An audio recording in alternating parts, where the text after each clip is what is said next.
Greetings and welcome to Fanfiction Reader. I'm thrilled to bring fanfiction to life through audio. I put a lot of effort into these readings, so if you're enjoying the journey, please consider giving the video a thumbs up and subscribing to the channel. Your support means a lot. Now, let's dive into the story. Chapter 1 White Harbor. Conquest Calendar 298.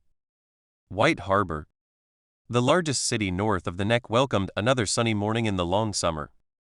The Barren River enters the sea from here, and a large number of fishing boats sail out of the port to start the day's work. The Manderly family that rules here lives in a new castle on a high hill in the city, and today is a big day for the entire Manderly family.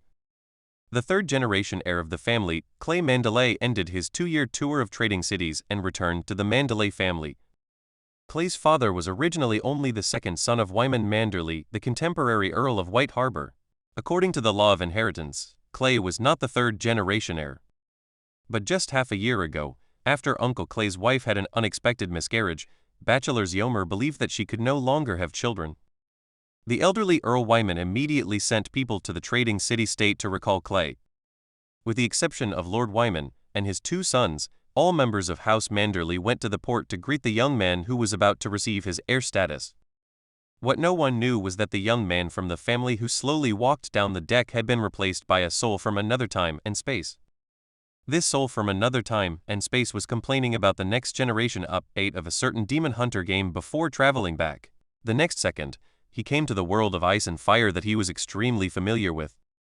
After receiving the memory, Clay found that he had become a third-generation descendant of the Manderly family, a person who had never appeared in the original world.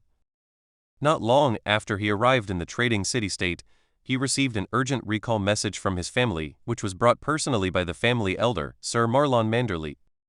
White Harbor is still the same, with a fishy smell, Clay said with emotion as he stepped on the land of Westeros continent, smelling the strong fishy smell that lingered in the air. It seems that you are used to the smell of Pento's perfume? Sir Malone said lightly. He is a person with a strong sense of family values, and he has some feelings for this young master who has been away from the family for 2 years, dissatisfied. On the pier of the inner harbor, the heavily armed guards of the city guard were already in formation. The mermaid flag was flying high, and a group of people surrounded the 2 teams of guards. Come, meet your 2 sisters. Sir Malone led Clay towards the crowd. Wilfield and Vera, 2 female members of the Manderly family, wore long dark green dresses and led the remaining people to welcome Clay's arrival. 7 gods, sister, look, he has grown so much after 2 years of absence. 15-year-old Vera held her sister's hand and shouted excitedly. Clay, slightly older than Vera, had already spent his 16th nameday on the ship. He walked in front of everyone, and under the stern gaze of Sir Malone, the Wilfield sisters and the remaining tribesmen bowed solemnly to Clay. Clay is still young, but his status as heir puts him far above everyone present. Since the bloody civil war between the Targaryens and the Dance of Dragons ended, the establishment of heirs, especially male heirs, has become a top priority for the nobles of Westeros. After the salute, the eldest sister Wilfield, who behaved very dignifiedly, took the initiative to hold Clay's hand and said with a smile, Clay, my grandfather is waiting for you in Newcastle. Let's go quickly. Clay nodded. He also wanted to see his grandfather as soon as possible. After all, only if Earl Wyman nodded could his heir status be confirmed.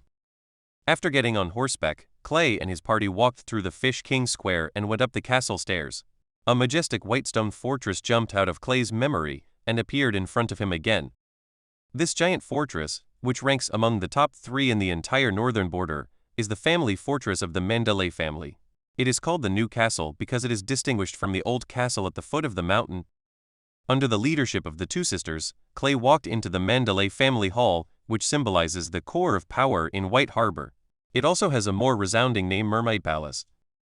Although he has been here many times in his memory, when Clay stepped here again, he still lamented the family's deep financial foundation. In this palace-like hall, the ceiling and floor are skillfully spliced with thick wooden boards. The surface of these valuable wood is the work of the skilled craftsmen of Kyuji Beigang, who carved various and exquisite marine creatures. On the high platform in the center of the visitor's field of vision, a huge cushioned throne stands on it, representing the absolute authority of the Manderly family. Clay compared it in his mind. The style of this hall was definitely much more luxurious than the Stark family's Winterfell hall. Although there was still a certain gap between it and the throne room of the Red Castle, it was definitely unique given the identity of the Earl. One serving. Sitting on the throne was a tall and strong old man, with silver hair all over his head that was extremely obvious under the candlelight. Clay knew very well that he was his grandfather, Lord Wyman Manderly, Earl of White Harbor. Wilfred pulled her pouting sister aside, leaving Clay standing alone in the middle of the hall of the Mermaid Palace, looking at the cold-faced old man on the throne from afar. Taking a deep breath, Clay stepped forward, stroked his chest, and saluted, "Grandpa, I'm back." With his head lowered, he didn't know how long it had passed, but the grandfather and grandson faced each other in silence. "The angry sea is roaring," Earl Wyman suddenly shouted. He was a little dazed, but then Clay realized that this was the family motto. He immediately raised his head, looked directly into the old man's eyes, and responded with the same loud voice, "The angry sea and the roaring waves." The ice on Count Wyman's red face melted and shattered, and he grinned and laughed. "Haha, just come back." The old man's strong body jumped up from the throne, walked quickly to Clay, circled around him, looked at him carefully, and spoke very fast. "Yes, this head is my grandson. The hair on his lips has also grown. Tess, I didn't see it. You were as ugly as your father when you were young, but you are much more handsome now. Okay, you are back. Rest. One night, tomorrow, I will take you to find Lord Ed to ask for a marriage contract." Clay listened with helplessness on his face. Vera in the hall had burst into laughter. Wilfield could maintain a ladylike demeanor, but the raised corners of her mouth could still reflect her inner joy. Earl Wyman was still thinking about it. When he saw the appearance of his two granddaughters, he realized that he had said too much. He glared at the two granddaughters fiercely and muttered, "I will take care of you next month. Get married." It must have been a bit loud, but anyway, the two unmarried ladies closed their mouths and retreated into the corner like ostriches. "Okay, Clay, you go ahead. Crossing the entire narrow sea is not an easy task. It's still your room. I have been cleaning it for you for 2 years. We will talk about dinner. Your father and uncle just happened to be back." Clay nodded in agreement with his grandfather's words. The clever Wilfield quickly took his stupid sister with him and led Clay out of the Mermaid Palace. If he stayed here, he would inevitably be scolded by the old man again. Lying on the bed that had not changed at all from his memory, Clay thought about it. What Count Wyman said was right. He really had to go to Winterfell for something. Newbie, new book, please recommend and support. #2 Chapter 2 The Demon Hunter System. Perhaps the content he complained about before traveling through time was too real and moved someone somewhere in the world. He did not come to the world of ice and fire empty-handed. As soon as his mind moved, a dark blue panel unfolded on his retina. Witcher System Level 1. Potions pull down to expand. Balm pull down to expand. Equipment pull down to expand. Mana pool, 70. Unlocked seals, none. Items pulled down to expand. After a period of exploration, he has roughly understood the function of this system. This system balm is only level 1. The formula and drawings in the equipment are empty. Only the potion contains a grass decoction for Witcher mutation. The recipe is as follows. Chrysanthemum spinal fluid, keel bone repeated use. Flying lion monster venom gland, lizard venom gland. Tongue of albino vampire succubus swamp leech adult. Dioscorea sentinel bark. Plantain longifolia, ghost grass. Datura root, coppergrass. The system has found a reasonable replacement for Clay in this world. The first time Clay saw this recipe, he spent all the golden dragons he brought from White Harbor and bought a dragonbone bow from a collector in Pentos. This is the most difficult thing to obtain.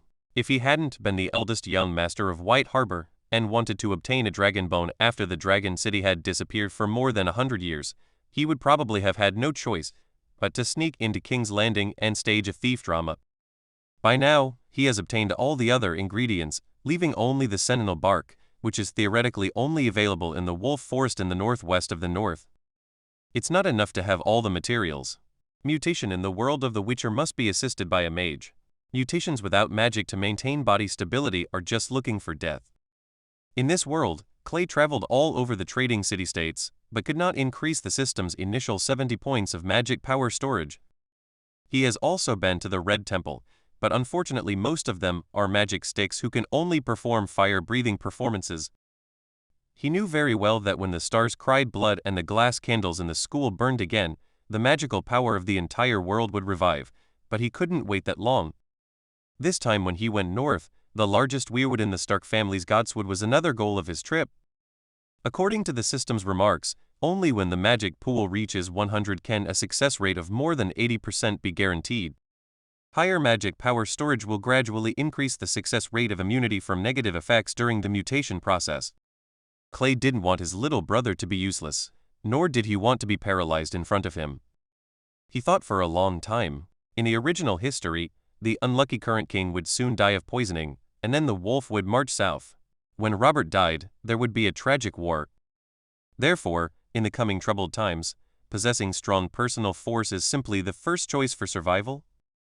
Let alone the grandson of an earl, if you look at the tragic experiences of the children of Duke Ed, the boss of the North, you will know that the title is simply fictitious and unreliable. Besides, with White Harbor at his back and the greatest wealth in the North, who stipulates that the trial of green grass can only be used by himself, as long as the formula and magic power problems are solved. Believe it or not, if you give him Clay for a while, he can bring out an army of demon hunters for the 7 kingdoms. The time came to the afternoon unknowingly. The banging on the door interrupted Clay's thoughts. He sat up from the bed and sat on the chair, then said, "Come in."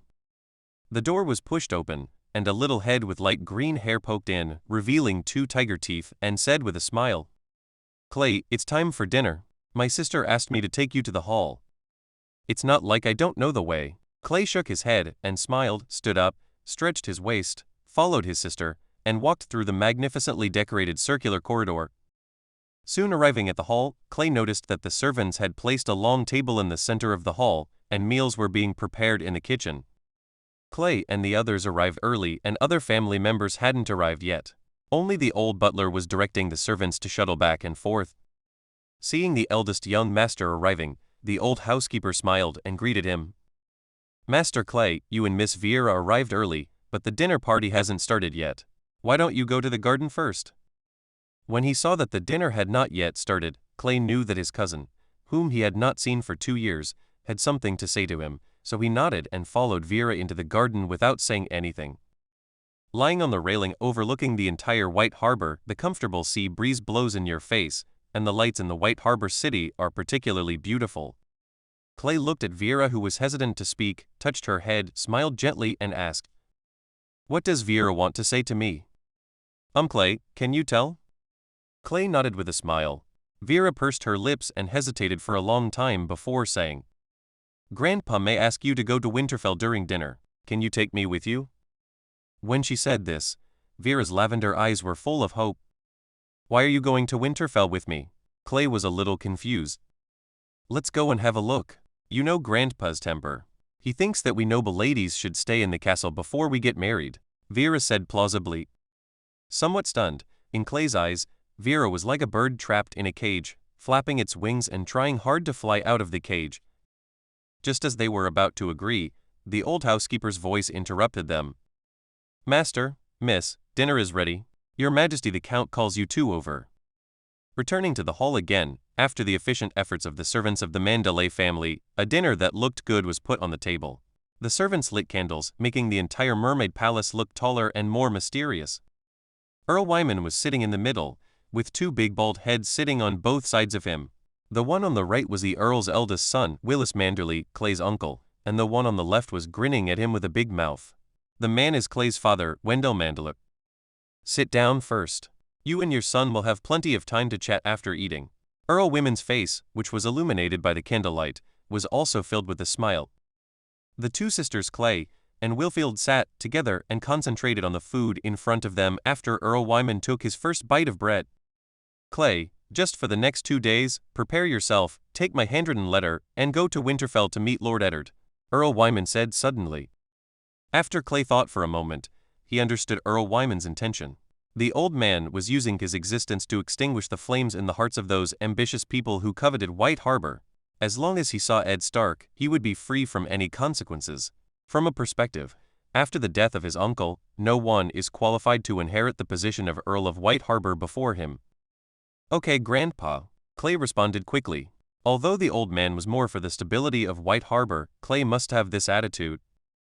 As soon as he finished speaking, someone stepped on the soles of his feet. He bared his teeth, looked at Vera who kept winking at him, smiled bitterly, and said to Count Wyman, "Grandpa, I want to take Vera with me to Winterfell." Chapter 3 Heading to Winterfell. Why are you going to Winterfell? Lord Wyman scratched his chin covered with grey beard and asked his granddaughter doubtfully. Clay saw the stunned expression on Willfield's face and knew that Vera hadn't told anyone before. Isn't Clay going to see Lord Eddard? Maybe he can make friends with Lord Eddard's sons. I'll just go and make friends with Miss Sansa, Willis said plausibly. In fact, she was right. Her sister, Willfield, was taken to Winterfell several times by Count Wyman in the past few years. She heard from her sister that she and Sansa Stark, the eldest daughter of the Stark family, we became good friends and even did embroidery together. The speaker has no intention, but the listener has the intention. It is estimated that this idea started brewing from the moment he heard Clay's return. Just cause chaos, just be patient. Willis, Vera's father, blew his beard and scolded his daughter. This big bear-like man seemed to have no idea how to communicate with his daughter. Clay felt funny when he saw Vera holding her hair and holding her mouth. He was about to say a few words to support Vera, but when his eyes fell on the old man's thoughtful face, he suppressed his words. In the mouth. Seeing that the master of the house was silent, everyone stopped eating and drinking, and the huge mermaid palace was silent. To everyone's surprise, Earl Wyman, who had always been opposed to the girl running around on her own, agreed after thinking for a moment. "Okay, Clay, you take her and keep an eye on her." Clay was stunned for a moment. Although he was surprised, he nodded quickly in order to avoid another disaster on his feet. He was not sure what Earl Wyman meant. In such a large aristocratic family, it was very particular about which family the heirs, especially women, appeared in, because this often meant the intention of marriage between the large nobles. Earl Wyman has been in charge of the family for decades and no one can tell his thoughts, but one thing is clear to everyone. The Willfield sisters, who have already had their menarche, will never marry into a family with a lower status than the Manderly family. Is the old man planning to let Vera hang out in front of Robert? If you put it this way, you probably had the same intention when you took Willfield to Winterfell. Was this because you didn't want to give up? Clay wasn't sure, but it wasn't something he could worry about right now. 2 days later. By the Bairn River. Take this wine and bring it to Sir Roderick, the head coach of Winterfell, so that I can repay his gambling debt. Wendell Manderly waved his big hand and slapped his son on the back, telling his son about the people he knew in Winterfell. Clay took Vera and 10 brightly armored guards north along the White Blade River. If the journey goes well, they will reach Severn City in half a month, then set foot on the King's Road, and reach Winterfell in half a day. The gurgling river looks like a silver belt under the rising sun, decorated by the vast green plains. The northern border in midsummer is still worth visiting. Behind Clay, on a snow-white horse, Vera left the castle, shouting and yelling, not at all as dignified as her sister Willfield. "Sit tight and don't fall off the horse," Clay reminded. "Oops, I got it, Clay, don't be nagging like Grandma." Vera didn't care, and her silver bell-like laughter echoed along the empty riverside. Clay smiled and simply ignored her. His eyes were on the family guards protecting them in the center. These family guards with the mermaid crest painted on their shields were the plate-armored cavalry of the Manderly family. Although most soldiers in the northern border are basically equipped with mail armor, in most cases this is because the northern border has poor economic capabilities and cannot be armed with expensive full-body plate armor. But the Manderly family, which owns the 5th largest city in Westeros, has no such concerns. As far as Clay knows, the family's arsenal can arm more than 1,500 fully armored cavalry in an instant. When he learned the news, Clay didn't quite understand why such a huge force became invisible in the subsequent Battle of the Five Kings. Lord Wyman would rather have one of his 2 sons imprisoned as a prisoner, and the other die with Robb Stark at their Red Wedding. Even Jon Snow did not touch this branch when he counterattacked Winterfell. However, what is he planning? You must know that if this force joins the battlefield, when Tywin Lannister is dragged by Robb and unable to move in the Riverlands, the 1,500 Northerners' cavalry can move south quickly enough and penetrate King's Landing. Maybe the war will be over. Where did a lot of things behind come from? Clay realized that including his own family, these great nobles who had inherited the Westeros continent for hundreds of thousands of years might have hidden things underwater much deeper than he imagined, and he could never tell based on his own impressions. Make decisions arbitrarily. Vera was right about one thing at the dinner. Clay really wanted to meet Eddard Stark and his family during this trip to Winterfell. Since he was the third-generation heir of the Manderly family, it was inevitable for him to board the chariot in the north. The bitter cold in the north and the belief in the old gods gave the Stark family a persevering character, but it was obvious that they seemed to lack sufficient political vigilance. Looking at the subsequent series of mind-numbing operations by Ed and Robert and his son, the good situation in the north was ruined, and they have an unshirkable responsibility.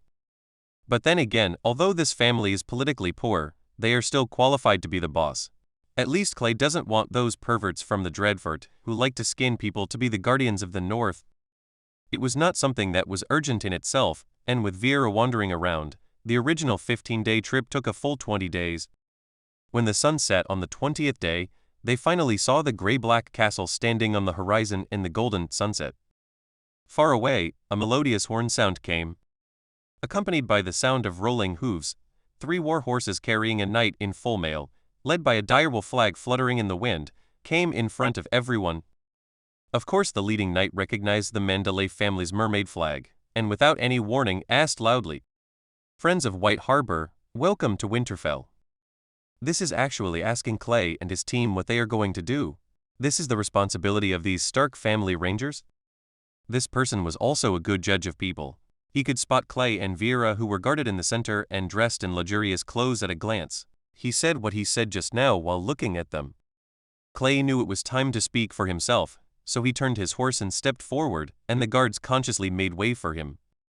"I am Clay Manderly, and I want to meet Lord Stark, Warden of the North." Although I don't remember such a young man in the Manderly family, no one in the north dares to use the Manderly family's flag indiscriminately. The knight nodded, clamped his horse's belly and said, "My lord is in the city. I will take you there. Follow me." Following the direwolf banner, Winterfell gradually approached them. Before the last ray of sunset disappeared, Clay and his party passed the gate of Winterfell. Chapter 4: Dances with Wolves. Winterfell is not actually a city. Strictly speaking, it is just a military fortress of the Stark family. It covers an area of several acres and is surrounded by 2 huge and thick walls. Clay followed the Stark family's escort through the east gate that was about to close and entered the northern capital. Guards bearing the emblem of the direwolf lit torches, slightly dispelling the darkness that filled every inch of the air. "Friends of the Manderly family, please wait here for a moment. I will report to Sir Roderick and he will arrange a suitable residence for you." Clay nodded. It was already evening, and it was indeed not a good time to visit Duke Stark. The guards left in a hurry, and Clay and his party waited quietly in front of the main castle. Only Vera looked around on horseback. About 20 minutes later, a stocky old man holding a helmet appeared in Clay's field of vision. He wore a crimson cloak, a long sword hanging from his waist, and walked steadily. "Winterfell welcomes you," he said lightly, and then introduced himself. "I am Roderick, the trainer of Winterfell. What's the matter with you all coming so far?" Clay got off his horse, and the remaining guards and Vera also dismounted when they saw this, and walked up to Roderick. He looked at the old man who dedicated his life to the direwolf family, and smiled. "Hello sir, I am Clay Manderly, and this is my sister Vera." Roderick had actually heard of Clay's name when he was just born, but since Clay had always kept a low profile and disappeared in Westeros for 2 years, he didn't even think of Clay for a while. "Who? A branch of the Manderly family?" Roderick frowned. He had served the Stark family for nearly 50 years, and he had never encountered a branch of the family directly requesting to meet the Duke of Winterfell. This is against the rules. But everyone in the Stark family understands that when winter comes, the lone wolf dies, and the pack survives, and the Stark family has no reason to reject or drive away this strange Manderly kid in front of them. "If you want to see your lord, you have to wait until tomorrow. You will stay in Winterfell today. I will report to your lord tomorrow." Since it was getting late, Roderick had no interest in talking and said concisely. Clay naturally had no objection to the guests being his guests as they wanted. The Stark family's guards were there to take care of their horses and arrange the guards. Clay pulled Vera, who was a little afraid of the dark, and followed Roderick, who was not tall. The night passed quickly and the warm sunshine once again shone into this ancient fortress. Clay, who had gotten up early, was practicing the junior wolf school swordsmanship that comes with level 1 demon hunters. He wielded a well-made half-hand sword awkwardly. Although it was difficult, every move was not sloppy. "Are you also practicing swordsmanship?" Clay's swing of the sword into the air was stopped by a young voice behind him. Clay retracted his sword and turned around, looking in the direction of the sound. A young man wearing simple clothes was standing at the door of the small courtyard where Clay and his group live.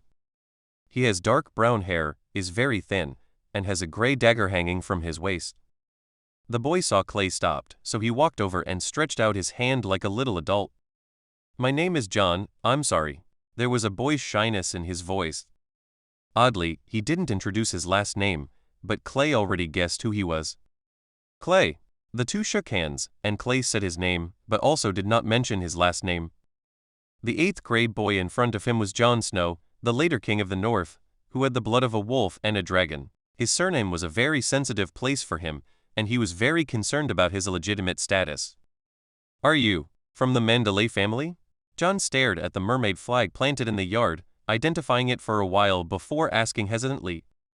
Because he was not favored by his mistress, Catelyn, Jon had no systematic heraldry education at all, and he knew nothing about these complicated family relationships.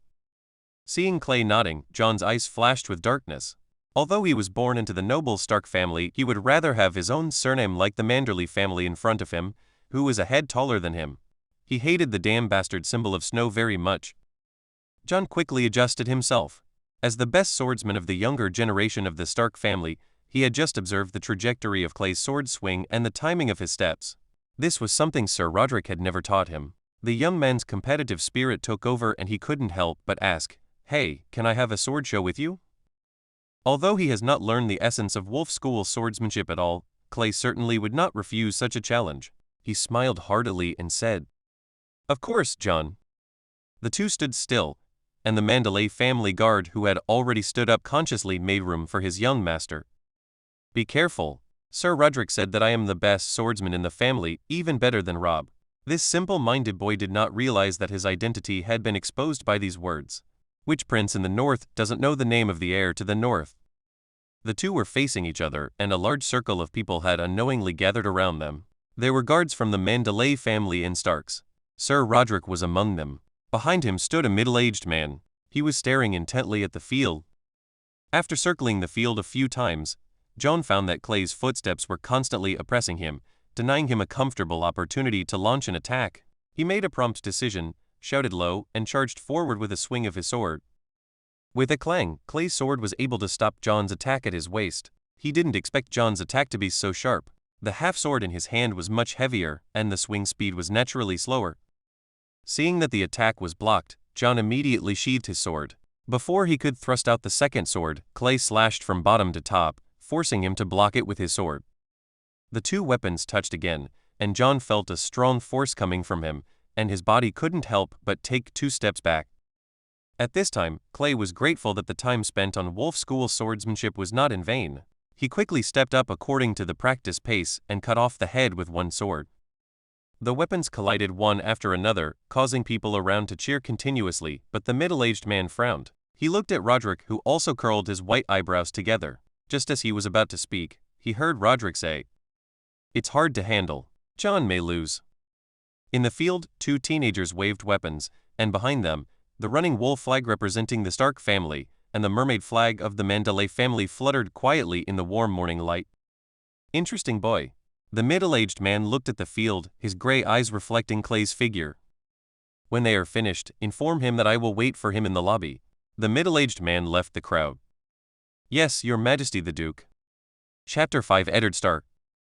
The contest between Clay and Jon is still going on, but as the expert Sir Roderick said, the situation is developing in Jon's unfavorable direction. Although the weapon was short and Jon's attacks were quick and tricky, he suffered the disadvantage of being too weak. Although Clay was forced into dangerous situations several times, he was usually able to stabilize the situation, but Jon found that he was beginning to run out of strength. Every time Clay slashed or thrust, he had to put in a lot of effort to resist in addition to dodging. It was obvious that Clay crushed him in terms of strength. There was another violent collision, and both sides retreated a short distance. Jon looked at the several small gaps in his dagger with distress. As an illegitimate son, he didn't have much savings, and he had to grind his teeth and stamp his feet to forge a short sword. Holding the blade of the sword across his chest, Clay panted slightly and wiped the sweat hanging from his forehead. He keenly noticed the slight trembling of Jon's right hand holding the sword and the involuntary movements of his fingers. He's out of steam, Clay thought. He leaned forward and charged with his sword. Just as he swung his sword, a sword that was obviously much better made than Jon's dagger was placed between the two of them. Someone said, "You win, my friend from White Harbor." The voice was equally young. When someone blocked him, Clay sheathed his sword and retreated. It was not a wise thing to defeat his children on the master's territory, although he felt that given the character of the Stark family, they might not mind this. "Robb, you don't have to do this, I can beat him." Jon was a little dissatisfied with his brother. Clay was a little surprised. Is the tall, brown-haired young man in front of him Robb Stark? "Okay, go ahead and change your dirty clothes, otherwise your mother will scold you again." The young master of the Stark family smiled and patted his brother on the shoulder. Although Jon was a little reluctant, he was well aware of his physical condition and was not a loser. He nodded slightly to Clay and immediately left the scene with a guard.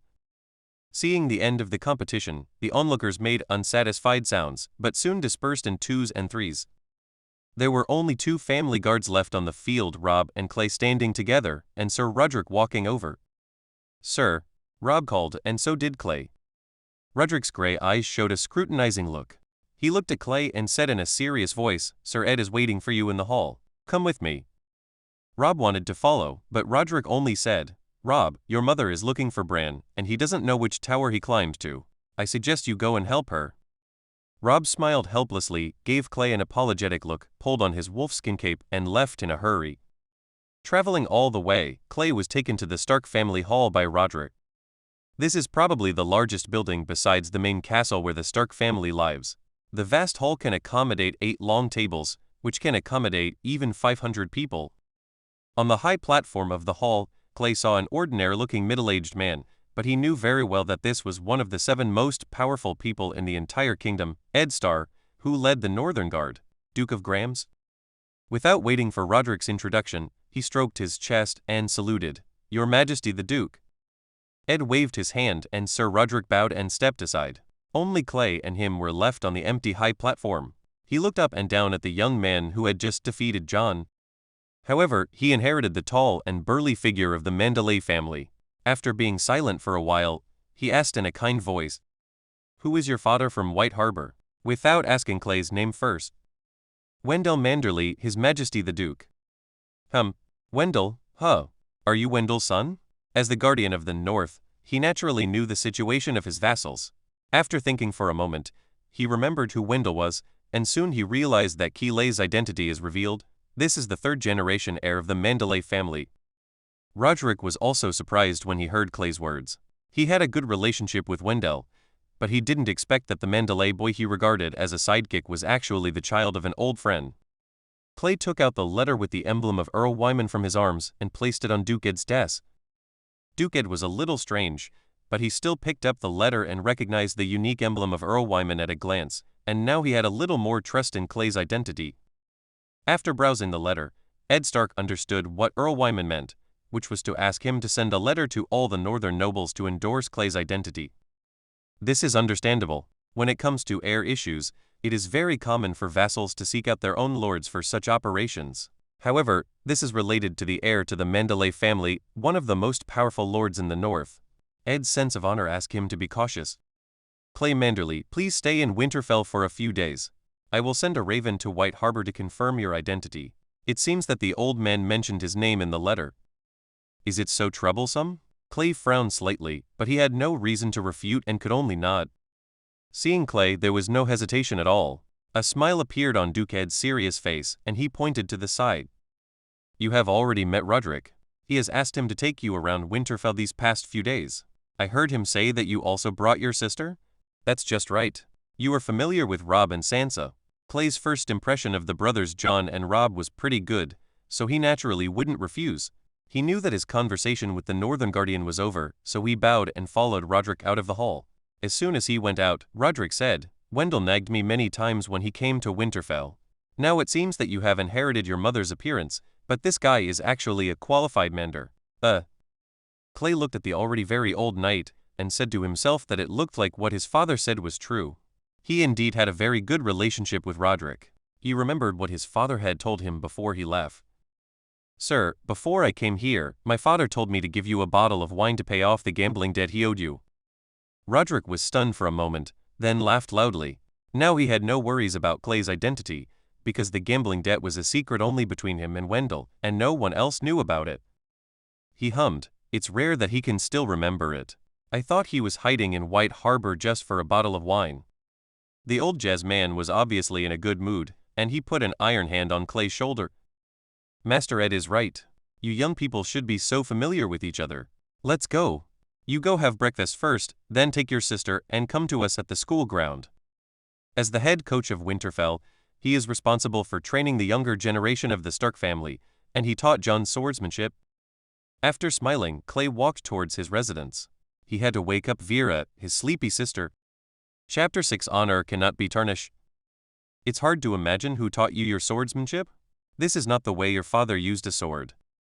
In the school grounds, Clay, who was sweating profusely, completed a basic set of wolf school swordsmanship as fast as he could. A huge half-hand sword drew traces of death around him. Sir Roderick pinched his chin covered with gray beard and sighed. In the eyes of him, an expert who has used swords for decades, Clay's swordsmanship, if paired with stronger strength and faster speed, would be far more effective in close combat than the swordsmanship he had mastered. This made him doubtful. As far as he knew, the swordsmanship of the Manderly family in White Harbor was in the same vein as that of Winterfell. When Wendell competed with him, he only relied on his big man. The swordsmanship was actually much rougher than his own. Essos is a land full of dirt and evil, but you have to admit that sometimes useful things can be found in the garbage. Clay didn't answer the question and attributed the origin of this set of swordsmanship to Essos' travels. For the traditional small nobles of Westeros, their impression of Essos is nothing more than a few words: Ironbank, trading city-state, slavery, Dothraki barbarians, and Valyrian ruins. Except for those materialistic trading city-states, there is no word related to the chivalry and sense of honor advertised by the Westeros nobles. It is all barbarism and violence. Therefore, except for a few trading city-states, no one except the nobles was interested in that land. Robb, is there any news about White Harbor from Maester Luwin? Clay turned and asked Robb, who was teaching his younger brother Bran to archery. Maybe. A raven arrived at Winterfell this morning. My father didn't look very good, so I didn't dare to ask. Leaving Bran, who looked reluctant, Robb lowered his voice and said, This is already Clay's third day in Winterfell. According to the flying speed of the raven, today should be the day when Winterfell receives a reply from White Harbor. Clay believes that his old man will not delay. In the past 3 days, Clay has become familiar with several Stark brothers and sisters. Bran and Rickon are still young and a little afraid of strangers. His younger sister Vera has long been involved with the 2 young ladies of the Stark family. The 3 girls they huddled together and muttered, which had already made the disciplinarian complain several times. Clay's trip to Winterfell, in addition to proving his identity to the entire Northern Territory, is actually more important to him. He is actually going to get in touch with the Stark family's godswood. His goal is the largest in the entire Northern Territory. That weirwood. The belief in the old gods is deeply rooted throughout the North. Unlike others, he knows very well that the weirwood itself actually contains rich magic power, and Clay's thirsty magic pool needs it to be filled. As for the sentinel bark, the final ingredient of the grass decoction, Clay is not too worried. As long as he has the opportunity to go out of the city, he can find this kind of tree in the huge wolf wood. If not, it is also available in the warehouse of Winterfell. However, if it takes too long, the effect cannot be guaranteed. While everyone was chatting, a Winterfell guard wearing a direwolf smock entered the school grounds and whispered a few words to Sir Roderick. Robb and Clay, Sir Ed is looking for you. You go to the study of the main castle to meet him. Sir Roderick interrupted everyone's chat. Clay and Robb looked at each other and nodded. Clay had never been to the main castle, so he could only let Robb take him with him. Arriving in the study, Eddard Stark stood in front of the fireplace. You are here. Duke Ed's voice was calm, but his entire face seemed to be frozen together with ice that could not melt even in the middle of summer. He first looked at Clay. Clay Mandler, Count Wyman's reply letter proving your identity has been received. I have ordered the Bachelor to explain it to the entire Northern Territory. When Clay heard this, he felt slightly relieved. At least he had the support of the Manderly family, and at least he had a place to stay in the troubled times. But then he felt strange that this letter seemed to make Duke Eddard feel bad for no reason. Now it is estimated that even a piece of carbon picked out from the fireplace would be extinguished by the warmth of his face. Now, Clay, go back and take your guards. Robb calls Bran and the others and follow me out of the city. There is an oathbreaker who will be judged. On the way back, the confused Robb frowned and didn't notice the stiff expression on Clay's face, who was following behind. Clay was screaming in his heart, if there was no accident, this so-called oathbreaker was the deserter who survived the ambush by the White Walkers. After experiencing so much, Clay finally found his place in the year 298 of the Conquest calendar. From bystanders to witnesses, an inexplicable sense of excitement filled his body. He hurriedly separated from Robb, and an order was issued that all White Harbor soldiers must assemble within half an hour. The captain of the guard who led the team resolutely carried out Clay's order, kicked and hit him, and finally got the White Harbor guards who had become lazy in Winterfell back into a neat formation. Half an hour later, the cavalry teams of the two families left the north gate of Winterfell amidst the rumble of horse hooves. The captured prisoners have already been taken to an abandoned manor outside Winterfell. This is the execution ground where the Stark family enforces the laws of the kingdom. More than 50 riders stopped at the gate of the manor. The direwolf flag and the mermaid flag were flying high. Bran, who was watching the execution for the first time, was a little scared and hid behind Jon, not daring to watch. The prisoners who had fled all the way from outside the Great Wall were covered in frostbite, and the black uniforms of the night watchmen were in tatters, revealing the purple body underneath. Clay knew why Duke Eddard's face was as cold as ice. He valued honor and was disgusted with such deserters who broke their oaths. If it were the nobles in the south, if this deserter's family had some money, they might be able to buy a life, but in this case here, getting your head chopped off is the only ending. He understood the purpose of Duke Ed calling him here. As the leader of the North, he wanted his juniors to understand the importance of law and honor, which of course included Clay, the heir to White Harbor. The prisoner was pressed down on the hardwood where he had been beheaded. Clay knew very well that he was afraid not only because of death, but also because of the unknown massacre in the Ghost Forest. Lord Eddard got off his horse, and Theon Greyjoy, whom Clay had not seen many times, handed him the Stark family sword eyes. He took off his gloves and picked up the dark Valyrian greatsword with both hands. Although his voice was loud, it was hard to say dull. With the kings of the Andals, the Rhoynar and the First Men, the Seven Kingdoms in the name of Robert I of House Baratheon, ruler and warden of the realm, I, Lord of Winterfell and warden of the North, Eddard of House Stark, hereby sentence you to death. With a swing of the sword, the head fell to the ground, and the smell of blood filled the grass of the execution ground. Chapter 7 Death and Rebirth. There was no struggle and the death was clean. This is the most real side of the world. Violence is the bond that maintains social stability. Therefore, killing people is really nothing surprising. Perhaps only the purest of hearts can feel the fear. The nearby horse neighed and stood up, but was quickly calmed down by its master with superb riding skills. Let's go, Duke Ed said dully. Although the laws of the kingdom were enforced, this was obviously not something that made him happy. The silent people turned their horses' heads and walked in the direction they came from. Clay heard Lord Eddard talking in a low voice to his youngest son Bran, who was watching the execution for the first time. At this time, Eddard Stark took off his serious mask belonging to the Guardian of the North and began to act as the role of a kind father. He had just given instructions to the guard captain, asking this man, who was loyal to the Manderly family, to take 2 guards and go to the Wolf Forest to obtain the tender bark of the sentinel tree for himself. Although they did not understand the young master's intention, the guard captain still resolutely carried out the order. When Duke Ed ordered to return, the 3 men and 3 cavalry left the large army and plunged into the boundless wolf forest. The horses' hooves moved forward slowly, which seemed to indicate that the owner was indeed in a bad mood. Clay was indeed irritated. He knew that this was the year 298 of the Conquest calendar, but he never thought that killing the deserters of the Night's Watch would happen so quickly. Originally, in his plan, he used this trip to Winterfell to find out more about the weirwood tree, which is what people in the north call the heart tree, and the old gods who have taken root in the land north of the neck for thousands of years. The relationship between beliefs. There was a young and low heart tree in the godswood in White Harbor before.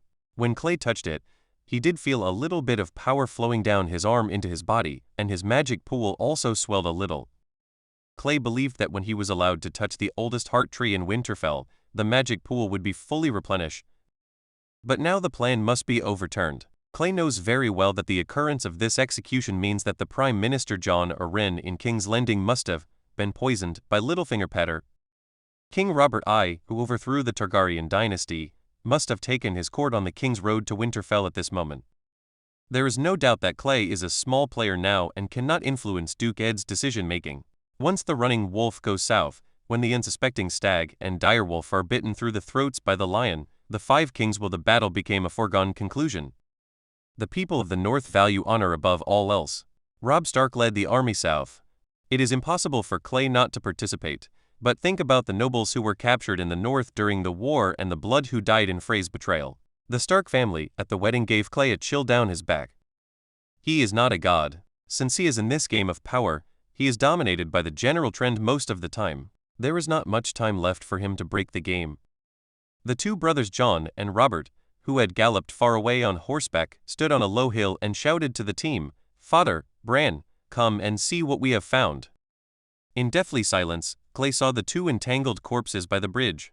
The giant wolf was so big that he was surprised that its antlers pierced the throat when it bit the stag. The wolf, who was very sensitive to family emblems, no one in Ding Cheng's group dared to speak. The people of the North believed in gods, so they also feared them. The bloody picture with such obvious symbolic meaning in front of them made everyone fearful, except Clay. Clay arrived late, and the five wolves had already been taken out and were huddled in the arms of Bran and his brothers.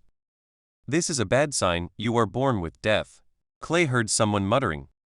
With a cynical smile on his face, Theon Greyjoy took out the sword from his waist and said to his nominal brother Bran, "Bran, those things won't live long, throw them over to me." Clay has always disliked Theon, especially his long face with an annoying smile. At this time, he was upset and blurted out without thinking, "It's not your wolf, it's none of your business." The originally quiet bridge now became audible and everyone's eyes turned to Clay. Theon was stunned for a moment, and then became angry and pointed the bright sword blade at Clay's horse head. Probably because he was not sure of the strength, the tip of the sword actually hit Clay's mount in the cheek. The horse was frightened, and suddenly it fell back. Clay, who was caught off guard, was thrown away. Somewhat embarrassed, Clay rolled on the ground in a half-circle.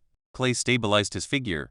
He looked at Theon Greyjoy, who was grinning and making silent mockery. A huge anger surged in his heart, which was never suppressed by the bird's anger. Lei Shu has already touched the long sword that fell aside. Seeing the young master being knocked off his horse, the surrounding Manderly family guard subconsciously reached for the hilt of the sword at their waist, but in front of Ed Stark, they did not have the courage to draw the sword.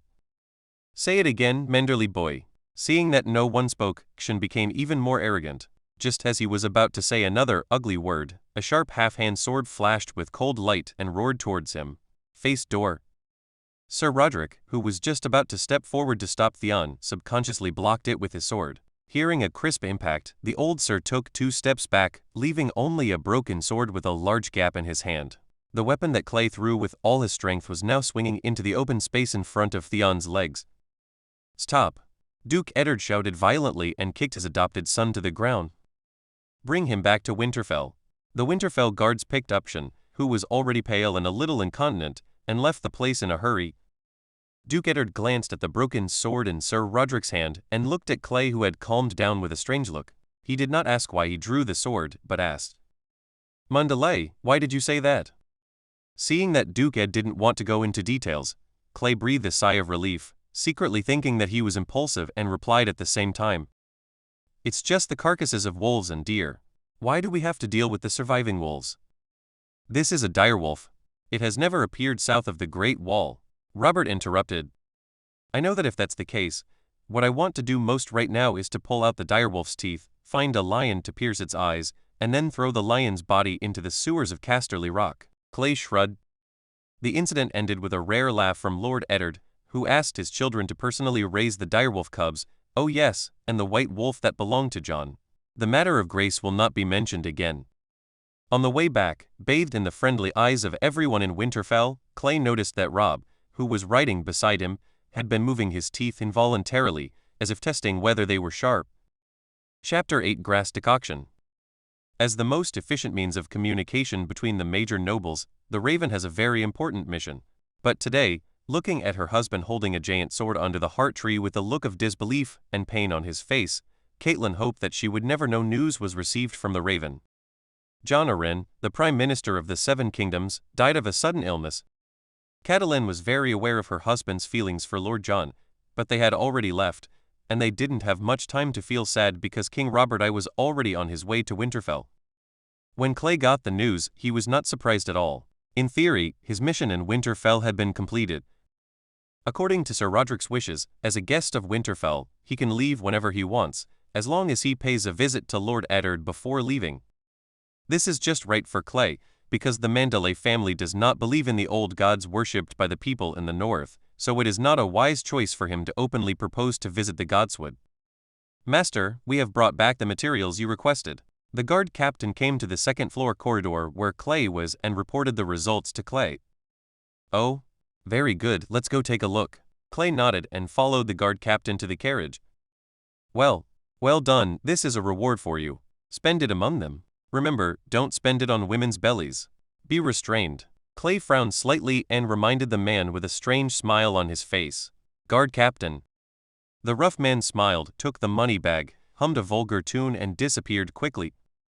After he left, Clay looked at the sentinel bark piled up with carriages in front of him, and the corner of his mouth twitched. Sure enough, what these bastards did was very consistent with the image of the rich men of White Harbor among the northern nobles. He remembered that what he was clearly indicating was a small bag, and these three bastards made a whole cart for themselves. Clay certainly couldn't blame his subordinates for overfulfilling the task and showing loyalty. He jumped on the carriage to pick and choose the piece with the best quality and dragged it into his room. He had already asked the guard. His sister Vera should be playing happily with the Stark ladies at this time, and had no time to pay attention to his almost forgotten brother. Just as the final ingredients were ready, he was going to prepare the grass decoction here. With a thought, the Witcher system was turned on. Clay threw the sentinel bark he had just processed into the backpack column. When he checked the potion column again, the originally non-optional grass decoction had now become optional. I made a choice with my thoughts, and the illusory sound of bubbles popping in water seemed to ring in my ears. Then, except for the keel, which was still in a usable state, all the materials disappeared. Clay saw a new thing in the inventory, which was 3 small bottles stacked together. He touched it with his thoughts, and the following information appeared in Clay's mind very naturally. Name: Green Grass Decoction. Version number 1.0. Effect: demonstrates Witcher mutation to ordinary people. Side effects: substantial nerve damage can be offset, extremely weakened fertility can be offset, pupil dilation can be offset. Basic success rate: 30% can be improved. Note: drink it. If you are lucky enough to survive, you will become an invincible warrior. By the way, a warm reminder: if successful, the damage done by the pitchfork to you will be greatly increased. Clay automatically ignored that note. He stared at the bottle of grass decoction that he had been working on for so long, his chin twitching in thought. This thing must not be just a matter of boredom for the brother. It is absolutely unacceptable for him to die 7 out of 10 people. He is not sure how much his magic pool can increase the success rate. Moreover, those side effects are absolutely undesirable. If he succeeds in gambling, he will become facial paralysis plus unit plus cat's eye, let alone the heir of White Harbor. Otherwise, he will be caught and burned as a heretic in the Church of the Seven Gods. Even if you are lucky. Alas, it seems that we must go to the godswood. Clay sighed slightly. After putting away the system, the sentinel bark that was originally dragged in has completely disappeared. Fortunately, there is a lot of stock, so no one will find it. After making a decision, he went to the table, picked up the pen, and wrote a letter to Earl Wyman in White Harbor.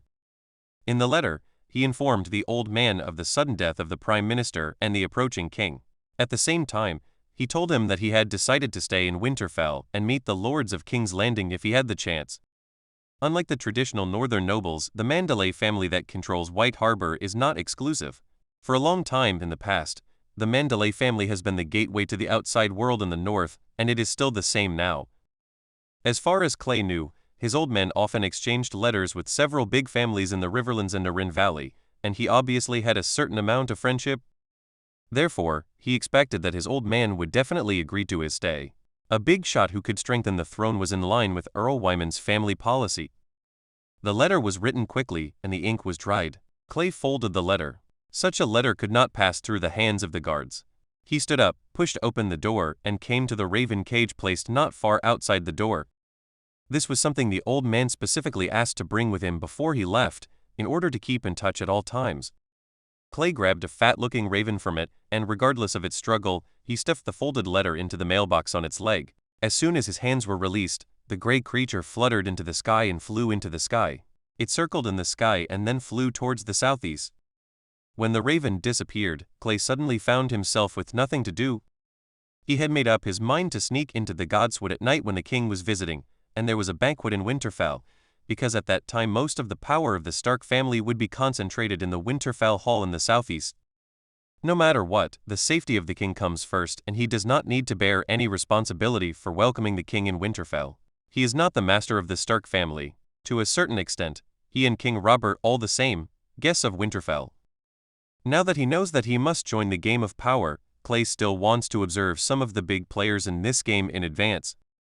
After all, before the boy nicknamed the Great overturned the table without following the rules, the game was at least played under a less bloody rule.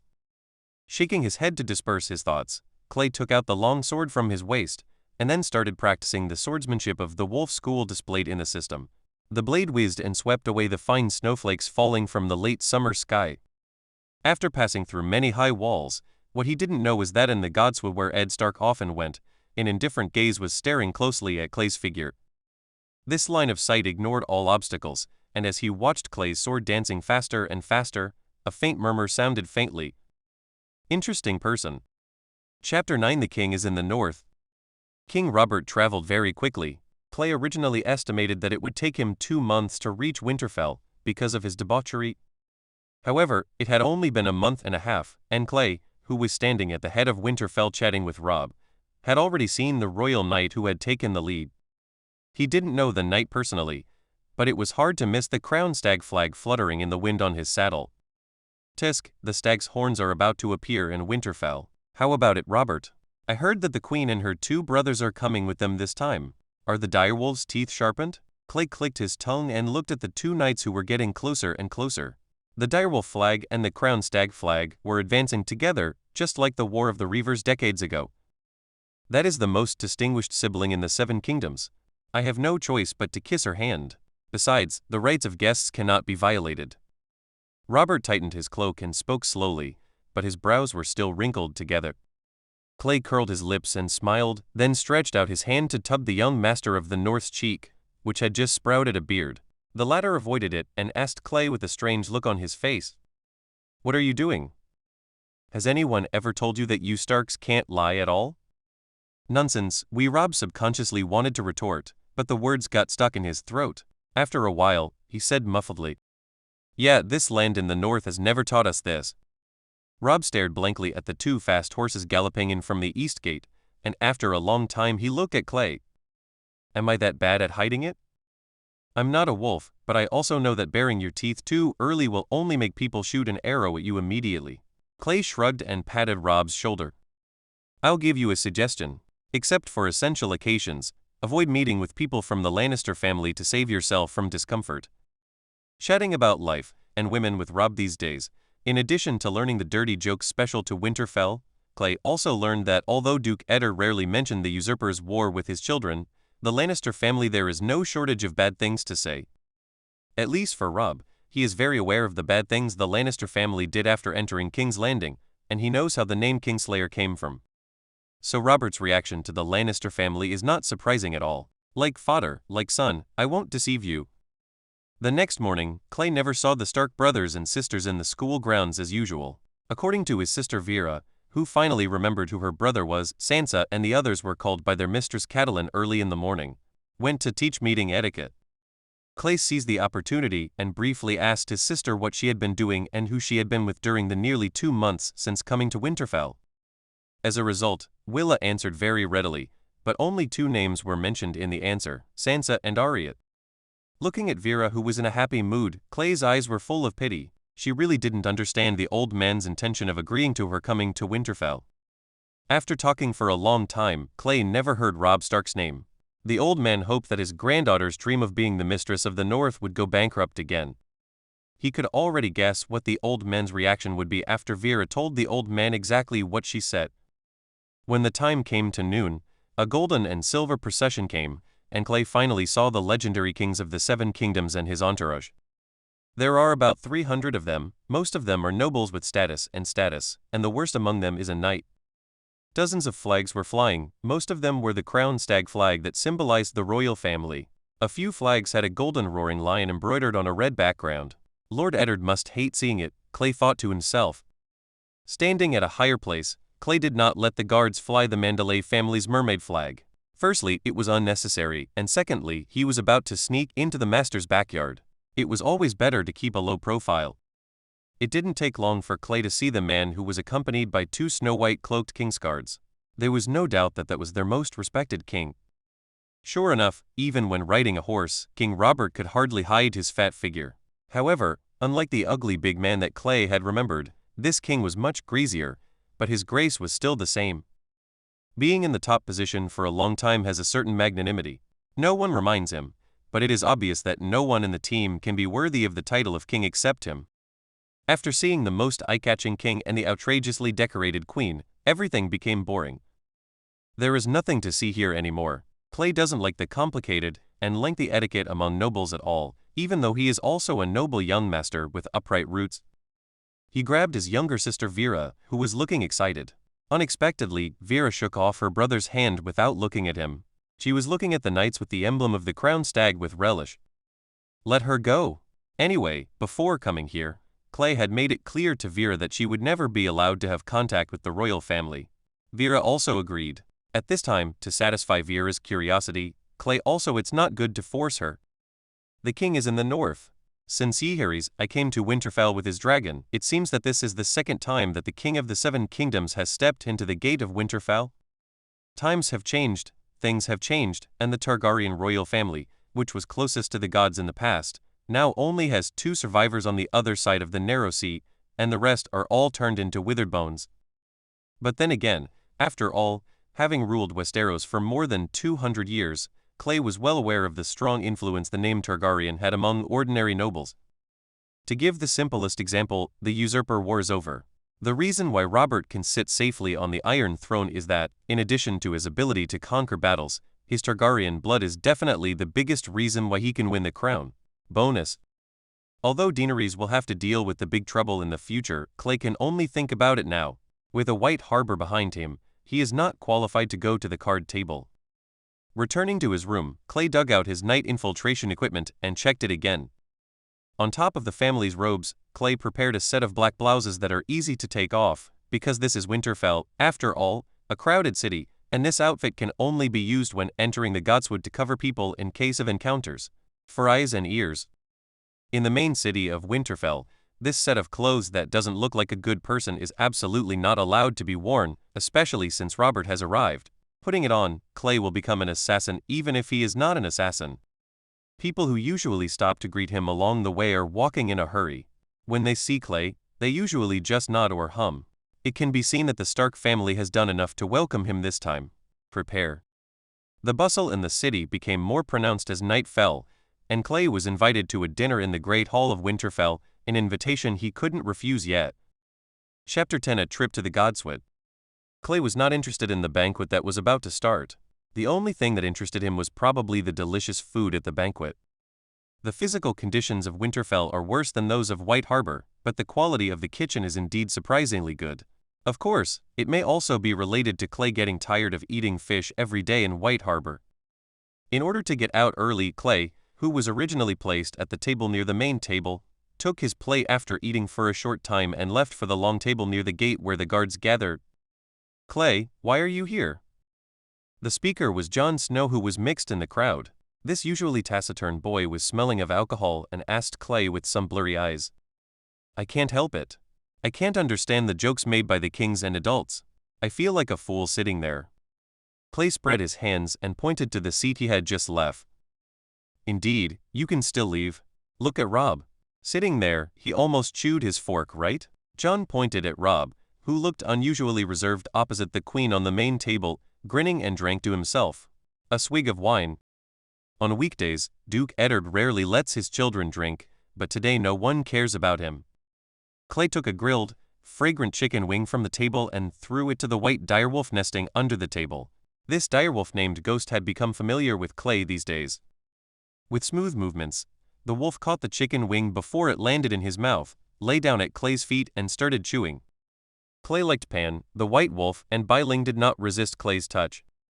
Under John's resentful gaze, Clay became more and more energetic, and Ghost was touched until he lay on the floor and purred comfortably. "Is this your wolf, young man?" Someone asked a question from behind Clay. Clay looked up and heard John's words. "Uncle Benyon." He already knew who was coming, so he stood up and looked back at the tall black-clad night watchman standing behind him. "No, this is John's wolf. You sit down and I'll go outside for a walk. It would be disgraceful to vomit after drinking too much wine." Clay took the opportunity to leave his seat. The chief ranger, who was full of wind and snow, didn't know Clay at all. He just regarded him as an ordinary guard, nodded to him lightly, and sat down to chat with John.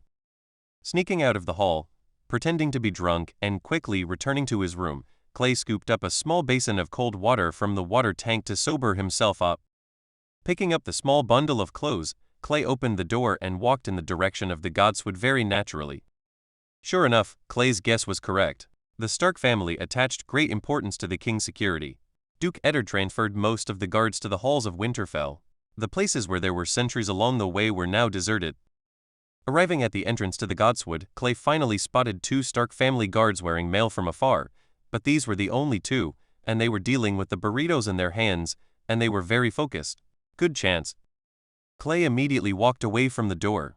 The wall of the godswood on the side of Winterfell was relatively low. The moon was dark and the wind was high. It was a good time to kill. No, it was a good time to climb over the wall. It went very smoothly. Clay climbed over the wall of Winterfell when the defense of the godswood was weakest. When his feet just stepped on the soft ground of the godswood, a faint smell of corruption suddenly penetrated the tip of his nose. It was the smell produced by layers of fallen leaves piled together. Large-scale leaf fall in summer is not a good sign. Although it is still a long summer, as the Stark family language says, winter is coming.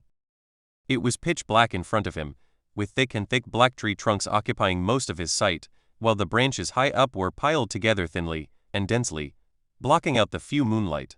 Clay moved forward cautiously, and he would be hit by the ground if he was not careful. Raised tree roots for tripping. It was too dark and quiet here, and Clay always felt that there was a pair of eyes staring at him in the darkness, which was as thick as ink and had been staring at him. Clay somewhat understood why the people who once lived here had such obscure and unclear beliefs about the old gods. In this environment, people always have to find some hope in everything, and those who refer to a clear deity cannot satisfy their needs. Clay walked on the short road for nearly half an hour, passing through seemingly endless leaves. Clay finally saw the ancient weirwood tree standing quietly in the dark, cold water. It's strange that there is no other vegetation growing around this weirwood tree, which may be the largest in the north. Clay guessed that the Stark family may have cut down all the surrounding trees. After all, it is a place where the Lord often comes, and it must be spacious. In the moonlight, the tall weirwood tree trunks looked silvery, and the originally crimson leaves were forced to bow their heads and turn themselves black at night. Taking a deep breath, Clay stepped forward. Whether his magic pool could be replenished or not was a one-shot deal. Ignoring the eerie face on the tree trunk that looked eerie in the moonlight, Clay finally came to the heart tree. In the dark, he had a feeling that this face seemed to be staring at him, but he couldn't control it at this moment. He took off his fine leather gloves and stretched out his hands to stick to the tree trunk. The next second, a huge and complex force rushed down Clay's arm into his defenseless body. This force was too violent, like a wild bull, and Clay almost lost consciousness for the first time. Thoughts flashed, and the illusory dark blue system unfolded before his eyes. Clay gritted his teeth and stared at the numbers behind the magic pool with his bloodshot eyes. 75. The number didn't move. But the next moment, the number became 76, then 77, and then faster and faster. While Clay was stunned, this number had already exceeded 100 and was still rising at a faster rate. His ears were filled with buzzing sound, and Clay couldn't hear the rustling sound of tens of thousands of leaves of the huge heart tree that was moving in the windless environment. After a few breaths, Clay's magic pool had accumulated more than 150 points of magic power. This was already more than double the magic power that Clay had stored when he first had the system. It could already push the success rate of the green grass trial to the limit and save immunity to negative effects. Clay wanted to stop, but he found that he couldn't. His hand seemed to be firmly pressed on the tree trunk, almost merging with the heart tree. Magic power is still pouring in, and the greedy magic power pool seems to have no upper limit, but Clay's body is about to be unable to hold on.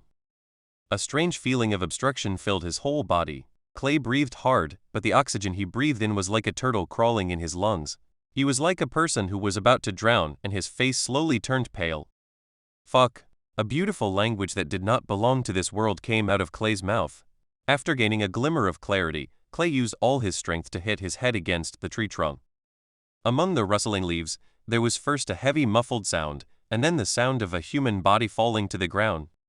Clay, who fell to the ground, gasped and looked at the extremely conspicuous number behind the magic pool, revealing a row of white teeth. And far outside the great wall, in a deep cave, a blood-red eye suddenly opened in the darkness, and he let out a silent roar of anger, because just now, his largest eye in the north was actually someone was hurt. Invisible sound waves spread, and countless crows gathered in the cave fluttered their wings and flew into the sky in the dark night. They flew south with only one goal: Winterfell. The website manager has already been received and the status will be changed in the next few days. Chapter 11 Mutation. Widger. In the hall of Winterfell, no one noticed that Clay, the heir of White Harbor, had disappeared for a while. His loyal guard leader also took off his iron gloves and put them on the table. He blushed and followed a thick-necked man. The guards who met at Winterfell toasted and drank. He did see his young master going out, but he didn't think much about it. In Duke Ed's territory, no one dared to do anything to Clay.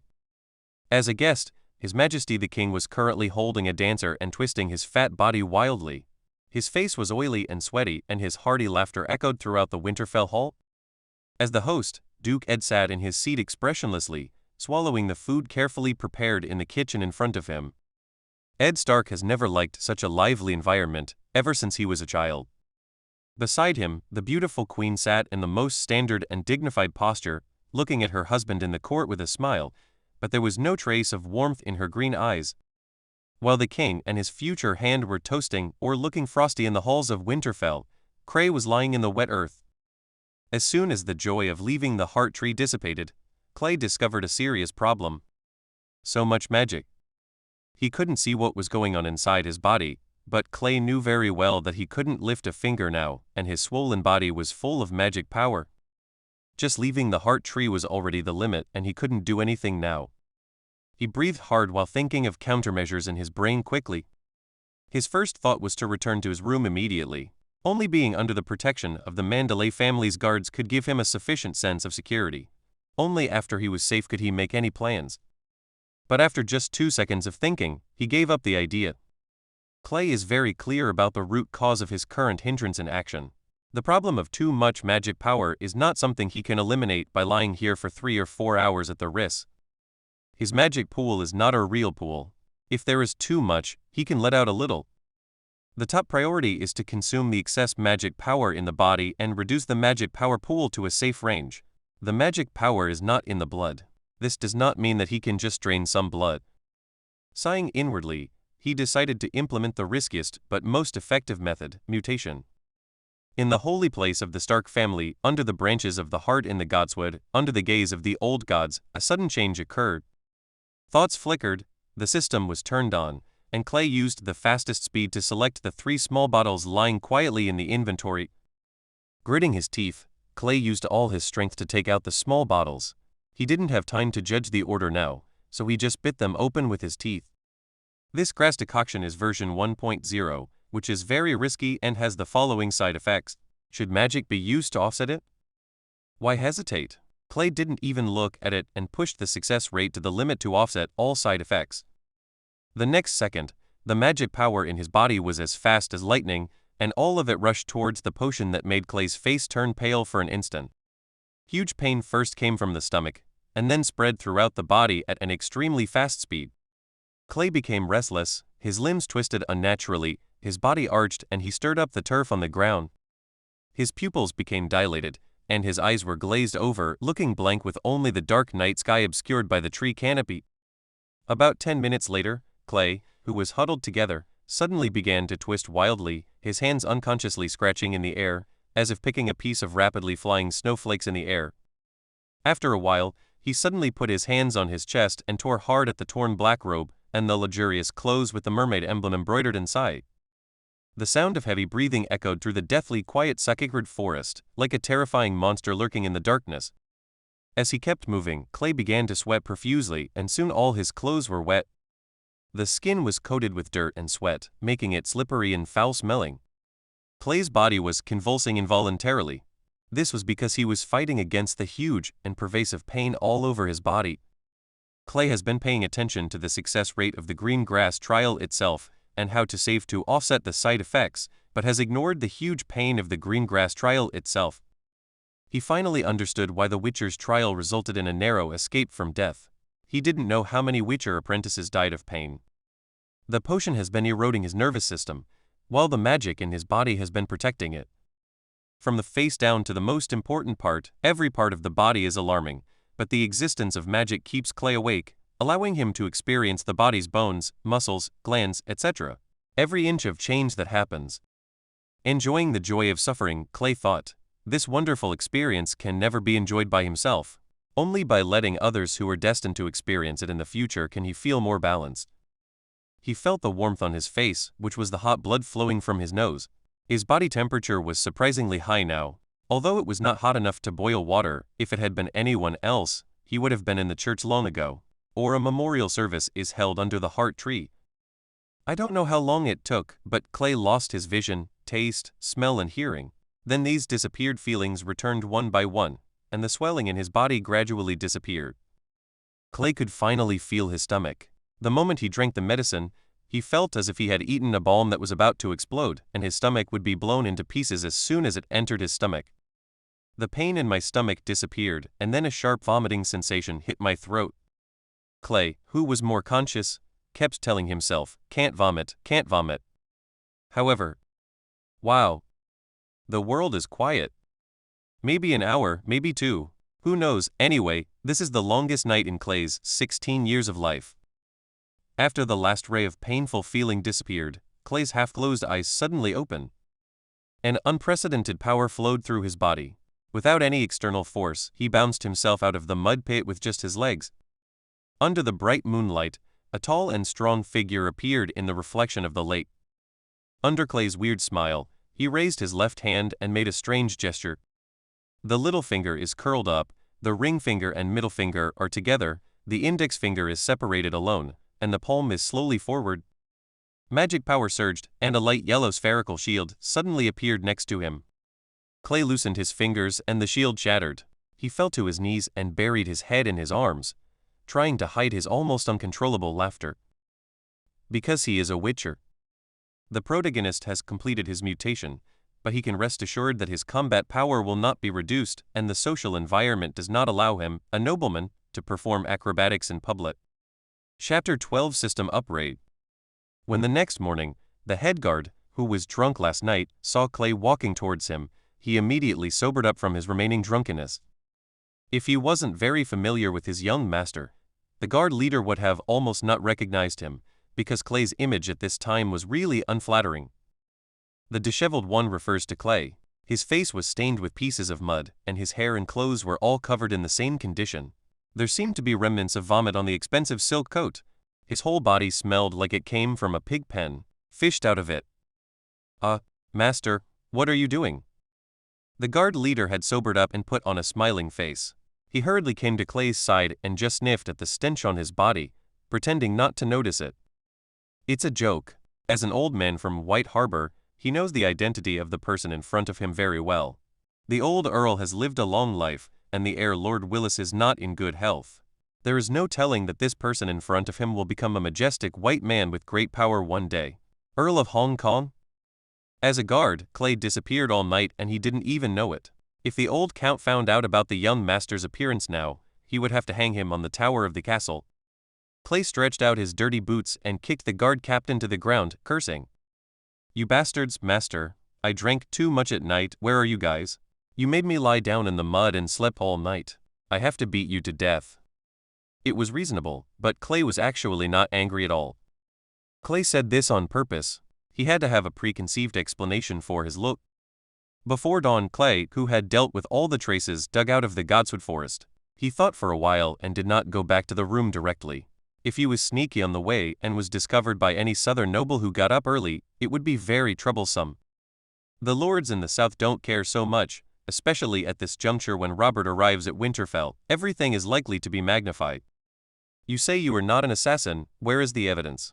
I'm sorry, I doubt you are you, and with the Queen's character, it's hard to say that Robert will really throw himself into prison, even if he waits until he leaves before being released by Clay.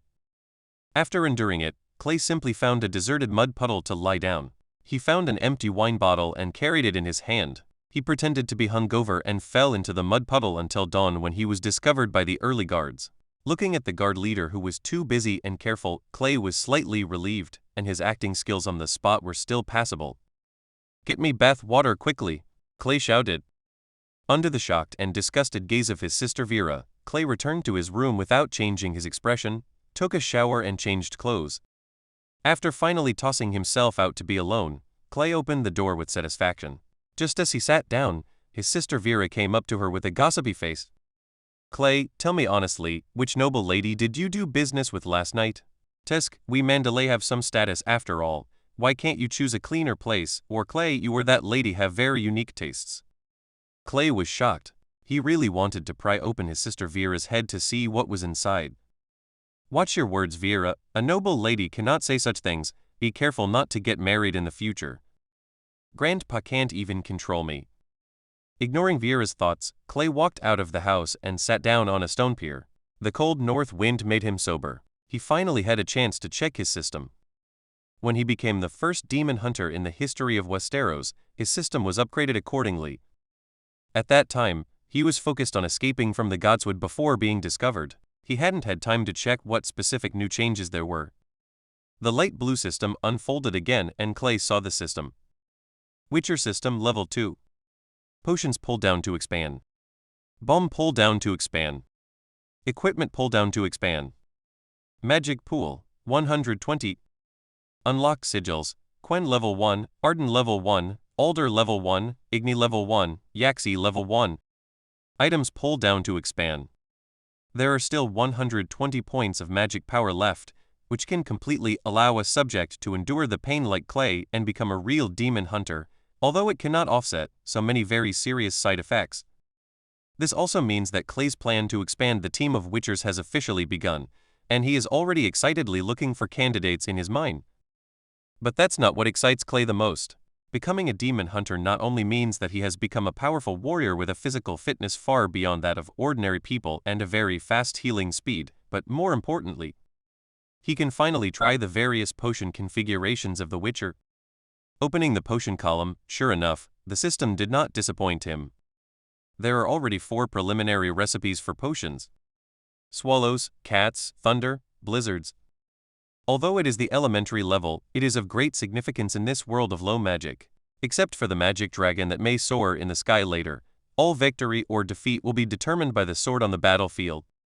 This game of power is essentially a process in which the most powerful gamblers use the violent resources in their hands as chips to desperately win the opponent's chips at the gambling table, because gamblers who have accumulated enough chips can redeem the boss if there is one for a prize called the Iron Throne.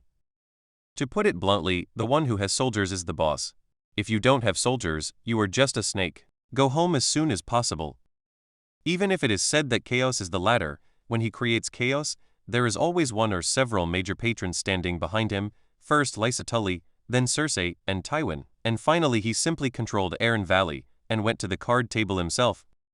This is the correct way to play the game called Game of Thrones. People like Emperor Joffrey Baratheon, Faceless Man Arya Stark, etc. all did this, turning the table over. Now, with the support of White Harbor, Clay has become a demon hunter. When he completely digests this power, he will also have the ability to become the person who flips the table. Clay didn't study the specific formulas of the 4 potions, so there was no rush yet. The sudden and outrageous force would only arouse people's suspicion. The excitement faded, and he was now thinking about one thing: what secrets were hidden in the weirwood or the heart tree? He had tried so many plants and animals in the north, so why did the heart tree have such huge magic power? If it is because the heart tree is the core of worship and the so-called power of faith, then Clay feels that this view reverses the causal relationship. I am afraid that when the worship of the old gods rose, people discovered the magic power of the heart tree, so just go and worship it, right? So this raises another question: where does the magic power of the heart tree come from? He didn't believe that the plant itself had magic power at all. There must be other reasons. Chapter 13. I want his head. After thinking hard to no avail, Clay realized that this question was essentially the same as asking him what Aror, the Lord of Light, was, and it simply couldn't be answered now. Since you can't think of it, just forget it. Clay has always had such a free and easy character. Calling the guard captain, who stood as straight as a javelin, Clay ignored his apologetic attitude and asked him, "Have you met Rob and the others?" "There is no young master, but I heard rumors at the banquet yesterday that His Majesty the King and Lord Ed intended to keep the children of the two families close to each other." "Go on." Clay motioned for him to continue. "You also know the ways of us Northerners. We probably have to use sword gestures to get close to them, so I think you should go to the school grounds if you want to find them." Clay looked at the veteran named Hosta with some surprise. Clay knew clearly that Hosta's judgment was accurate. Ed Stark's wishful thinking for his upright and honest eldest son to communicate with the Crown Prince is actually quite understandable. In his and Robert's eyes, the older deer and wolf have a deep friendship, but they are getting older day by day. Therefore, young wolves and deer should also form friendships from childhood, just like they did when they were young. This at least provides a great possibility for the two sides to stay together in case of war in the future. But Lord Eddard never expected that Robert's son, who was brave and good at fighting, was actually an embroidered pillow, and he was full of arrogance. Clay had already warned Rob to avoid contact with the royal family. Now it seems that it is completely useless, but it is actually true. The old wolf and the old deer are allies, but the little wolf bared his teeth at a brightly furred lion cub. It makes sense. "Let's go and see the excitement," Clay ordered, and Hosta, who was in bright armor, called 2 guards to follow him.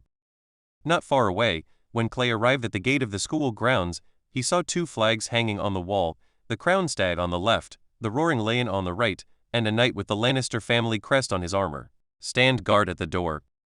Seeing Clay and his group approaching, he immediately raised his hand arrogantly. "Stop, who are you?" "The princes are competing with the Stark boys to compete in martial arts. No one else can enter." Everyone frowned, not because they were blocked, but because this knight of the Lannister family was talking like a wolf cub. This is not Casterly Rock City. As a subordinate of the North, hearing these words was naturally very harsh. "Sir, it is not a wise choice to insult the master like this here." Clay reminded lightly that the knight had recognized the mermaid family emblem on Clay and others, but he didn't care at all. In his impression, the old head of the Manderly family in White Harbor was still there, and the man in front of him was there as a high probability that a few people are side branches. Clay's words were meant to be a reminder, but in his ears they immediately turned into a naked call to call him a fool, and he immediately became angry. "You bastard, I'm going to tell you what you can do to these wolf cubs. I'll do the same thing when Wyman Manderly comes." These words were obviously nonsense. If his old man really stopped here, this little knight would have to get out of the way obediently. He did not dare to offend the majesty of the Earl of White Harbor, who held a big city and thousands of troops. As soon as these words came out, Clay didn't react at all, but the 2 White Harbor guards reacted violently. The curses immediately started, and a bold hand pressed on the hilt of the sword at his waist. "What are you doing?" the knight suddenly yelled, and he was not slow in his hand. The next moment, a beautifully made long sword was unsheathed, and the bright tip of the sword was pointed directly at Clay's eyes.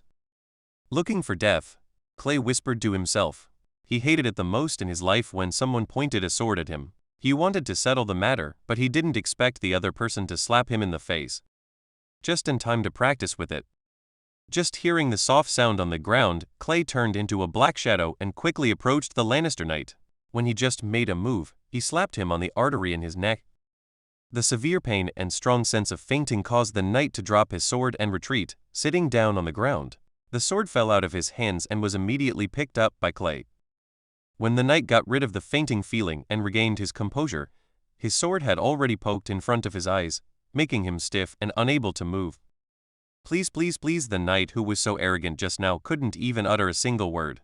Clay looked at the clown and shook his head boldly. With a choking sound, the long sword was inserted back into the knight's scabbard, and Clay's ice-cold voice sounded beside the knight's trembling body. "That's Lannister. Watch your head. It's really unstable without the lion." After dealing with this small role, Clay led 3 guards into the school grounds.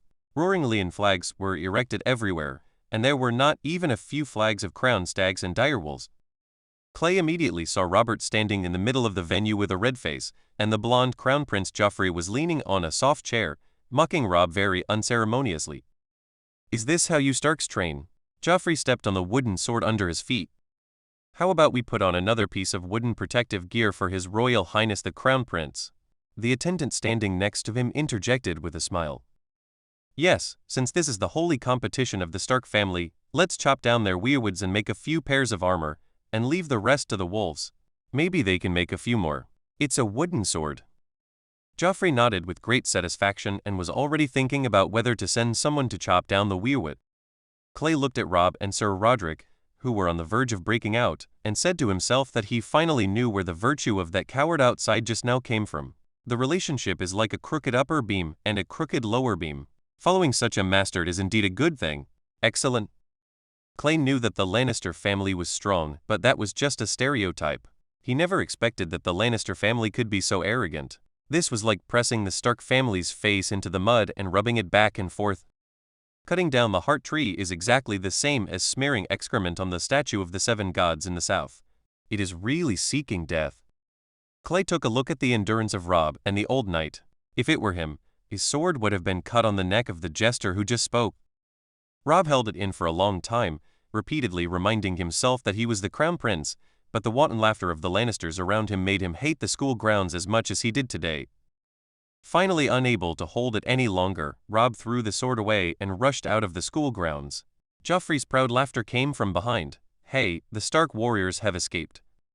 Seeing this scene, Clay had no need to go in anymore. He simply turned around and returned to the exit, waiting outside for Rob to come out. But before Rob came out, a Manderly family guard ran out panting. He came over and said a few words to Clay regardless of etiquette. As soon as he finished speaking, Clay's face turned dark and he roared at Hosta, "Call people. All of them." Before anyone else could react, Clay asked the guard viciously, "Where is he?" "I are near the blacksmith shop." "Go call people and surround me in the blacksmith shop. I want his head," Clay roared. At this time, he was far more like a lion than most people in this city. "Don't worry, gentlemen, all it takes is a phone number and the contract is okay. It's just the last step. It's uncomfortable." Chapter 14 Killing. Clay was so angry that someone actually dared to beat him. "The guard just brought news. My sister Vera got separated from the guard while walking in the city. When the guard found out, Vera was actually molested by a young nobleman of the Lannister family. After the guards arrived and revealed their identity, the arrogant boy realized that he had really molested a noble lady. That was not the end of it. The way he handled the matter was to throw a few bronze stars on the ground. This is rubbing the faces of the Manderly family on the ground. It is really unbearable for uncle and aunt. Hosta's eyes were red when he learned what happened from the guard. First, the young master slept in the mud all night, and now Miss Vera was molested by Lannister because of the poor guard. If this matter is not handled well, what will happen to her? His 3 heads are not enough for Earl Manderly to chop off. "Master, I'm going to gather the guards first. I won't let these bastards know what Poseidon's wrath is." Before Clay could say anything, Hosta, whose beard was trembling, ran out like a storm. To be honest, the dozens of plate-armored cavalry brought by Clay were more than enough to deal with a small noble, but when the king was stationed, he openly used force. No matter how angry he was, Clay had to consider the consequences. Although it was necessary to gather force to show the anger of the Manderly family, Clay, who had calmed down a little, always felt that something was wrong with this matter. It makes no sense why this happened. Although Vera is a bit coquettish, she is not stupid. The escort team is not a vegetarian. After guarding for such a long time, Clay knows very well that Vera's guard strength is stronger than his to some extent. The air is even taller. Being lost is unrealistic in itself, so even if it happens, is it just such a coincidence? He was teased just after leaving the guard's sight, and Clay keenly smelled an arranged conspiracy. The White Harbor guards, who rushed to the scene with bright armor and unsheathed swords, had already surrounded the few Lannister nobles who were being dragged tightly by Vera's guards. Hosta was pulling Vera. When the latter saw Clay appearing, she immediately threw herself into his arms and cried in grievance. "Are you her brother?" From a distance, Clay could smell the smell of alcohol in those words. He looked coldly at the little Lannister nobleman who was still riding his horse, with disdain written on his face. He was angry but also confused. Deep inside, surrounded by dozens of plate-armored knights, Clay gave an order, and these ignorant things were just a pile of stumps. The main line of Tywin Lannister's family has been maintained well, but why are these side branches so outrageous? They have no brain at all. Ignoring him, Clay comforted Vera in a low voice. Fortunately, nothing more extreme happened, otherwise it would not be his decision, and he would have to ask his old man for instructions. "Get off your horse, Lannister."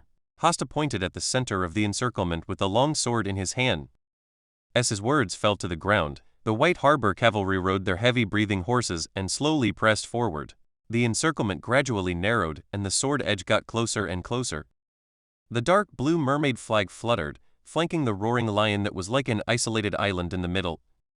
There was such a big commotion here. As the owner, Duke Eddard quickly got the news. At that time, he was chatting with Robert about his clan sword handbang. When he heard about this, he immediately darkened his face and walked out with the giant sword. Door. King Robert, who also heard the news, kicked up his chair and took 2 quick steps to catch up with his good brother. However, when passing by the door, he told his attendant, "Go and call the queen." In the field, seeing that Clay ignored him at all and thought he was being photographed by his identity, he shouted even more arrogantly, "You timid eel, you don't deserve such a nimble sister. Leave it to me. I'll take her to see the beautiful scenery of King's Landing. It's much better than this ghost place that can freeze your dick off." The scene was quiet, everyone was staring at Clay. Really looking for death? The more he behaves like this, the more strange Clay feels. Why would such a stupid thing come to him? Clay was worried that he would be dominated by his emotions, and that a sword blow would play into the hands of some people, but now, Clay couldn't help it. Whoever he said was bad actually insulted his own father. You must know that Earl Wyman has the nickname of Lord Eel. As the heir, it is his unshirkable responsibility to safeguard the reputation of the clan leader and family. After letting go of his sister and pushing her to the guard beside him, Clay sighed. The next second, the activated muscles after becoming a Witcher bounced him off his footing like a cannonball. He faced the Lannister with a smile on his face and unsheathed his sword. The heartbreaking sound of the sword cutting into the flesh and cutting through the bones was accompanied by the painful neighing of the horses. Clay cut off the 2 front legs of the leading Lannister noble's mount with a sword. The horse fell and pinned his master underneath him. There was an inaudible sound of bones breaking. This guy, who was probably osteoporotic, had his thigh broken by his mount. After falling to pieces, he let out a piercing scream. Walking in front of him, Clay raised the long sword stained with scarlet blood. Now that he had taken action, the killing was clean. "Spare me, spare me." Before, he was as proud as a god, but now he is as humble as a piece of grass. It's really pitiful. "It's too late," he said lightly, stabbed with the sword, and blood spattered everywhere. Amidst the low voices of the onlookers, the Lannister noble held the long sword inserted in his abdomen, his eyes almost bulging out. He actually didn't believe that Clay would kill him until his death. After all, his last name was Lannies. Special. King Robert and Duke Eddard, who had just arrived, stopped and looked at the expressionless figure in the center of the field. "7 gods," Robert muttered. He was used to seeing life and death. It was not that he was against corpses. He just felt that the Manderly boy he had seen at the first banquet turned out to be a ruthless character. Lannister said, "Just kill." "That's enough, Clay." Duke Ed stepped onto the stage, looked around, and then said solemnly to Clay, "It doesn't matter, Lord Duke. The honor of the Stark family is like the ice of the north, noble and untarnished, so as your vassals, the same goes for the Manderly family." Clay bowed slightly as a gesture of respect to Ed and Robert. He bowed and said, "His Majesty." Robert nodded stiffly, because he realized that he seemed to have done something stupid just now. The words he told Lancel when he went out had now caused a bigger trouble. The Queen's figure had already appeared not far away. He originally wanted to use the authority of the king to beat the Lannister severely, and then let the Queen take him away, and not be allowed to come out again before he left Winterfell.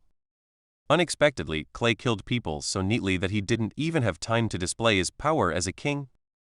A small group of soldiers embroidered with the Lannister and Crown Stag emblems forcefully separated the crowd. The Queen walked into the scene and saw the corpse, Cray, and his bloody sword that had just been pulled out of the corpse. Chapter 15: Imprisonment and Assassination. No matter how beautiful a woman is, when she screams, she is just ugly, more like a degraded monkey. The artificial scream was interrupted by Robert's roar. "Shut up, woman! Queen Cersei stopped screaming and glanced at her husband coldly with an imperceptible resentment and disgust flashing in her eyes. She said coldly, "Your Majesty, the Stark family has trampled on the rights of guests, they should be cursed." The Queen's summary was obviously very good, and she was very good at focusing on the key points, but this was a crime that no one could afford, and it was impossible to be convicted.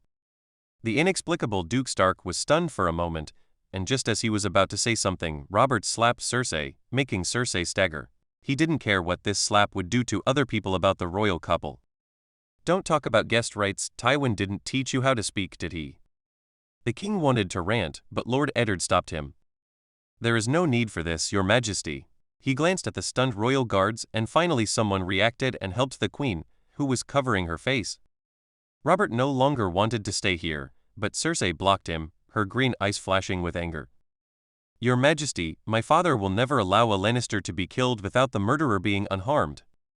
Don't use that old lion Tywin to hold me down." The king shouted angrily, glanced at Clay, who was standing there silently, and ordered irritably, "Then lock him up until I leave.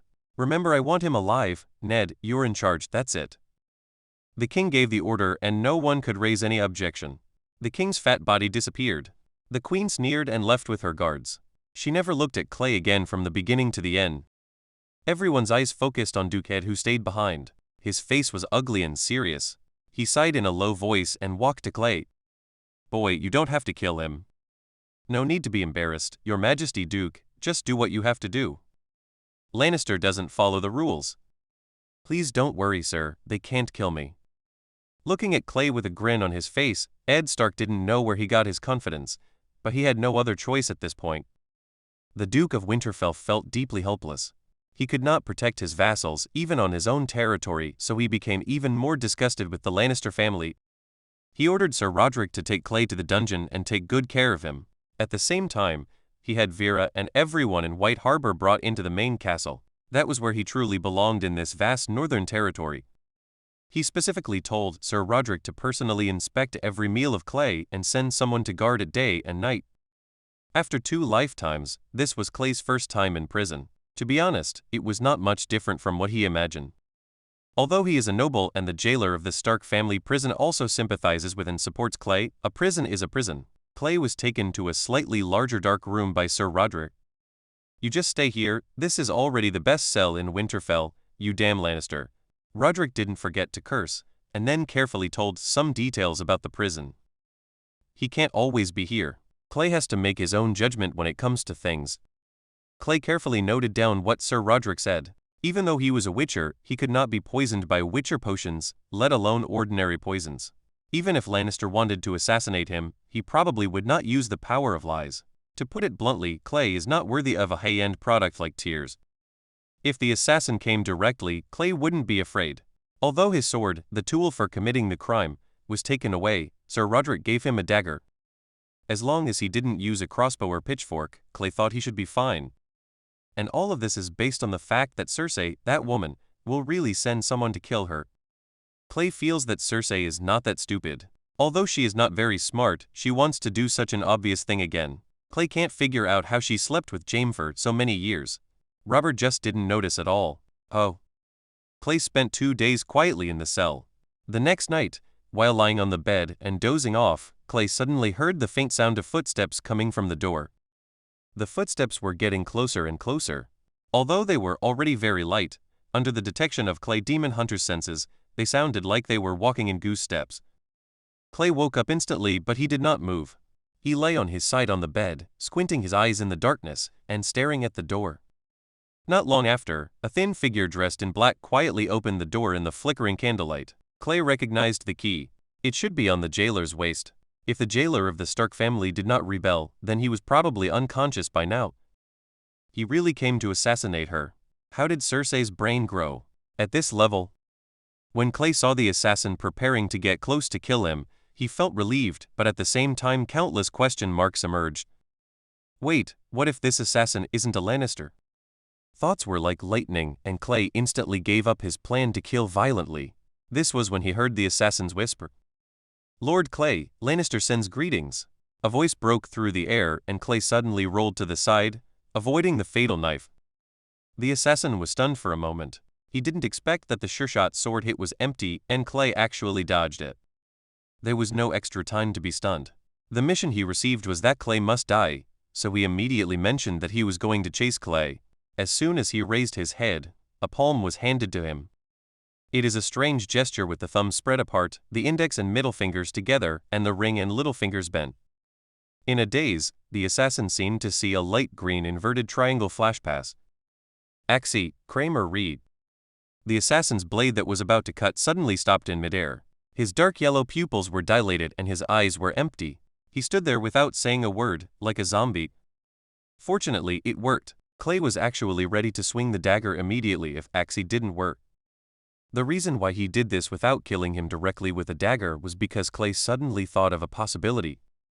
When he was assassinated, almost everyone thought it was a Lannister who did it. What if someone wanted everyone to think so? It's not impossible to kill him on Stark's territory and blame Lannister. Clay leaned against the wall and asked, "Your name?" Paul Lico. Clay couldn't remember who this person was, maybe he was just a minor character. Who sent you here? This question seemed to cause the assassin great pain, and his facial features under the black cloth were twisted together, but in the end he still could not resist the magic power of Axie. Then Clay heard a name. Petter Baelish. Chapter 16 Chess Pieces. Hearing this name, a big question mark popped up in Clay's mind. Petter Baelish. Littlefinger? It only took a second for Clay to realize who the name referred to. Why did this famous conspirator in Game of Thrones send someone to kill him? To be honest, Clay had a little strange emotion in his heart that he didn't know how to describe. It was definitely wrong to say he was flattered, but that's pretty much what it meant. Wait, that's not right. Robert didn't bring Littlefinger with him when he went north to Winterfell. The assassin would not kill him because he was the heir of White Harbor, it must be because of the conflict between him and Lannister. But how did these Littlefingers know? Littlefinger sent an assassin to sneak into the prison from so far away to kill him. And, what kind of communication method is this? Calculating that it has only been 2 days since the incident happened, how could it be so fast? Still a round trip? As far as Clay knew, the South had always been better at training ravens than the North. It took a day for the ravens who were fattened by good food to travel from Winterfell to White Harbor. Calculated based on the distance, if it was really a raven that sent the message, the speed of the raven that sent the message would be at least twice as fast as the White Harbor raven. I don't know why, but Clay's mind suddenly appeared in the mind of a muscular raven that has always been covered in tendons. To be honest, it's eye-catching. Shaking away his thoughts, Clay decided not to think blindly anymore, and it was better to ask directly. How did Petter contact you? Raven. The assassin spit out a word without warmth, dull and stiff. Is it really a raven? To be honest, this refreshed Clay's understanding of this kind of creature. If used properly in war, the information gap can be greatly improved. But now he doesn't want to get entangled in these meaningless details. What he wants to know more is, why did Littlefinger kill him? The powerful magic power of the Yaxi seal is indeed invincible against ordinary people, but Clay soon understood that the assassin in front of him was just a killer who carried out orders. As for why he killed himself, he didn't know. After giving him another shot of Axie, Clay ordered him to lie face down on the ground. He didn't want the man's ugly face to affect his mood. I can't ask, what should I do next? Clay was talking to himself in the silent cell. Clay must not kill him here, although it is now easy for Clay. Clay can even order the assassin to wipe his own neck. However, whether he dies or the assassin dies, Littlefinger's purpose is achieved. If she dies, the queen will have to face the angry Duke Stark and the king who can't get along with her at all. The queen will not be deposed because of her death, but her final relationship with the northern nobles will be torn apart. The queen herself knew very well that she did not send an assassin, and she might think that the Stark family acted on their own. And if the assassin is dead, his own existence can also achieve the above effect, but Clay is not dead. Therefore, looking at this matter at present, no matter what the outcome is, the purpose of driving a wedge between the Stark family and the Lannister family is the same, has been achieved. So gloomy. Thinking of this, Clay asked, You arranged that stupid Lannister too? Our job is just to lead him there just right. Because his face was on the ground, his voice was a little distorted, but Clay could understand it. There was nothing more to ask for the time being. The assassin was still lying on the ground, in close contact with the cold cell floor. Clay is now thinking about how to deal with the aftermath. What should he do if he won't become a living person? The candle burned quietly, and the crystal tears fell drop by drop. Time passed slowly. Clay habitually added another shot of the Yaxi seal. Just after the spell was finished, his hand suddenly froze in midair. Yes, I can't kill him, but I can let him go on his own. The idea came to him in an instant. The more Clay thought about it, the more reliable it became. After the idea was perfected, he ordered the dusty assassin to stand up and said to him in a serious and clear voice, "Remember, you have killed Clay Manderly. Leave now, report this matter to your master Petter immediately, and stop investigating information related to Clay." "Yes, I remember," the assassin replied mechanically. "The Axi seal has a limited duration. Although this thing is cognitive tampering, it is only temporary, Clay. All he needs to do is send the message to Littlefinger. Just imagine, after he sends the message to Littlefinger, as long as he doesn't really see Clay, he won't doubt himself, and people won't take the initiative to deny themselves." Taking a step back, what would he do even if he really found out that Clay was not dead? Send another letter to Littlefinger, saying, "I'm sorry, Master, the one I killed earlier is alive again. Just wait, I'll kill him again to show you." As long as the assassin is not a fool, he will not do this, because in Littlefinger's view, this approach is a clear betrayal where the person who sent the letter is not a normal person at all. Tools that have lost value or become mutinous should be abandoned or destroyed immediately. Littlefinger must know how to stop losses in time. Therefore, as long as this assassin wants to live for a while longer, for example, if he has the opportunity to run to the other side of the narrow sea, he must acquiesce that Clay is dead, and he can treat it as invisible if he sees it. There were 3 of them in the entire King's team, and he was the only one who specifically received the assassination mission. This is why Clay dared to do this. The assassin, who was confused and stumbling, as if he had been raped, left in despair. Before leaving, he closed the door for Clay, and then put the key back at the door to the waist of the jailer who had been knocked unconscious by him. The service was quite attentive. Reviewing the incident, Clay found that he had inexplicably become Littlefinger's pawn to instigate conflicts between the Stark family and the Lannister family, which made him extremely unhappy. At the same time, he also realized that his rank was still too bad. Only when things came to a head did he realize that something was wrong. However, as the general trend turned, he was sent to the cell by the other party through a small trick. Thousands of miles away, Clay could feel the coldness behind Littlefinger's narrow smile.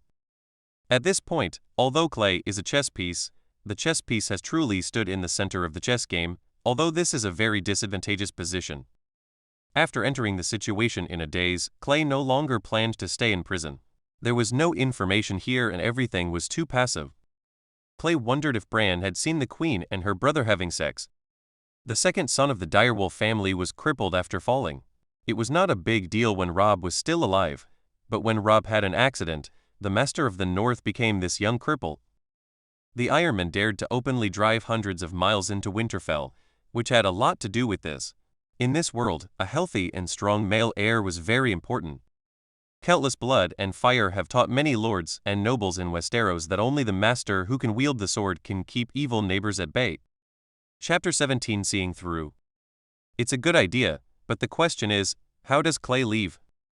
Although as a noble, Clay will not suffer the pain of prison, especially under the protection of the Stark family, it also makes it very difficult for him to leave the prison. The logic here may be complicated or simple, but in the final analysis it is a matter of face. For example, if Clay is now imprisoned in Casterly Rock, and he kills the jailer, takes out the Lannister guards and escapes back to the north, not only will he not be punished by the laws of the kingdom, but he will be welcomed as a hero. But unfortunately, Duke Ed is his lord, and Clay is staying in his prison. Once he escapes, it means that he has renounced the northern aristocratic system. This is a very serious matter. In the northern language environment, this is called trampling on honor and will never be forgiven. Early the next morning, a frosty Sir Roderick hurried into Clay's cell. Early in the morning, he heard a report that the jailer had been knocked unconscious. The weather-beaten old knight immediately realized that this was directed at Clay, because except for him, there was no one in the dungeons of Winterfell. Value goals. Along the way, the knight's mind was filled with thoughts. He was afraid that he would really see Clay's murdered body, because that would mean that Lord Ed would completely break up with the Queen. Although he knew that with the stability of his master, it was impossible to fight against the Queen when the King was around, but from now on, the wolf and the lion, who originally disliked each other, began to bar their fangs at each other. As he muttered something in his mouth, Sir Roderick's feet felt windy, and he soon saw the young jailer standing there at a loss with a large bruise on his neck. "Is Master Clay okay?" Roderick opened his mouth and asked. The jailer shook his head. The old knight breathed a sigh of relief and glared at the jailer. Roderick entered the prison in a hurry. Passing through the candlelights one after another, Roderick came to the cell with the best and quietest conditions at the deepest part of the dungeon. Clay was wearing civilian clothes and was leaning against the wall, holding a copy of Tales of the Old Gods of the North borrowed from the Winterfell library and reading it with gusto. "Lord Clay, are you injured? Have you seen who the assassin is?" Roderick finally let go of his hanging heart, but immediately became a little confused. Clay's appearance didn't seem like he had been assassinated at all, and his brows were filled with relief.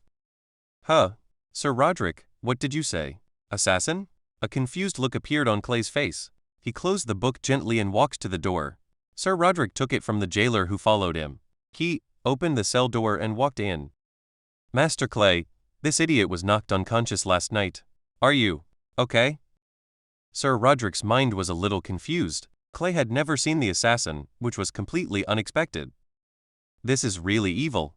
Someone sneaked into the dungeon and knocked out the jailer. He didn't come to assassinate Clay, so what was he doing?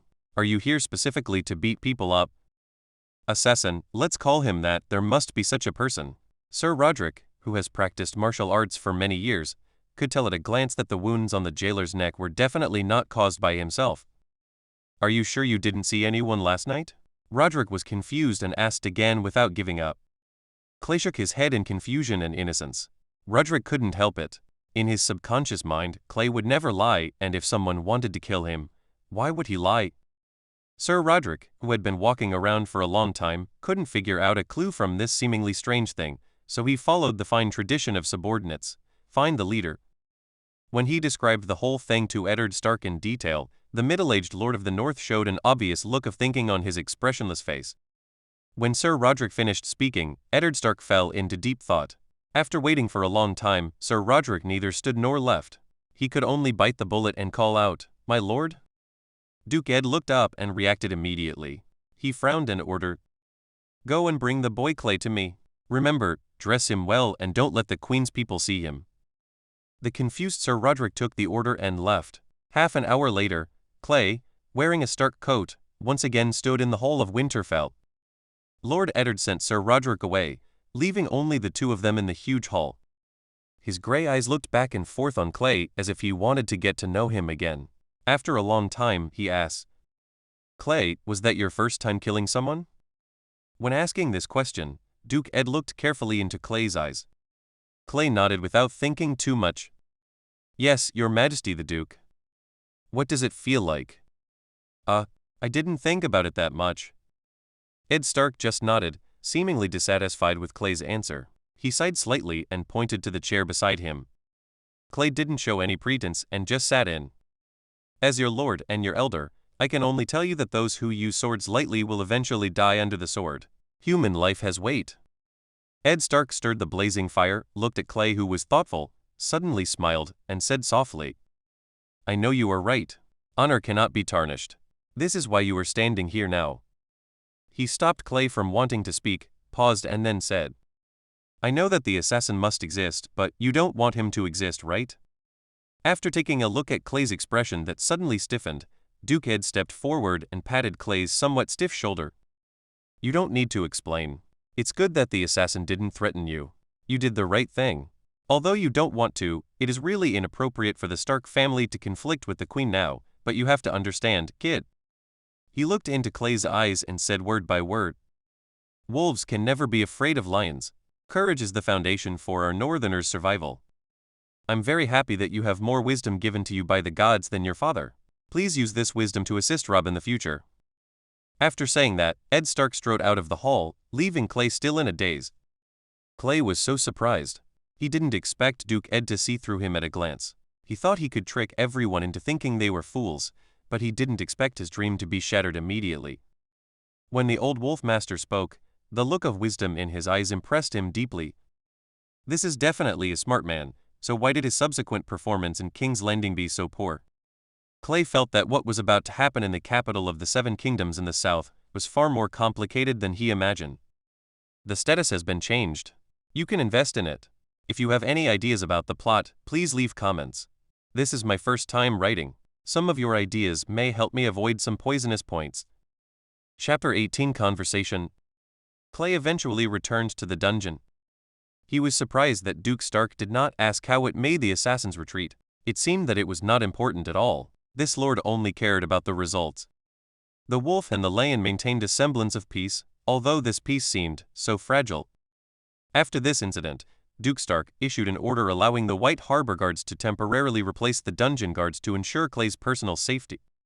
However, Clay heard a piece of news from Sir Roderick. He might not stay in the dungeon for long, because his old man, the patriarch of the Manderly family, Earl Wyman, had already led 100 plate armored cavalry, heading towards Winterfell at full speed.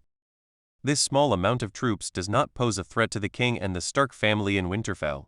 It is simply an act of the Earl of White Harbor to show his strength and demonstrate to the Lannister family. Clay could clearly feel the reverence in the eyes of these guards looking at him. Some of these people responded to the Lord's call during the Usurpers' War and raised troops south. Therefore, like Lord Eddard, they were extremely dissatisfied with the Lannister family. But they had no choice but to return to the ice and snow in the north to scold their mother because of Duke Tywin's powerful troops and countless gold.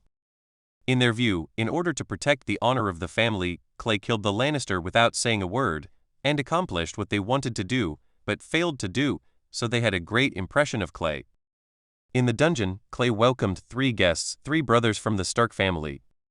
Robb, Jon, Bran, what are you 3 doing here? Clay pointed to the wooden chair placed in the corner. The 3 of them didn't mind it being dirty, so they took a look at it and sat down. A glance at Bran's waist told Clay that Bran hadn't climbed the remaining tower yet. Come and see our heroes in the north. Father has never allowed us to come see you. This time the guards were replaced by your guards, so we sneaked in. Robb scratched his head and said a little apologetically. Young people in the north have simple minds after all. After a while, the 3 Lang brothers have already regarded Clay as a true friend. Father said that you are a true northerner, and my brothers also said the same. Bran, who was still a little one, said cutely. Clay smiled happily, but surprise and thought flashed across his eyes. After becoming a demon hunter, Clay's body was very sensitive to magic. However, in his field of vision, Bran's body was covered with magic. Thread-like magic. No, this is not normal. The last time Clay saw Bran, it was at the king's banquet.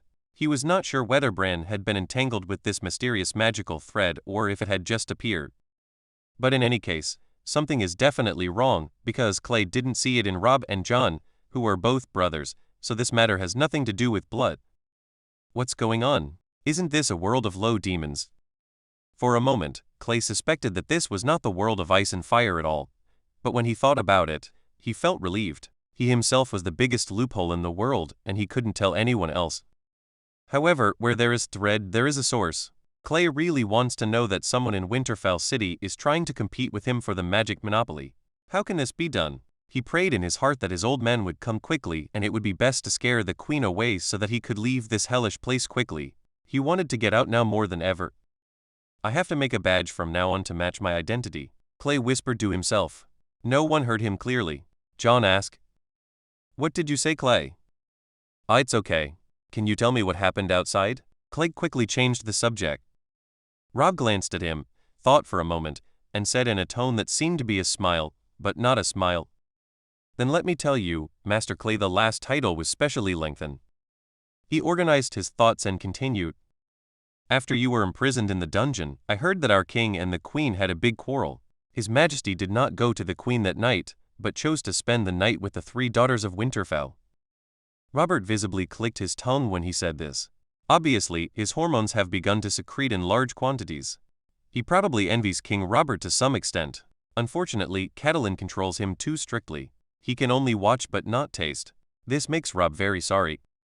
My father has told everyone in the family not to have contact with the queen and those people anymore, and I no longer need to play with the abnormal-minded crown prince to act for the adults. Robert curled his lips. Clay understood that those few days with Joffrey must be one of the most humiliating times in Robb's life. I really didn't expect how King Robert could have such a crown prince, Jon said. As an illegitimate son, he had never met the crown prince Joffrey a few times, and he had never communicated directly with him, but his intuition told him that the crown prince did not smell of a stag at all. Disgusting lion stench. Yes, Joffrey looks nothing like our king. To be honest, I think he is more like a regicide and a queen. Robb looked at Jon and agreed with his words, not noticing the strange expression on Clay's face. Sighing inwardly, Clay thought that this might be the reason. No one would take the initiative to check Joffrey's identity, but he was helpless because he looked so much like his uncle. There was nothing Baratheon about him. The current three dear brothers, Stannis and Renly, have very good feelings for Robert. If Joffrey looked exactly like young Robert and smelled like a man, the two of them would not be with Robert. Immediately after his death, he rebelled.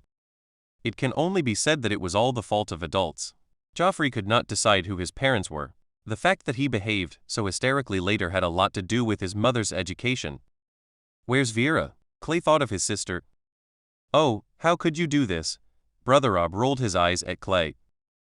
It's okay. Father has already taken her into the main castle, and she sleeps with Sansa at night. Don't worry, when Lord Wyman arrives, Father will hand over your sister to him. Nodding, if that's the case, then there's nothing to worry about. Jon took out a small pocket from behind, took a small stool to serve as a tabletop, and took out the contents. What? Hey, see for yourself. There was a small jar inside. As soon as Clay opened it, the strong aroma of wine filled the empty cell. Jon, Father won't let good boy Robb frown subconsciously, and soon he realized that what he said was extremely boring. Besides, he was also very greedy. The two brothers blocked the ignorant Bran from seeing him. So, in the small dungeon of Winterfell, the young generation in the north passed around a small bottle of wine and laughed loudly. The protagonist is in jail because of the plot needs. You can't kill the Lannister and nothing will happen. But indeed, I will end this part as soon as possible and let the protagonist come out. Generally speaking, I want to express a protagonist with growth potential. After all, it would be cool if he just promoted everything at the beginning, but soon there would be nothing to write about. If that were the case, why didn't I set it up as a Gundam? It's a template, right? Laughs. I am very able to listen to your opinions. I welcome you to discuss the plot issues as they are. If I think it is reasonable, I will definitely adopt it, but please don't be arrogant. Everyone on the internet is not very patient. Please forgive me. Chapter 19. The Count arrives. To be honest, when Wyman Manderly received the message that his granddaughter Vera brought to him with a raven, he almost choked to death on the Kingting Island golden wine he drank. For God's sake, what on earth was this little bastard Clay doing in Winterfell? Slaughtering Lannister-like livestock in front of the Queen. Although Lord Wyman admitted that he was pleased, he was also frightened by Clay's boldness.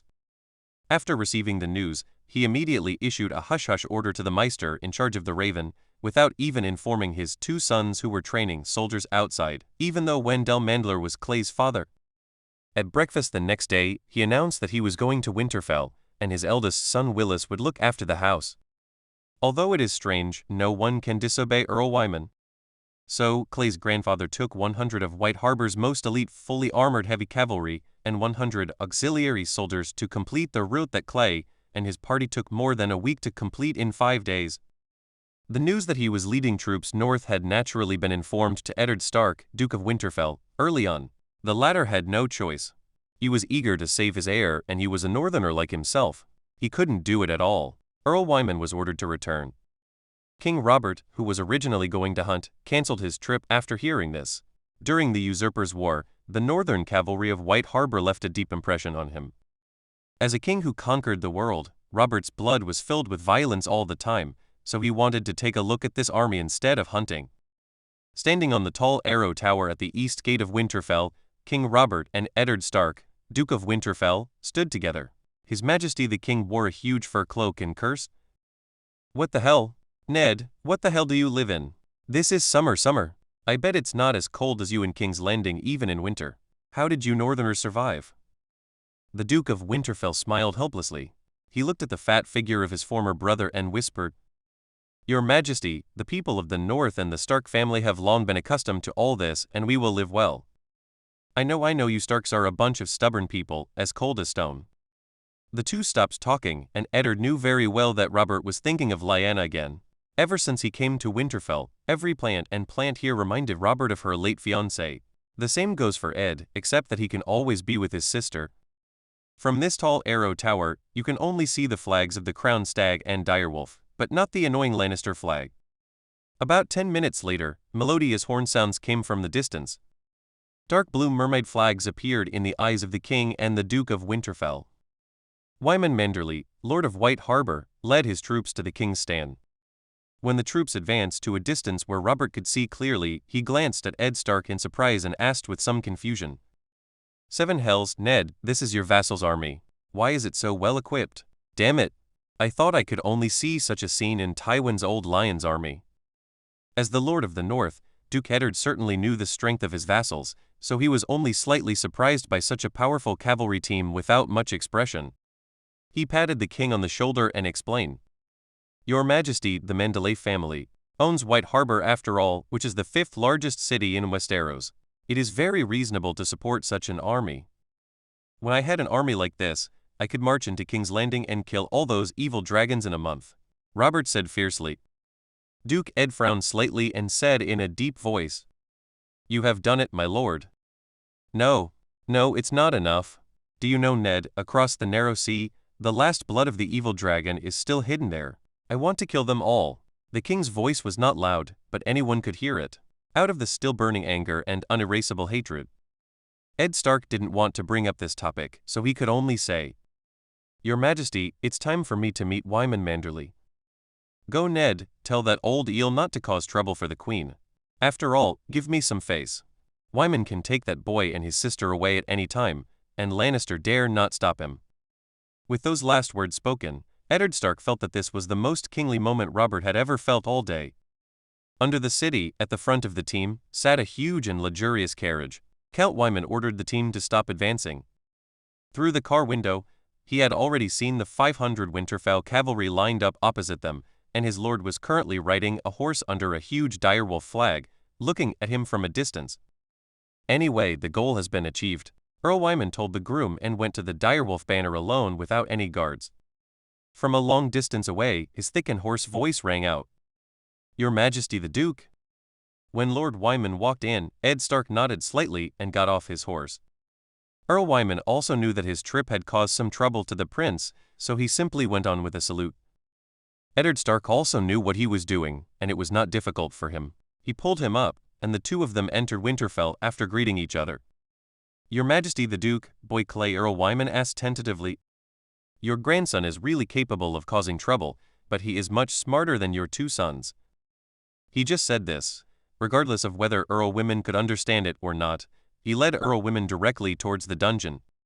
The king's words were correct. Although he understood Earl Wyman's behavior, in a sense, the Manderly family had the intention of forcing the palace. If the queen really made trouble, although the king wanted to, he could not support it. Kind of behavior. Therefore, we should cut the trouble quickly, and let Earl Wyman leave with his grandchildren to avoid further trouble. He did not dodge along the way. Lord Eddard's steps were very fast, making Earl Wyman, who was even taller than Robert, sweat after following him. Arriving in front of the dungeon, the White Harbor guards just saw Duke Ed preparing to salute when they saw the figure of their own earl also appearing. At that moment, everyone lowered their heads and pretended to be quiet. The heir of White Harbor was taken to the dungeon, and the noble lady was molested by Lannister. They didn't believe that these guards were not responsible at all. The panting Earl Wyman looked at the White Harbor guards, snorted heavily, glared at them, and followed Ed Stark down to the dungeon. The heir is more important now, and we can deal with these people later. As soon as he approached Clay's room, Duke Ed's steps slowed down. His nose told him that someone was drinking here, and his ears told him that there were 3 people in the room, and he was familiar with these 3 voices. Impulsive, he kicked open the cell door and glared at the 3 people in the cell who were drinking happily. The smiles on the young people's faces froze. Chapter 20. Before going home. "Rob, can you tell me what you are holding in your hand?" Duke Ed said with a straight face. "I never expected that when a child was caught doing bad things by his parents, Clay and the others would be what they were like now." Clay glanced at Rob. The future king of the North was now completely stupid. He pursed his lips and hesitated to say a word. He was still holding the bottle of wine tightly in his hand. Except for Clay, these 2 Starks are honest children, and they both bow their heads and admit their mistakes. Not wanting to pay attention to these 2 careless things, Duke Ed had something to do with this time. He moved half of his body, and Clay saw the broad figure of his old man. A grandpa? Clay didn't expect the old man to come so quickly. Of course he knew what Earl Wyman was here for. To be honest, his trip to Winterfell had already exceeded his goal. First of all, through Duke Ed, Clay's identity as the heir of White Harbor was recognized by the nobles. Secondly, he completed the preparation of the Witcher's grass decoction, and by chance, he also successfully completed the Witcher's mutation, although the process not so pleasant. Furthermore, Clay stayed in Winterfell for so many days, and by virtue of his status as a noble child, he got to know the younger generation of the Stark family. Although he holds the Demon Hunter system, he can theoretically expand his power quickly, but this will take time. At this juncture, it is very necessary to form a good relationship with the Stark family. In fact, he can't help it. His background determines that he must firmly stand with the wolves at this stage. As for the future, let's talk about it. Of course, there are also disadvantages. I was tricked by Littlefinger. Although I minimized the consequences through my actions, my sister's reputation was damaged after all. She will not be able to get married in the next 2 years, but this is also even though it was Vera's wish, she didn't want to get married. Moreover, whether it is the huge magical power of unknown origin in the heart tree, or the magical threads in Bran's body that drive him to trypophobia, this seemingly peaceful capital of the north is actually filled with a strong flavor of magic. Clay was thinking of finding an opportunity in the next 2 days to find out the source of Bran's magic thread. To be honest, he had some guesses in his mind, but he couldn't get confirmation.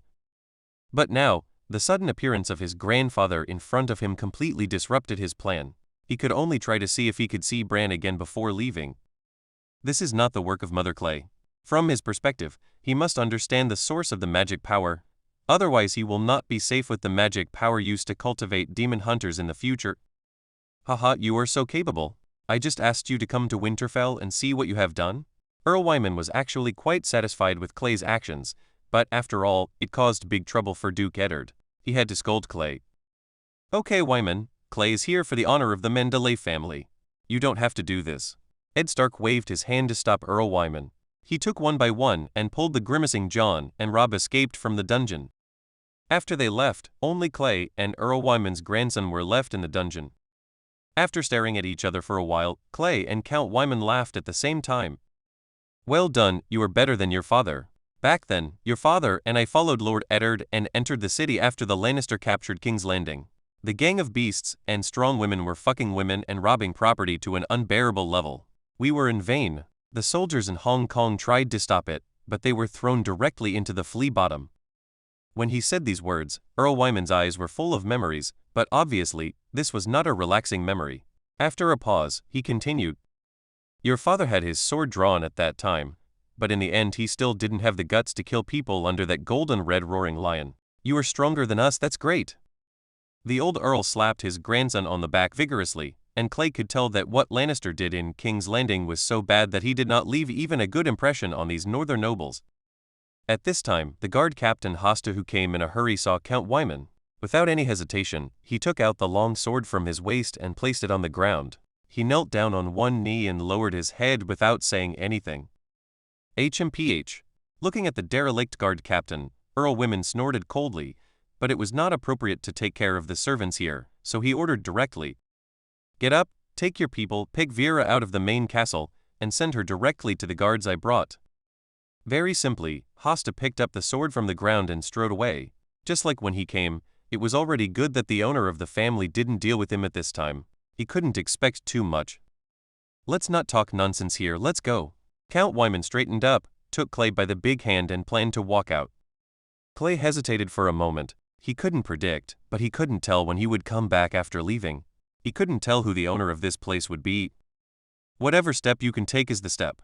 Clay sighed slightly in his heart and said to his grandfather. Before I leave, I have to meet with Robert and the others from the Stark family. After hearing this, Earl Wyman slowed down and looked back at Clay with a frown, waiting for his next words. Now, the Stark boys and I are considered friends. I don't think it's good to leave like this. Besides, Grandpa, you asked me to come to Winterfell with the intention of making good friends with them. Although it was a question, his tone was very firm. You don't hide your words at all. It seems that you are doing well? Yes. There is no need to deny that the grandfather in front of him has the same interests as his in every sense, so naturally he will say whatever he wants. Then go ahead. I'll wait for you outside the city. Remember, don't cause any more trouble. Duke Ed readily agreed to Clay's request to see Brother Robert before leaving. He himself is a person who values friendship and naturally appreciates Clay's behavior very much. So, in the hall of Winterfell, Clay once again saw the unlucky Jon and Robb as well as Bran, who was still a child. As for the youngest Rickon Stark, Clay didn't need to see him. Robb and Jon are both in a bear hug, and they are good brothers after drinking together. This love between men is universal in all time and space. But Clay's real goal was not these two unlucky guys. His peripheral vision was always staring at Bran. To be precise, it was the dense magical threads on Bran's body that entangled him. Before hugging the timid Bran, Clay quietly opened his system and activated the magic pool. As soon as his hands touched those invisible threads, Clay immediately saw that the thread seemed to have found its ends and flowed into his body along the part where he and Bran's back were in contact. In an instant, Clay's eyes froze, because he was very familiar with this feeling of magic, because he had experienced this feeling in one place, that is, the heart tree. Posted, got the flu. Chapter 21, Three-Eyed Crow. This is the same magic power as the heart tree. Clay is even sure that the end of the thread blocked by his vision must be connected to Winterfell, and even the largest heart tree in the entire north. In the empty hall of Winterfell, little Bran put his head on Clay's shoulder. The little boy's face was filled with a cute smile, mixed with a little bit of confusion. Clay's heart skipped a beat, and the magic pool was like a reel, suddenly increasing its suction. He no longer absorbed the magic threads on Bran, but began to pull the invisible threads that passed through the wall. Clay wants to see what he can pull out. Within a few seconds, the silk thread was pulled from a loose state to a straight one. Clay clearly felt a strange pulling force. This was not something his touch told him, but more like it was directly reflected in his brain. Try again? Except for Clay, no one present could see these magic threads.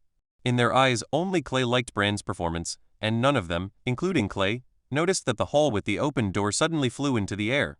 Entered a crow. This black crow landed on the chandelier. Its dark yellow eyes turned, looking at Clay's back with an extremely human and cold gaze, and that gaze was full of hostility. Clay's Witcher senses were turned on to the maximum. He patted Bran on the back and talked to him about bringing him something Bran liked the next time they met. But in fact, he had been pulling on the magic thread that was about to break, and he seemed to be able to hear the moaning sound from the magic thread. Suddenly, Clay felt a strong smell of corruption. The reason why he felt it rather than smelled it was because it was also filled directly into his brain, making Clay instinctively uncomfortable. In this smell, Clay also felt a strong chill, as if there was an iceberg standing behind him that would never melt. An illusory breaking sound sounded, but unfortunately no one heard it. The magic thread finally ran out of power and was torn into two pieces by Clay.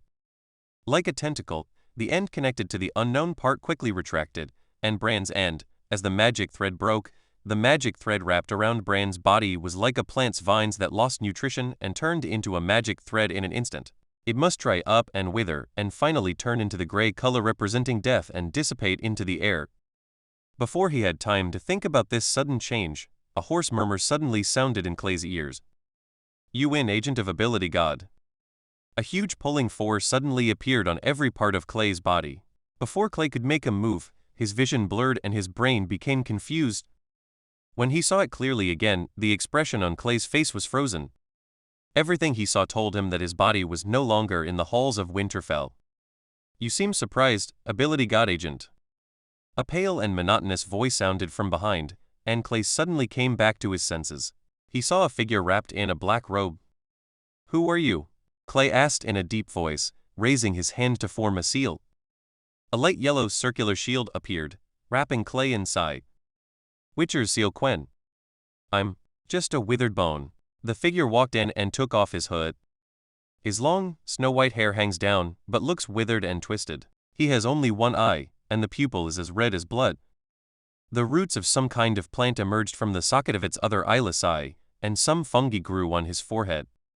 This appearance is a bit like the gods and ghosts related to nature in some myths, but Clay can feel that there is not much vitality in the body in front of him, and most of them are filled with the breath of death. "Yes, it's this. The smell of a strange god." His smooth voice seemed to be telling a simple fact. Clay recalled the conversation just now. The other party called himself Agent God. Feeling something in his heart, Clay estimated that what the other party was referring to was the ability brought by his own demon hunter system. You don't need to be so nervous. Your body is full of magic. I have no intention and no ability to hurt you, agent of the gods. He said, seemingly on purpose. He emphasized the title agent of the strange god again. Clay ignored him. He finally had a chance to look at the place where he was. It didn't matter. After just one glance, Clay was shocked. He saw the Iron Throne. It's not that Clay has really seen the Iron Throne in this world, but this chair is so unique that Clay knew it was the Iron Throne the first time he saw it.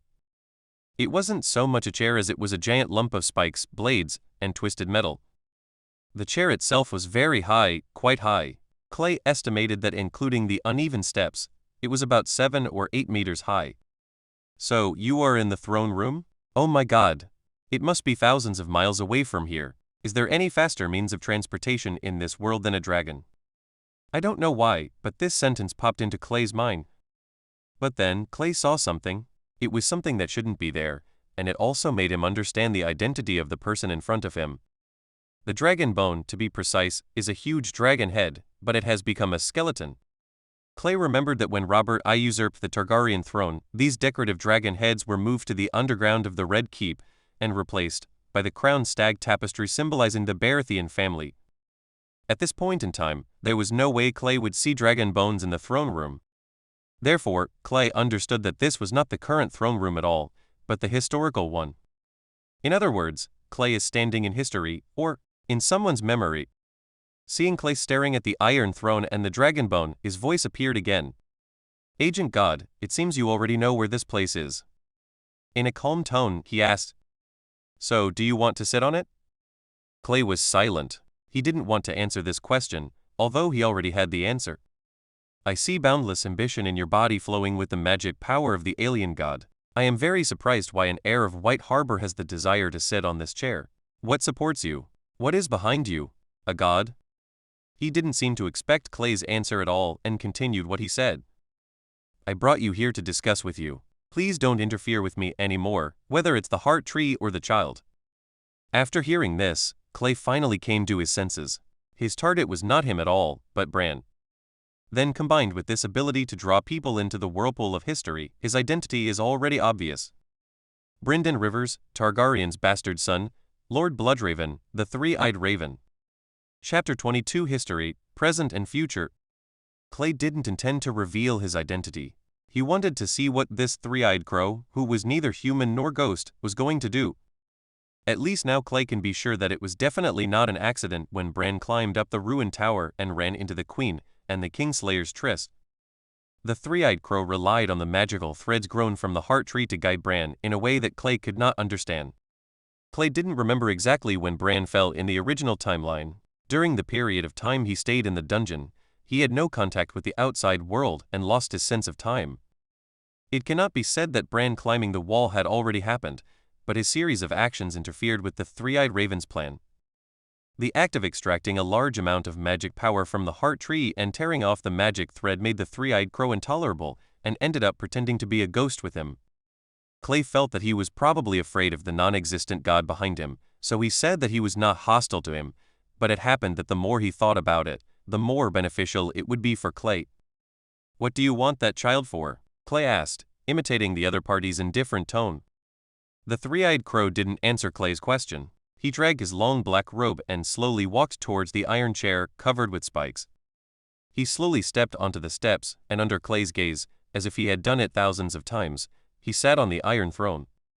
Clay had to admit that this chair seemed to have extraordinary magic power, making the people standing below involuntarily feel awe. There is no king here. Clay's voice was cold. Indeed, but not important, the three-eyed crow said. He gripped the armrest of the Iron Throne tightly, and the sharp blade cut open his palm, and light green blood flowed out, but he didn't care. I want to make a deal with you, agent of ability god. His voice suddenly became louder. Oh? Clay was curious about what he would say. I will use my power to send you to sit on this throne. The condition is that after you become king, the North will be allowed to be independent. Clay's mind was filled with questions, and he almost suspected that he had heard wrong. For a moment, he thought that this person had eaten too many weirwoods before he came, and his head was not clear. How many masters do you have? What ability do you have? How dare you brag like this? Why didn't I know you were so awesome? After holding it in for a long time, Clay still said, I don't think I can pull the Iron Throne out from under Robert Baratheon without you here. The current stag is indeed strong and has sharp antlers, but the gods did not give him a young deer to inherit. When he said this, the three-eyed raven's tone seemed to be much distant all of a sudden, but Clay rolled his eyes in his heart. Didn't he just want to say that none of Robert's current 3 legitimate children were his? As for being so awesome, I think if you want to say something, you might as well say it directly. There's no need to argue with me here. He frowned and chewed the meaning of Huebing's words carefully. The three-eyed crow could only regard this as a word unique to the power god, but this did not prevent him from understanding what Clay meant. Okay, from now on, I ask that you no longer interfere with my actions regarding this Stark boy, and you can make a request to me, as long as I can do it. Tisk, what kind of otherworldly version of the magical wishing lamp? Clay shook his head and decided to mention something a bit outrageous. That's it. Then I ask you to find me a dragon egg and tell me a way to hatch it. Can you do it?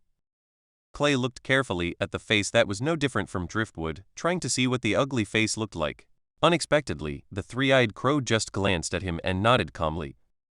Yes, if the deal is established, I will ask the stable boy Hodor of Winterfell to bring it to you, but this will take time. You will receive my gift in White Harbor. Clay was stunned, feeling that he had just been hasty and should have asked him for a Gundam. Although I was very curious in my heart, I wanted to know how he dug out a dragon egg for himself in the north, and also included an instruction manual. Well, that was how to wake it up. Clay originally thought that since he knew how to do it, why didn't he do it himself, but when he thought of his ghostly appearance, and that he was probably hiding in the cave outside the wall, he understood everything. You answer a question for me, and if you are satisfied, I will agree to the deal, Clay said. The three-eyed crow nodded and waited for Clay's next words.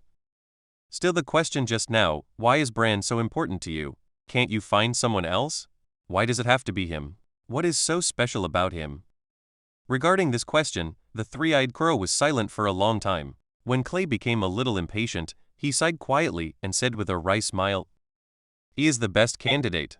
You have to know that in the entire Westeros, only the blood of wolves and dragons is special. Some of them are the best carriers.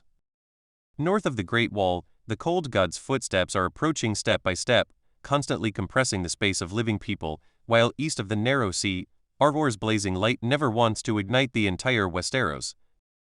Like you, I am the agent of the gods, but as you can see, my body is almost rotten. Bran, he is my best successor and the best agent of my lord. After pondering these extremely informative words, Clay asked, So, you invited me and even wanted to help me because the power in me does not belong to the god of cold nor does it belong to the king of light, Aror? You have ambitions for Westeros and that's enough. Aren't you worried about the gods behind me, taking away your territory or beliefs? It doesn't matter. As I told you at the beginning, the north is independent. Our lord doesn't mind if you and the gods behind you occupy the south, because Aror's power can no longer expand, otherwise the entire world will be unbalanced. Aren't there still 7 gods? In my lord's words, those are 7 guys who can't even stabilize themselves. It's impossible to expect them to resist Aror. In the empty throne room, Clay could only hear his own breathing. These simple words made the storm roar in Clay's head. I originally thought that gods were mascots in the world of ice and fire. Unexpectedly, the three-eyed crow appeared today to give his explanation, and Clay realized that there was something behind this. After thinking about it, Clay felt that he could only believe half of what the three-eyed crow said, and he would probably be deceived if he believed it all. Moreover, it is impossible for him to agree to all the conditions of the three-eyed crow. If he really agrees, wouldn't his plan to create an army of demon hunters go bankrupt? Pretending to hesitate for a long time, Clay sighed. Your terms are very good, but I can't fully agree.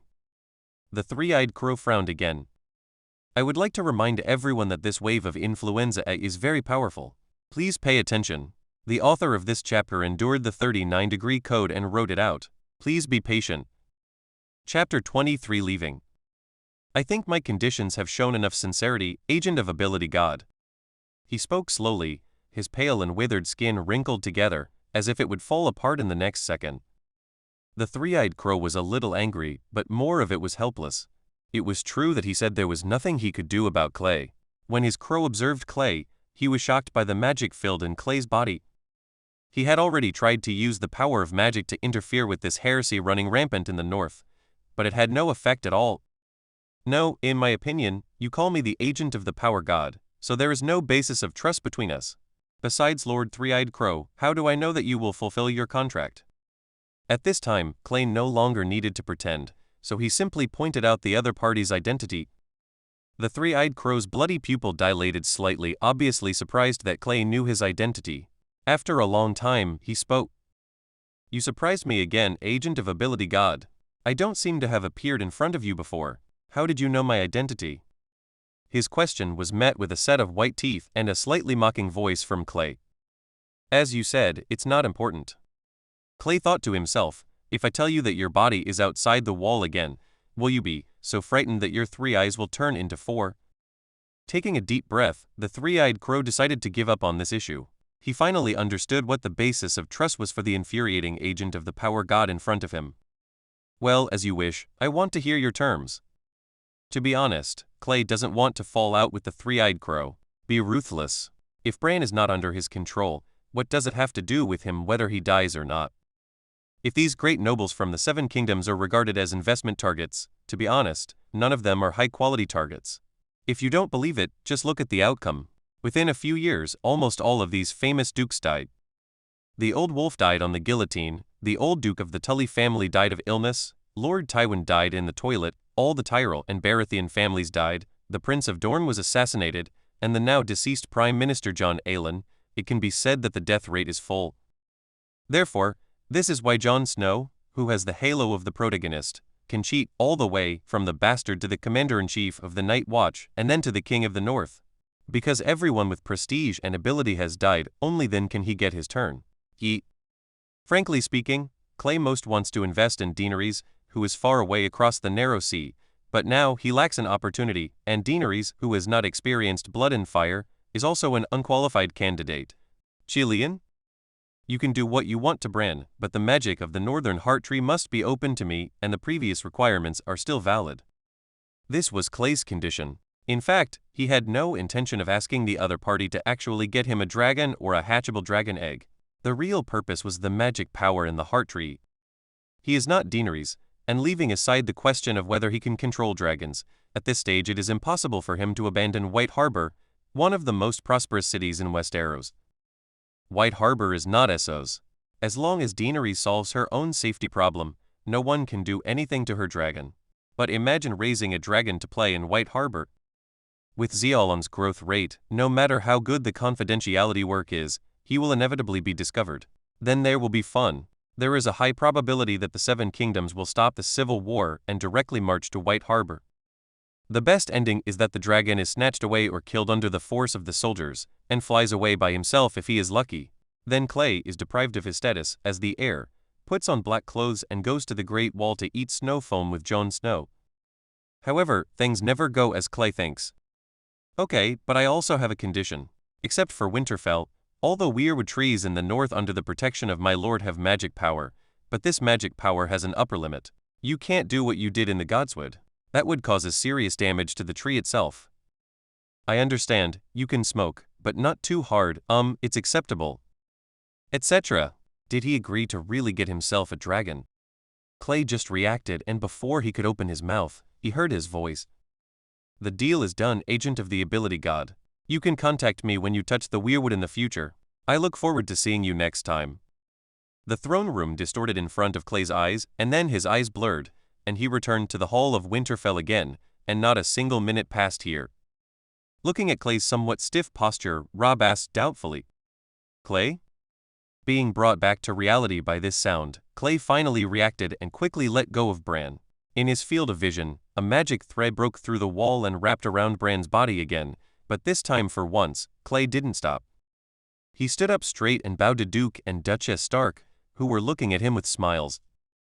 Okay, Clay, go back. Remember, you are always welcome in Winterfell. The towering walls of Winterfell have been left behind by Clay. Clay, who was riding a horse, breathed in the cold air of the north and looked at his grandfather, who was as tall as a city wall. I have to say, kid, you did a pretty good job this time. Seeing his grandson looking at him, Earl Wyman turned his head, touched his gray beard and smiled. He is now very satisfied with his grandson who has returned from Essos. He dares to kill Lannister, has made good friends with the Stark family, and has good sword skills. What made him unhappy was that he shouldn't have let Vera run wild when he came out this time, otherwise Clay wouldn't have gone into the dungeon. He shouldn't have such thoughts after his efforts on Willfield failed. Oh. What's more, the choice of the guard captain was also mistaken. He already knew about Clay sleeping in the mud. In addition, Vera was harassed. If it weren't for the wrong occasion, Count Wyman would have hanged this guy named Hosta. The guard captain has the heart. Earl Wyman felt very happy when he looked at the White Harbor guards surrounding him. When they just left the city, the Lannister king who got the news actually sent someone to stop Clay and himself from leaving. Seeing this scene, his 100 cavalrymen directly drew their swords from their sheaths. Those idiots were really scared to death and they gave up. The army moved out of the way. Clay, who was watching this scene, had the same feeling. Sure enough, a big fist is the last word.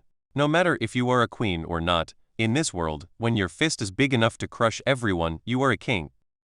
All the way south along the Barren River, a week later, Clay once again smelled the unique salty smell of the seaside, and also saw the huge city at the end of the field of vision, wrapped by a giant gray wall. The mermaid flag was flying, and only under this flag did Clay feel the relaxation he had not seen for a long time. Chapter 24 Between Family. Leaving the place of right and wrong in Winterfell, Clay finally had the opportunity to think about his next plan in White Harbor, a place where he could relax. He had been busy in Winterfell for such a long time. In fact, except for the identity confirmation and the acquisition of magic power, things did go according to his predetermined plan. However, starting from the Hearttree magic riot, what happened afterwards was completely beyond Clay's script and became completely beyond his control. Fortunately, although there were some twists and turns in the process, at least Clay finally jumped out of the muddy waters of Winterfell in time. When he was used as a gunman by Littlefinger and became a pawn in instigating the conflict between Stark and Lannister, he once thought of not doing anything else and directly bringing the assassin to show off his cards to Duke Eddard. Anyway, Yark was hit. Xifane's assassin will explain everything within a certain period of time. But later, he rejected his idea. He was already standing on the edge of the chessboard. If he took one more step forward, he would officially enter the game. However, in the Game of Thrones chessboard, there is no chance to change the identity and restart it. To a certain extent, both Clay and Littlefinger are looking for the latter called chaos. He likes the Stark family sense of honor and way of doing things, but that's all. As the team walked through the huge White Harbor city, enjoying the respectful gazes of the people of White Harbor who were busy with various livelihoods, Clay's heart became a little hot. Here, the mermaid flag is the law, and he is the successor of the mermaid flag. Go back first. You have a lot of time to take a closer look at this city. Lord Stannis and our fleet have killed many pirates on the narrow sea over the years. The trade routes are much better than before. Count Wyman patted Clay, who was staring at the city scenery, and said with a smile, "Okay." Clay shook his horse's reins and rode up to the new castle where the family members lived. This time, Clay was only escorted by a dozen experienced White Harbor veterans. As for his sister Vera, although she was not to blame for what happened during the trip to Winterfell, Earl Wyman still put her in a carriage decorated very differently from Queen Cersei's Wheel Palace and pretended to be the noble lady of the Manderly family. Slowing down at the entrance to the inner gate of the castle, Clay saw his sister Willfield. The eldest daughter of the Manderly family, who has passed her 19th name day, is wearing a spotless snow-white dress with golden accessories on her upper body. Under the midday sun, her entire body looks stunning, elegant and holy. Clay's Witcher vision allowed him to clearly see the pattern carved on it from a long distance, a trident surrounded by various sea creatures. Jumping off the horse, Clay came to his sister. "Welcome back, Clay. Where is your grandfather?" Willfield raised her neck slightly and looked behind Clay. "Oh, I came back first. Grandpa is behind. He will be back in a while." Clay didn't think too much, took his sister's hand and prepared to go back to the castle. He had been riding for so many days along the way and he couldn't wait to take a bath and rest. Willfield hesitated, biting her red lips. The Manderly family had relatively rigid rules. Logically speaking, when Earl Wyman returned, she, as the eldest daughter of the family, should wait until the end. But she knew very well that Clay didn't like these red tapes, and her temper was relatively soft. She was somewhat conflicted for a while, and she didn't move her steps. After pulling it, he found that his sister had not left. When he turned around and saw the unnatural look on Wilfield's face, Clay suddenly thought about it and comforted his sister and said, "It's okay. Grandpa has no time to take care of you now. Now it's Vera's turn to be unlucky." When he said this, Clay himself felt a little smile. When he was in Winterfell, the guard captain had talked to him many times and said that the two sisters were very interesting in the Manderly family. The two of them seemed to have agreed that there would be 7 days in one Monday, and they would spend 6 days each making Count Wyman angry. The eldest sister, Wilfield, is too soft-tempered. Although she has a good appearance and figure, Earl Wyman has always disliked her weak style of treating others. The old man has been used to being strong all his life, so naturally he does not want his family to speak softly to others. The younger sister Vera is just the opposite. She fails to learn what a noble lady should learn day by day, but her personality is too strong. She is too wild-tempered and a little careless, and she doesn't look like a noble lady at all. When Earl Wyman saw Weirfield on Monday, he asked her if she could have a tougher personality, otherwise she would be bullied all the time when she got married. On Tuesday, he saw Vera having dinner and spreading food all over her body. But it's also interesting.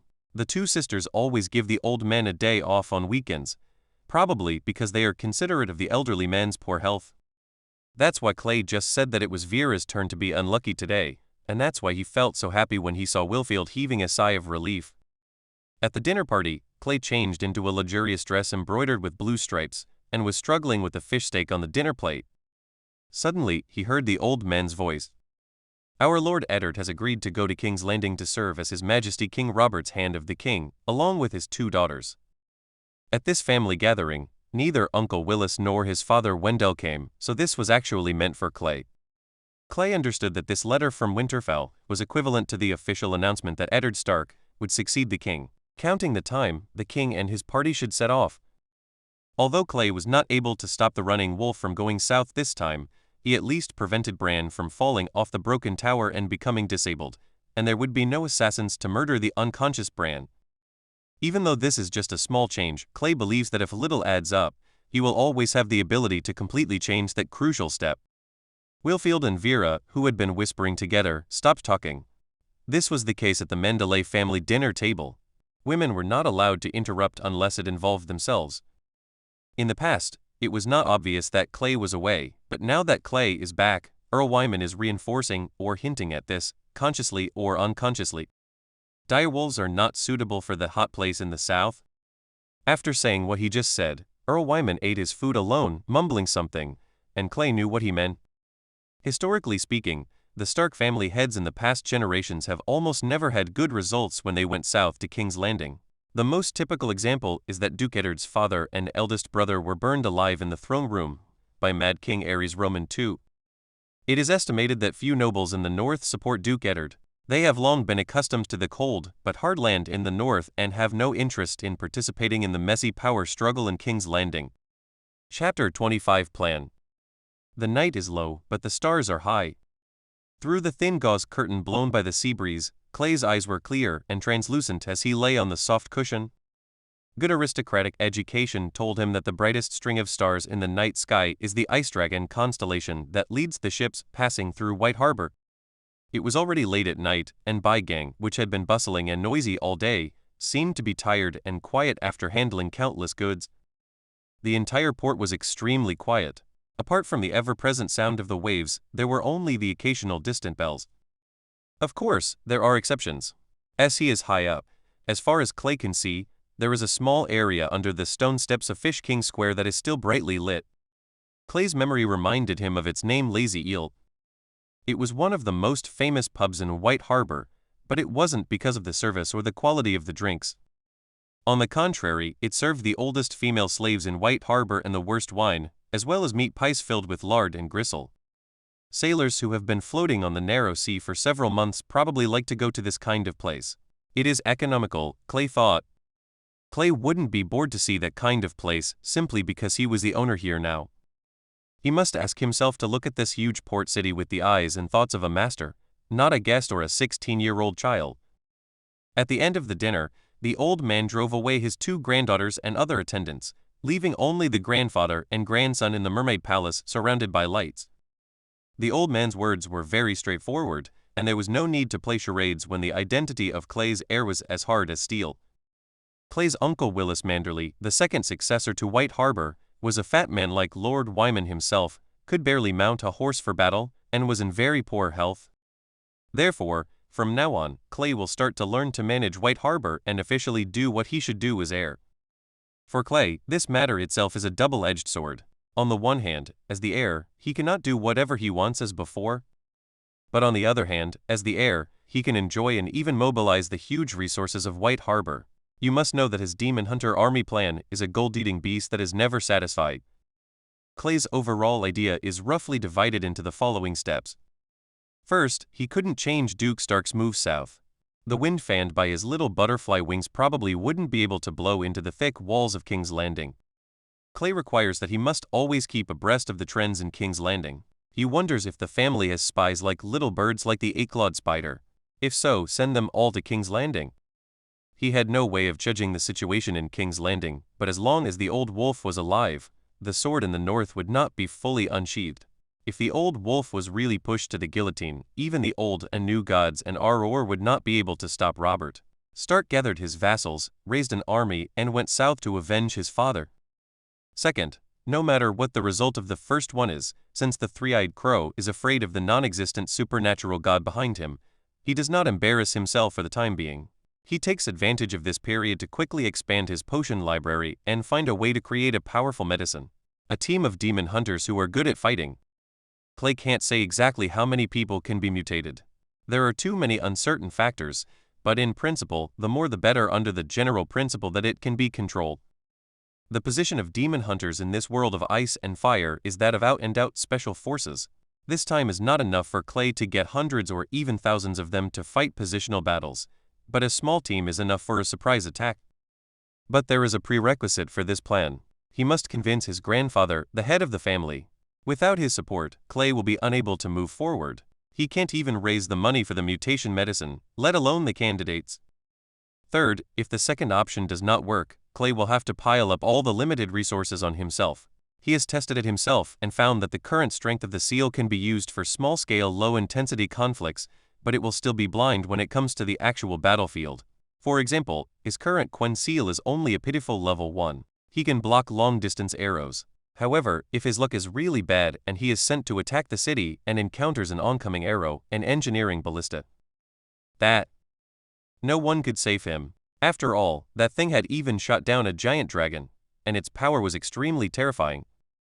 For another example, the current Yaxi seal can still confuse an ordinary person, but what about someone who has been trained or is determined? This is not a game. There is no way you can just pay for it or just kill someone with a sword. Therefore, Clay's own strength must also be improved as soon as possible. The importance of this cannot be overstated. Let's talk about the last point. Clay has been hesitating about the promise of the three-eyed raven. Through the last few words of the three-eyed crow, Clay understood that the stable boy Adu, who was not very clear-headed, was probably the fault of the three-eyed crow. He was able to bring him something to Clay, which meant that he was completely obsessed. The three-eyed raven took control. But this is not too important. What is really fatal is that if Adu really wants to send the dragon egg, and the hatching method, Clay will accept it or not. Currently, as a young boy from the north, Clay's act of collecting dragon eggs would bear huge risks. Now he regrets why he said such words in high spirits. But you have to say that he is reluctant to let Clay throw the dragon egg into the sea like a lump of stone. After all, when it grows up, it becomes a veritable bomber that throws incendiary bombs in the world of ice and fire, and it is also the kind that can continuously iterate and upgrade itself. In the end, only one of Daenerys' 3 dragons survived, and both died under the ballistae. It makes people feel that the ballistae can really kill dragons. In fact, this is an illusion, just because Daenerys' dragon is really too small. If it were really those giant dragons in history, the ballistae would just scratch the itch, and the thick dragon scales would keep them all out. And there is still a problem that needs to be explained. If the dragon is really hatched, how to explain Clay's bloodline? It is hard to say whether Count Wyman will suspect that he is not Clay Mandler at all. After all, the northern nobles also suffered many casualties in the Usurpers' War, because they were the main force fighting against the royal army. Clay knew very well how loyal his family was to the Stark family. It would be easier to deal with a family like Littlefinger. Therefore, Dragon eggs are an extremely high-risk option for Clay with no upper limit on returns. He rolled around on the bed a little irritably. After Clay sorted out his thoughts, he simply stopped thinking about it. Tomorrow, he would find Count Wyman alone. Putting everything else aside for the time being, this demon hunter ability must be obtained. The old men's support and approval. As for the risks, Clay is well aware of them, but he's prepared. Chapter 26 Manderly. At 8 o'clock in the morning, after hurriedly eating an absolutely overnutritious breakfast, Clay was pulled into the huge courtyard in the center of the castle by the sudden arrival of Sir Marlon Manderly. Clay took a quick look and saw that this place was 4 or 5 times larger than the school grounds of Winterfell. There were several areas separated by thick oak fences. There was an archery range full of arrow targets, similar to a cavalry sprint track, training ground, and a swordsmanship training ground with weapon racks filled with long swords.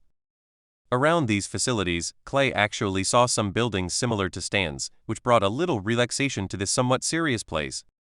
Sir Malone is very old, but he is still big and strong, wearing a suit of armor as if he doesn't feel it, and has a short fighting sword stuck at his waist. He led Clay into the training ground. Clay noticed that there were some figures wearing armor at the entrance of the cavalry training ground. Clay's eyes were very good. Although he was far away, he could see clearly. Most of these people were young, and the oldest was definitely no more than 30 years old. At this time, they were gathering in 2s and 3s, muttering and not knowing what they were talking about, but Clay noticed that each of them had a very obvious mermaid family emblem on their armor. These people are all descendants of the family. We are here to let them know what the master's heir looks like.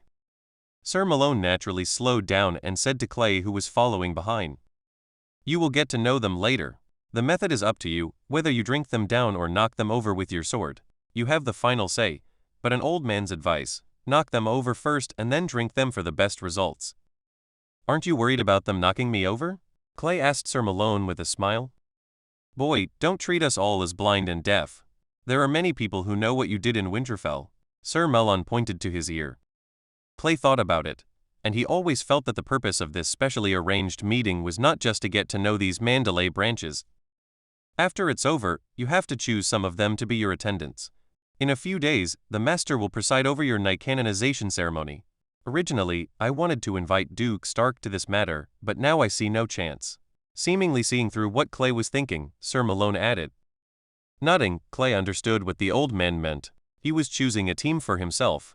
Thinking about it carefully, this was not surprising, because Clay had no brothers. Take the Stark family as an example.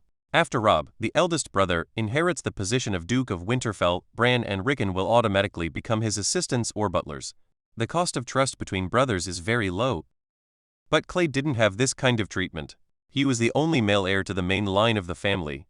When he went to the battlefield, he didn't even have any soldiers he could trust.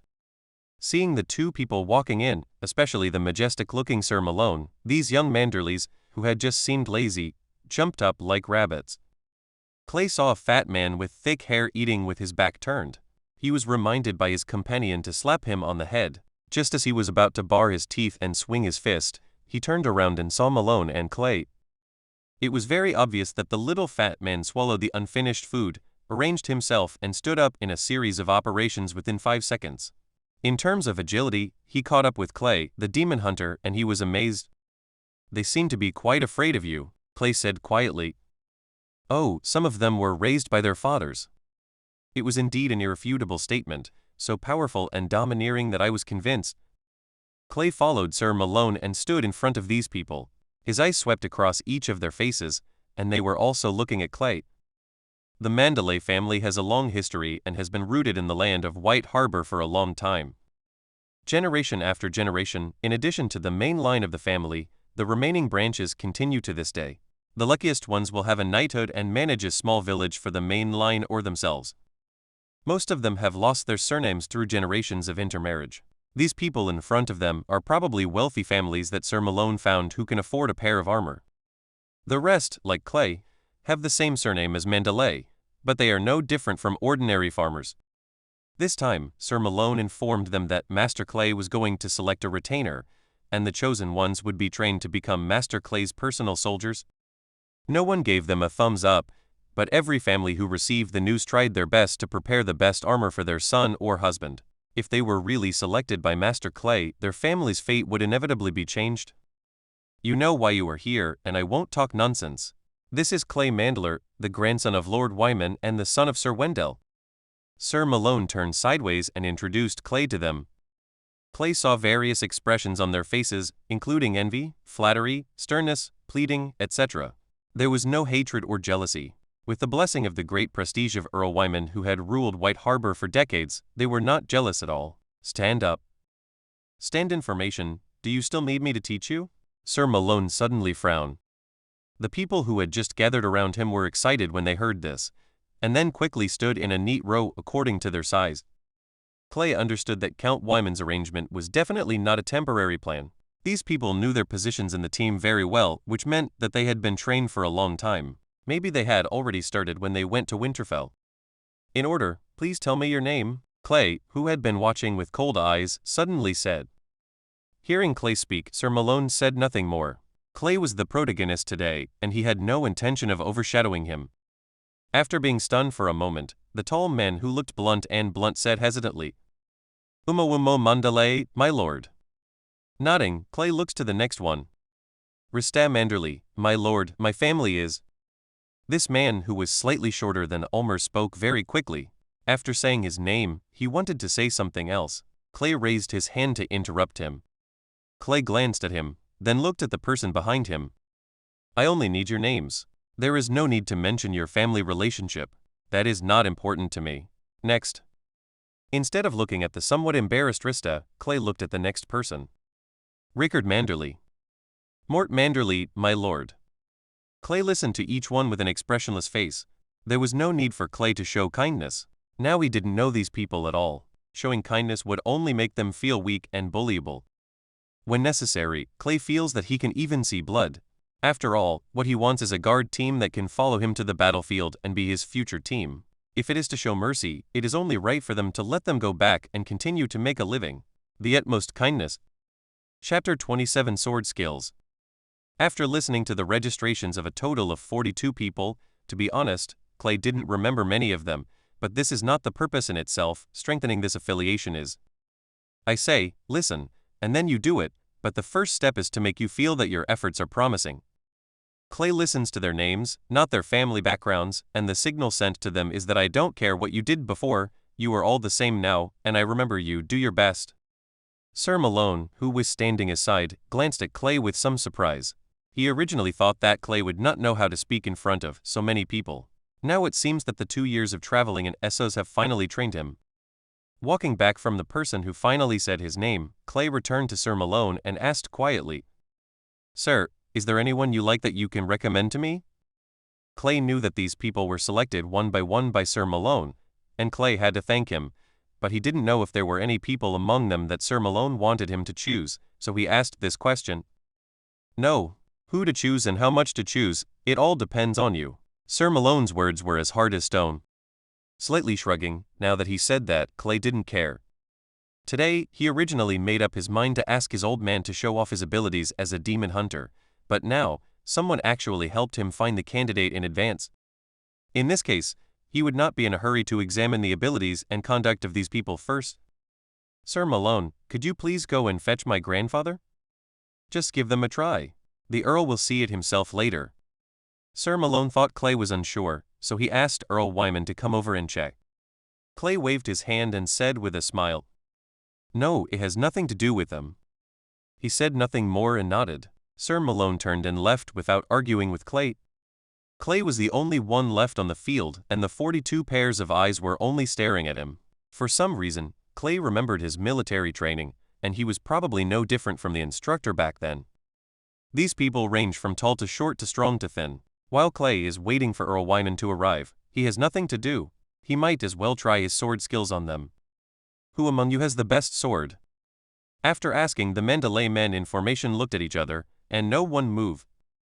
It was a bit unexpected. Clay thought someone would jump out, but he didn't expect that everyone he could see would avoid his gaze. There was some silence, but Clay didn't care. He knew the psychology of these people very well. In fact, everyone was eager to express themselves quickly. Let me tell you in advance that it is impossible for me to select all of you. Moreover, what I want to choose is a personal guard that can charge into battle and kill enemies with swords. If you don't even have the courage to draw your sword, then don't stay here and leave Newcastle as soon as possible." As soon as these words came out, the expressions of these people changed a little. When they first came here, they were just told that there would be screening, but they didn't know what it was. Sir Marlon Manderly didn't tell them at all, but he couldn't really blame him, because he didn't know what Clay's standards were.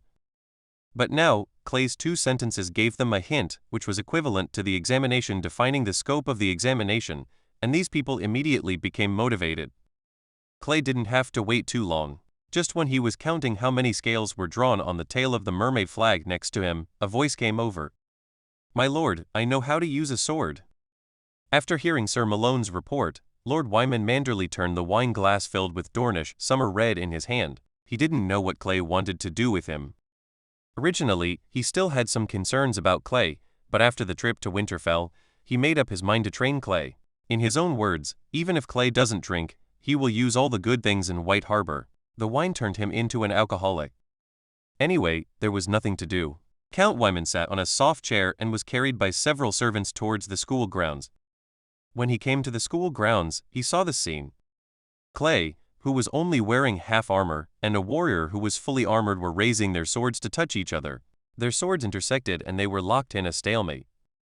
His grandson's opponent looked taller and stronger than him. His thick arms were like 2 stone pillars wrapped in armor. The Earl couldn't help but worry about his grandson. But Earl Wyman, who had also fought in battle, soon discovered that the 2 men's strength was actually equal, and Clay even acted more relaxed. The next second, Clay suddenly pushed the opponent's sword to one side with force and took advantage of the situation to use the sword curl move. When no one could react, he handed the sword tip to the opponent's throat. Simple and efficient. This is how Count Wyman felt directly. From the time when the weapons of the 2 sides crossed to Clay's victory, it only took a few breaths. Whether it was holding the sword steadily or attacking with the sword quickly, there was no sloppiness at all. Earl Wyman noticed that there were already several Manderly branch disciples standing there dejectedly on the sidelines. As an old man, he could tell at a glance that these must be the previous losers. Noticing the figure of Earl Wyman, these sidemen hurriedly saluted and shouted loudly, "My Lord Count." Being reminded by the voice, Clay wiped the sweat off his forehead and turned around, smiled and nodded to his grandfather and said, "Grandpa, you are here." This is not a formal occasion. There is no need for him to salute his old man so much in his own home, not these side ones. Seeing the clan leader approaching, these side branches looked at Clay's back with even more fire in their eyes. Just now, Clay defeated 10 of them with a sword and didn't let any of their swords touch them. To his body. Although some people were indeed poor at swordsmanship, they knew very well that among these 10 people, they knew that some of them could actually use a sword. However, their results were no different from those who couldn't use them. They were all defeated by Master Clay within 3 moves, or they were disarmed, or they were directly hit in the vital point, just like this one just now. He waved his hands to these people and signaled them to leave. The sensible ones pulled the stupid ones and quickly disappeared. Seeing this scene, Count Wyman didn't care.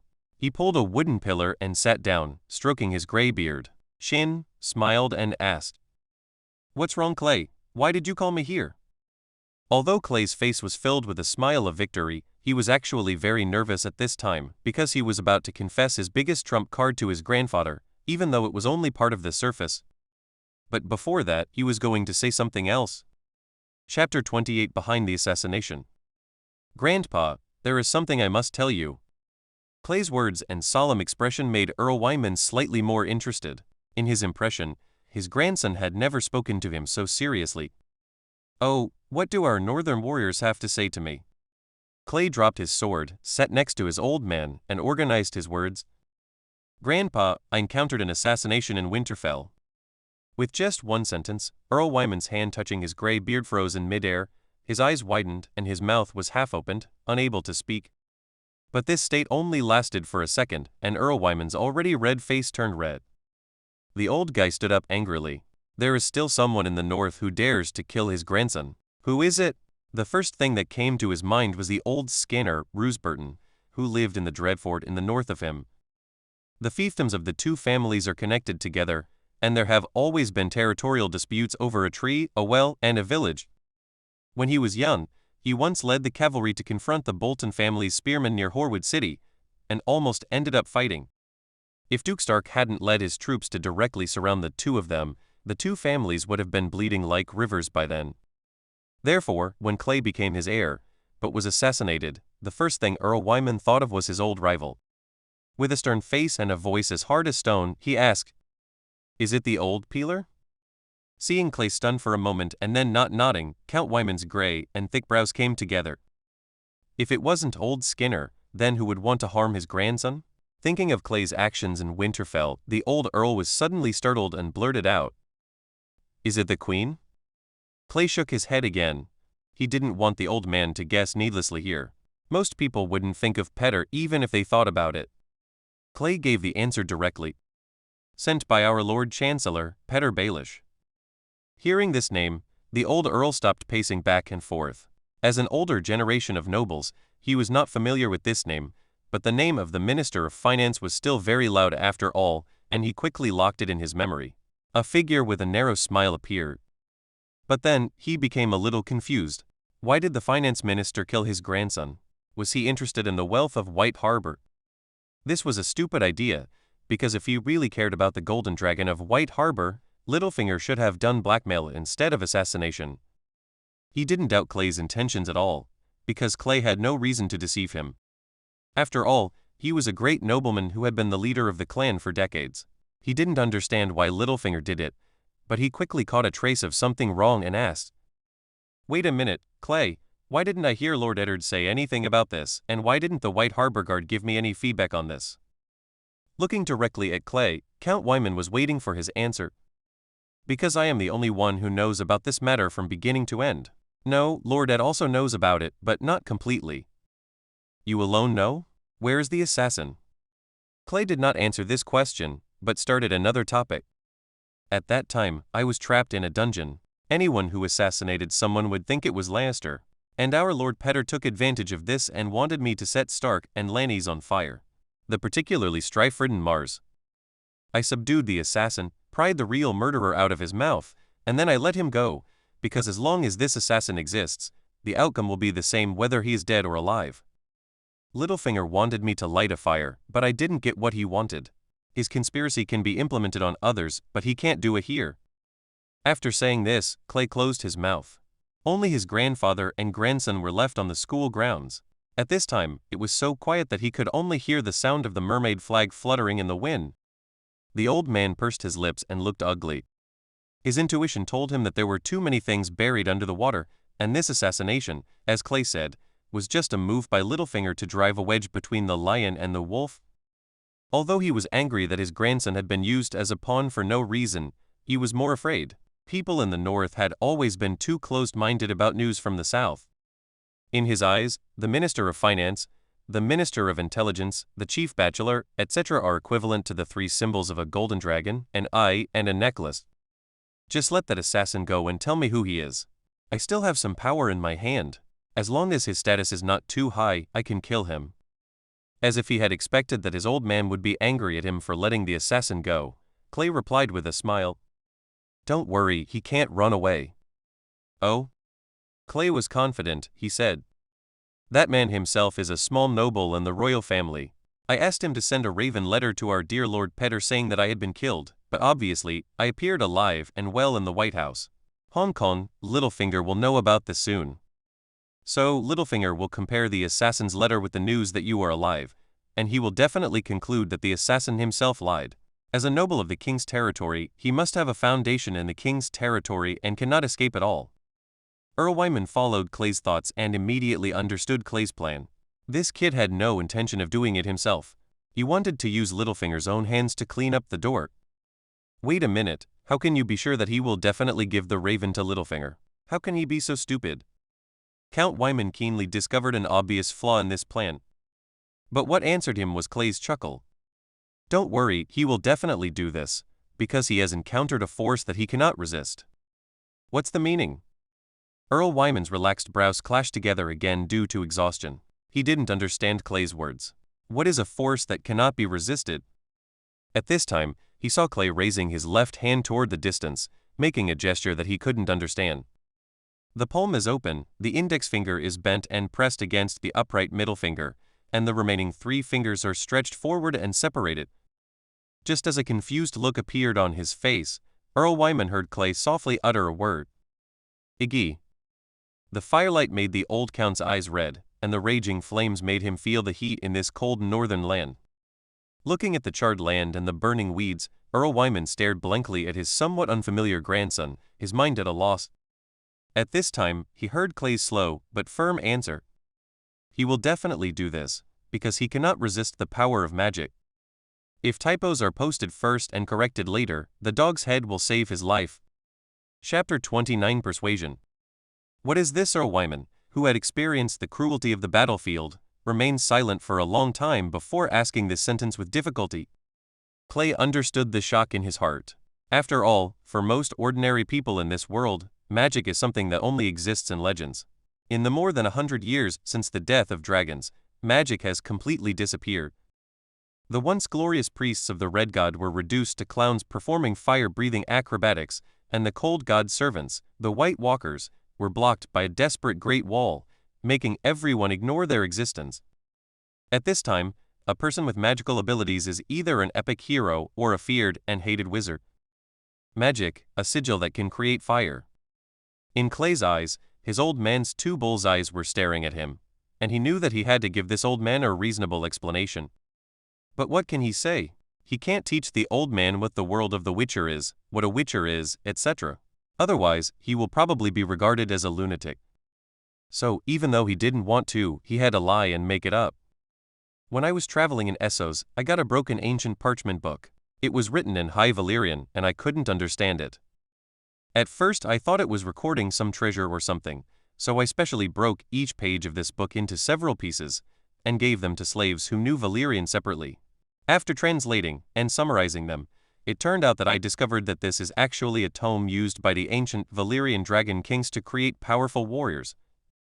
It records the method of mutating ordinary people into powerful warriors, and this is only part of the capabilities of such warriors. Clay raised his left hand that had just released the seal and waved it gently. Earl Wyman's brain was racing. Although he was unwilling, he must catch the loopholes in Clay's rhetoric. He must be responsible for the Manderly family. He was first the patriarch of the Manderly family and then Clay's grandfather. After carefully chewing Clay's description many times, Count Wyman did not find any loopholes. The dragon kings of ancient Valyria once used magic on a large scale. When he himself crossed the narrow sea and traveled to several major trading city-states, I did hear it sometimes. Slaves who understand Valyrian can also make sense. Although I have never heard of any powerful warriors, Valyria's brilliant civilization, which was once like the gods, can indeed give birth to some unexpected things.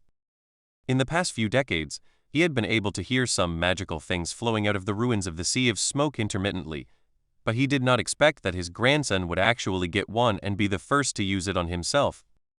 Looking at his grandson, who was somewhat similar to himself, Earl Wyman hesitated. As a believer in the 7 gods, he could not accept that his heir was contaminated with magic that was contrary to the doctrine.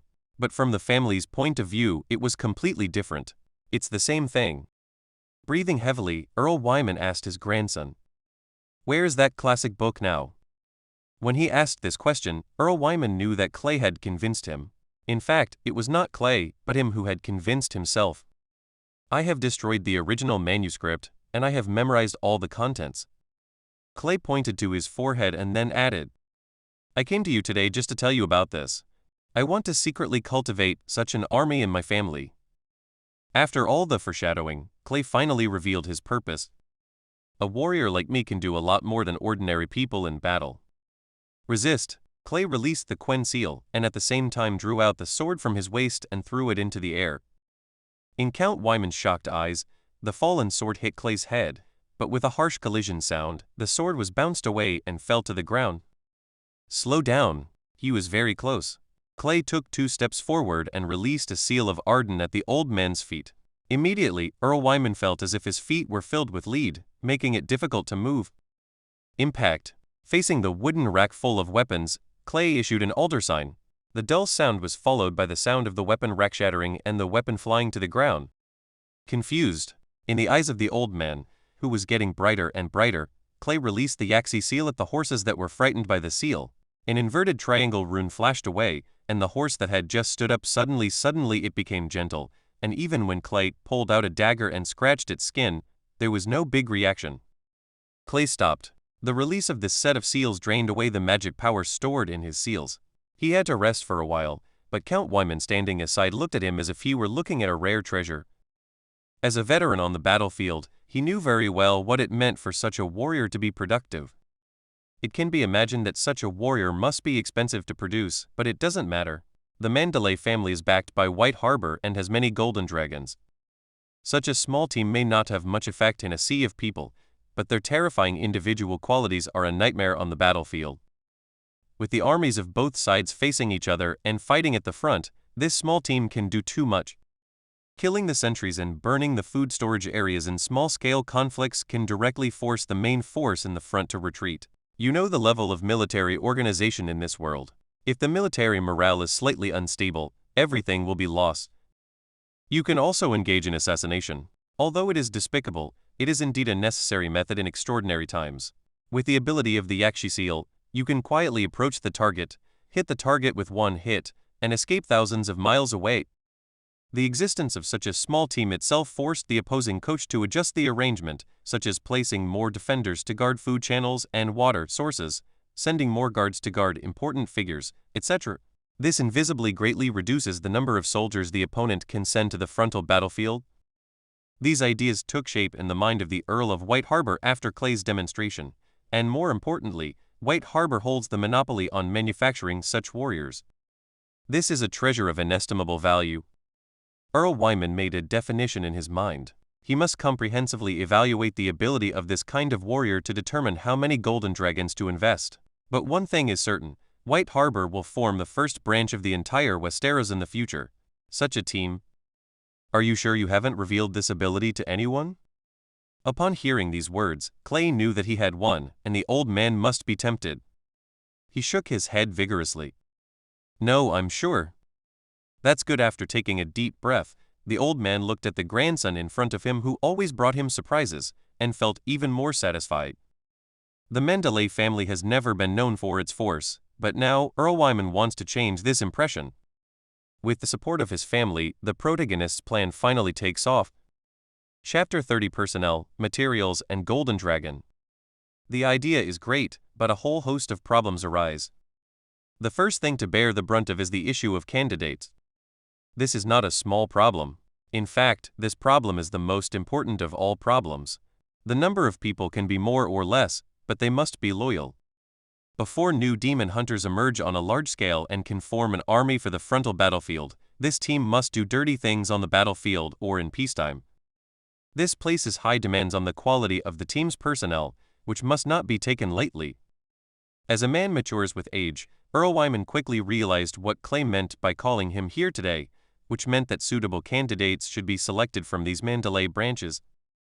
In terms of cost control, the social relationships of these people are all in White Harbor or subordinate villages, and it is relatively easy to control them after becoming a demon hunter and joining the army. Although it is disgraceful, this method is indispensable. With the blessing of hometown ties, collaborative management will be much easier. To put it bluntly, if their wives, children, or parents are all under the control of Clay and his grandsons, the lower limit of these people's ability to resist corruption will be slightly higher. Narrowing his eyes, Count Wyman asked Clay bluntly, "How are you going to screen them?" He thought Clay would say things like force, sense of honor, loyalty, etc. Unexpectedly, Clay didn't hesitate and directly said the word he had thought of for a long time. Learning ability. Learning ability? When Clay said this word, all he could think about was the guerrilla warfare carried out by ordinary soldiers of a certain party in another time and space behind enemy lines. Clay's team would also play a similar role in the future. It is impossible for him to command them directly. Only by breaking them into parts can he exert his strong execution power. This kind of thing is impossible to recruit peasant soldiers who are illiterate and can only execute orders. Don't even think about it. The system gave him complete seal abilities, potion knowledge, and even swordsmanship from various schools. However, it was impossible for him to directly grant these things to the new demon hunters in the future. Therefore, the requirement of learning ability was the result of his careful consideration. After chewing on this word for a while, It was not associated with the word warrior, but that was not important. Earl Wyman fully respected his grandson's opinion. You have your own ideas. I won't interfere. You don't need to interfere with the selection for the time being. We old guys will screen out some suitable ones for you first, and then you can choose according to your requirements. Smart people are like this. They don't need to forcefully interfere in things they don't understand. This is the technical knowledge brought by Clay, so the final decision-making authority, Earl Man, will not compete with him. Seeing that his old man had helped him complete the most difficult step, Clay put the sword stock on the ground back to his waist without concealing the smile on his face. If he took this step by himself, he would have to understand the family background and conduct of these people one by one. This would be a time killer for him who did not know much about the people of Bigging. Okay, we've finished talking about the selection. Now let's talk about the next one. What do you need to make a warrior like you? Clay must answer this question, but it is actually not easy to answer, because it involves the issue of magic, and explaining magic to the old man is undoubtedly a risky project. Therefore, Clay planned to avoid the issue of magic power and leave the trouble to himself. Anyway, in order to maintain a stable physical condition during the mutation, he had to be present. Resting his chin on his palms, Clay thought for a moment and gave his answer. To transform an ordinary person into such a warrior requires a potion, which requires a lizardly envenom gland, an adult swamp leech, powdered sentinel bark, and a handful each of ghost grass and coppergrass. Well, except for the first one, everything else is not difficult. What about after buying it? Leave the final synthesis steps to me. I didn't do this on purpose. If someone is interested and traces that we bought these things in large quantities, I'm afraid there will be suspicions. Therefore, at this stage, I don't want to come up with any paper production steps. That would be too risky. Clay's statement was confirmed by the old man. They were doing something that had never been done before in the history of Westeros. No one could be too cautious. Earl Wyman was also very pleased that Clay thought so. Is there any more? Earl Wyman continued to ask. What Clay just reported was completely affordable with White Harbor's financial resources. After thinking about the whole process, Clay recalled the scene where he was rolling around in pain in the mud under the weirwood trees in the Godswood, and his body instinctively felt uncomfortable. If possible, let the Meister prepare some painkillers.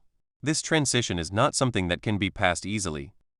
Clay only provided the materials needed to transform into a witcher, and he didn't need to worry about the specific collection, purchase and transportation. I believe that with the old man's experience, there should be no problems in handling these matters. Clay placed the order and waited for receipt of the goods. In fact, the most critical dragon bone is missing here, but it is too difficult to obtain. There are only two places in the entire Westeros, and that is the skulls of the Targaryen family's former dragons under the throne room of King's Landing. Otherwise, it's the dragon's lair at the top of Rhaenys Hill. As a place where Targaryen once raised dragons, you might be able to find the bones from that time. But no matter which way it is, the risk of doing this kind of thing in King's Landing is too high. Even if Clay or the Manderly family perform a roguelike performance and successfully get the dragon bone contains a lot of metal elements and is harder. It is higher than steel. Therefore, it is impossible to perform on-site cutting and segmentation, and there is no electric saw in this world. I came to the conclusion that even if I got it, I wouldn't be able to transport it, so I'd better not take any chances with them for the time being. Grandpa, how many golden dragons can our White Harbor spare for this matter? Clay wanted to know the old man's budget in advance. Hearing that his grandson was actually asking him how much money he had, Earl Wyman, who was sitting there with his eyebrows in thought, suddenly became energetic. He stretched out a thick palm and spread it out in front of Clay's eyes, with 5 carrot-like fingers standing up. 500? Clay guessed the number, but immediately realized that he was too petty because his old man's disdainful expression was already written on his face. 5,000. Ha! Clay was answered with a sneer from the old man. He didn't want his grandson, who was really embarrassing the Manderly family, to guess, so he gave the answer directly. You start with 50,000 gold dragons. I will supply you with as much as you need. The commercial tax of this port alone for a quarter is more than this amount. Can you make some progress? From these words, Clay felt the domineering grandpa's domineering attitude that almost touched his face. He couldn't say anything and could only sigh. It's great to have money. Clay finally understood why the family could give 1,500 people complete armor worthy of all of them, but they had no money. Just dream? Chapter 31 Potion.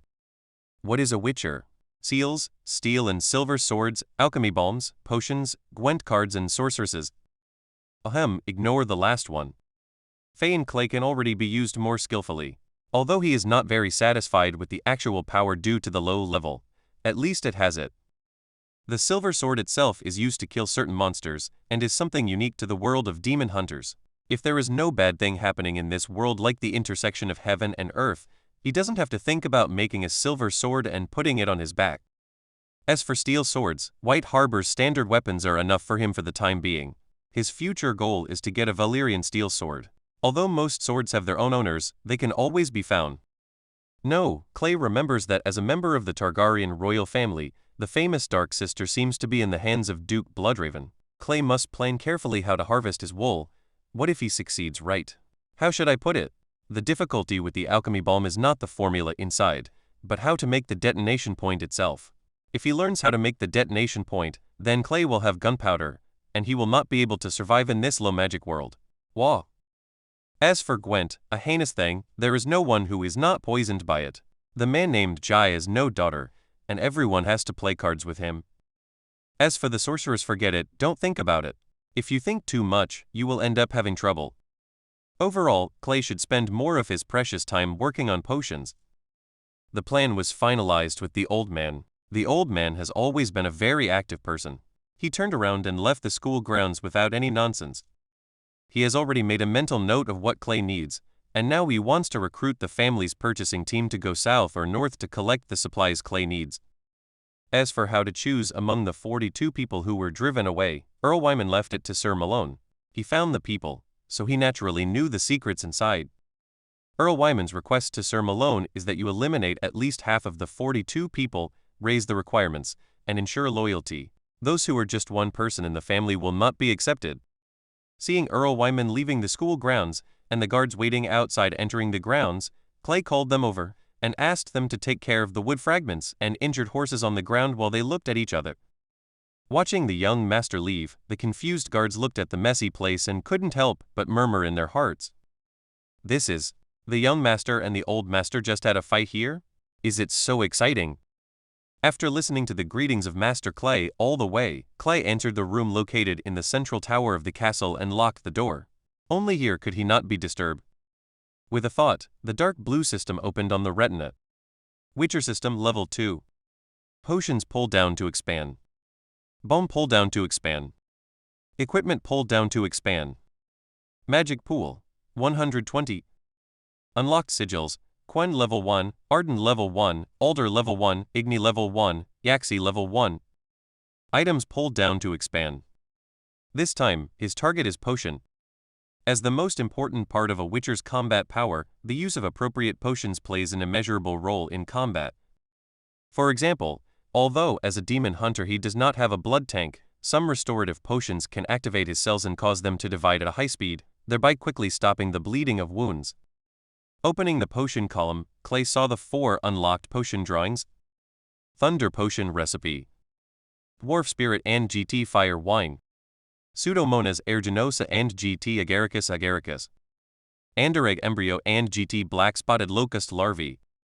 Effect: it can strengthen the strength of muscles and increase the damage caused by attacks.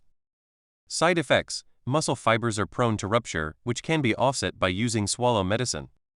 Note: it tastes like cordyceps wine, so just take it as such. Please note, never give it to others to drink, unless you want to kill them. Swallow Potion Recipe. Dwarf Spirit and GT Fire Wine. Celandine and GT White Rose. Water Ghost Brain and GT Spider Crab Liner. Effect: accelerate cell division, accelerate wound healing and physical recovery. Side effects: none. Note: it is quite common. It is recommended that you take a sip of it when you have something to do. Yes, that's it. Cat Potion Recipe. Dwarf Spirit and GT Fire Wine. Cypress Stem Fruits and GT Low Cypress Fruits. Essence of Water and GT Silver Scale Pomfret Bone Marrow. Effect: the Witcher can see in complete darkness to avoid being surprised by any nocturnal opponents. Side effects: it has a slight impact on perception, but not much. It can be offset by using Rook Potion. Note: Daredevil is a must-have. Whether you want to attack the Widow Village at night, walk at night, or attack your opponent, this potion is a necessary equipment for you. Blizzard Recipe. Dwarf Spirit and GT Fire Wine.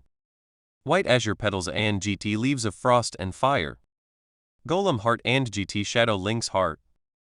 Effect: in battle, the reaction time of the Demon Hunter can be extended and the sensitivity can be improved. Side effects: increased physical load, fatigue, and muscle tissue damage. Note: like bullet time? I know you like it. Then drink this bottle of Blizzard and bravely travel to the end of the world. Ignoring the remarks that the ingredients were a bit complicated, leaving him unable to complain, Clay pondered these 4 potions on his own. Obviously, these 4 potions are of great practical significance. Clay can even drink them together to add damage bonus, body recovery, night vision, and high-speed reaction multiple buffs to himself, which can really block the kill at night. God, Buddha blocks and kills Budu to achieve the purpose of attacking the few at night. No, it is to attack and kill important people. But the disadvantages of this method are also obvious. It is estimated that with Clay's current poison resistance, he would be overturned by the accumulated toxins contained in these 4 potions that would kill an ordinary person even if he drank 1 sip. Although each potion is not easy to make, and even in terms of effect and cost alone, Clay will definitely lose money, but the good thing is that the preparation of these potions is equivalent to the preparation of medicinal roots, and only needs to be added each time after drinking the liquor. Take the supernatant and you can use it multiple times. With these and proper use, Clay's combat ability will reach a higher level. When he is fully equipped, Clay can put his hands on his hips and yell without guilt, "I'm going to fight 10." However, there is no need to worry about these things. At least the priority is far different from the Witcher potion, and he has no need at this stage. If he actually makes it, he can't drink it as a drink. He planned to collect it himself, but if he really couldn't find it, he would tell his old man to mobilize the family's strength to look for it. There are a lot of things going on, but Clay is not confused at all, because in this upcoming troubled world, strength is still the key. Only this word is the only correct solution, and as long as he works towards this goal, he will never go wrong. His fingers tapped on the finely crafted wooden table. No one knew what the young master of the Manderly family was thinking, except himself. Chapter 32: The Lion in White Harbor. On the 3rd day after Clay convinced his old man, White Harbor received a raven flying from Winterfell. Although Clay, who was looking for Meister Theomer to learn about some of the material reserves at the time, was the first to see the letter tied to the raven's feet, he did not open the letter himself, but took Meister Theomer with him, handed the letter to Count Wyman. After stepping on the stone steps that rotated upward in the tower, the light spots from the archery port hit them one after another. Clay found that he had never looked carefully at this building that had not been established for a long time. Family Castle. The old man's study is on the main castle tower 20 meters above the ground. This white tower, which is the thickest, most obvious, and the most ornately decorated and carved among the entire group of towers, also has a very resounding name: Poseidon Tower. Clay looked at the bachelor beside him, who was staggering. There were 2 necklaces made of metal buckles made of various metals hung around the bachelor's neck. Black iron, red copper, gold, silver, fine steel, etc. Each represents a different kind of knowledge. For example, black iron represents raven science, red copper represents history, silver represents medicine, etc.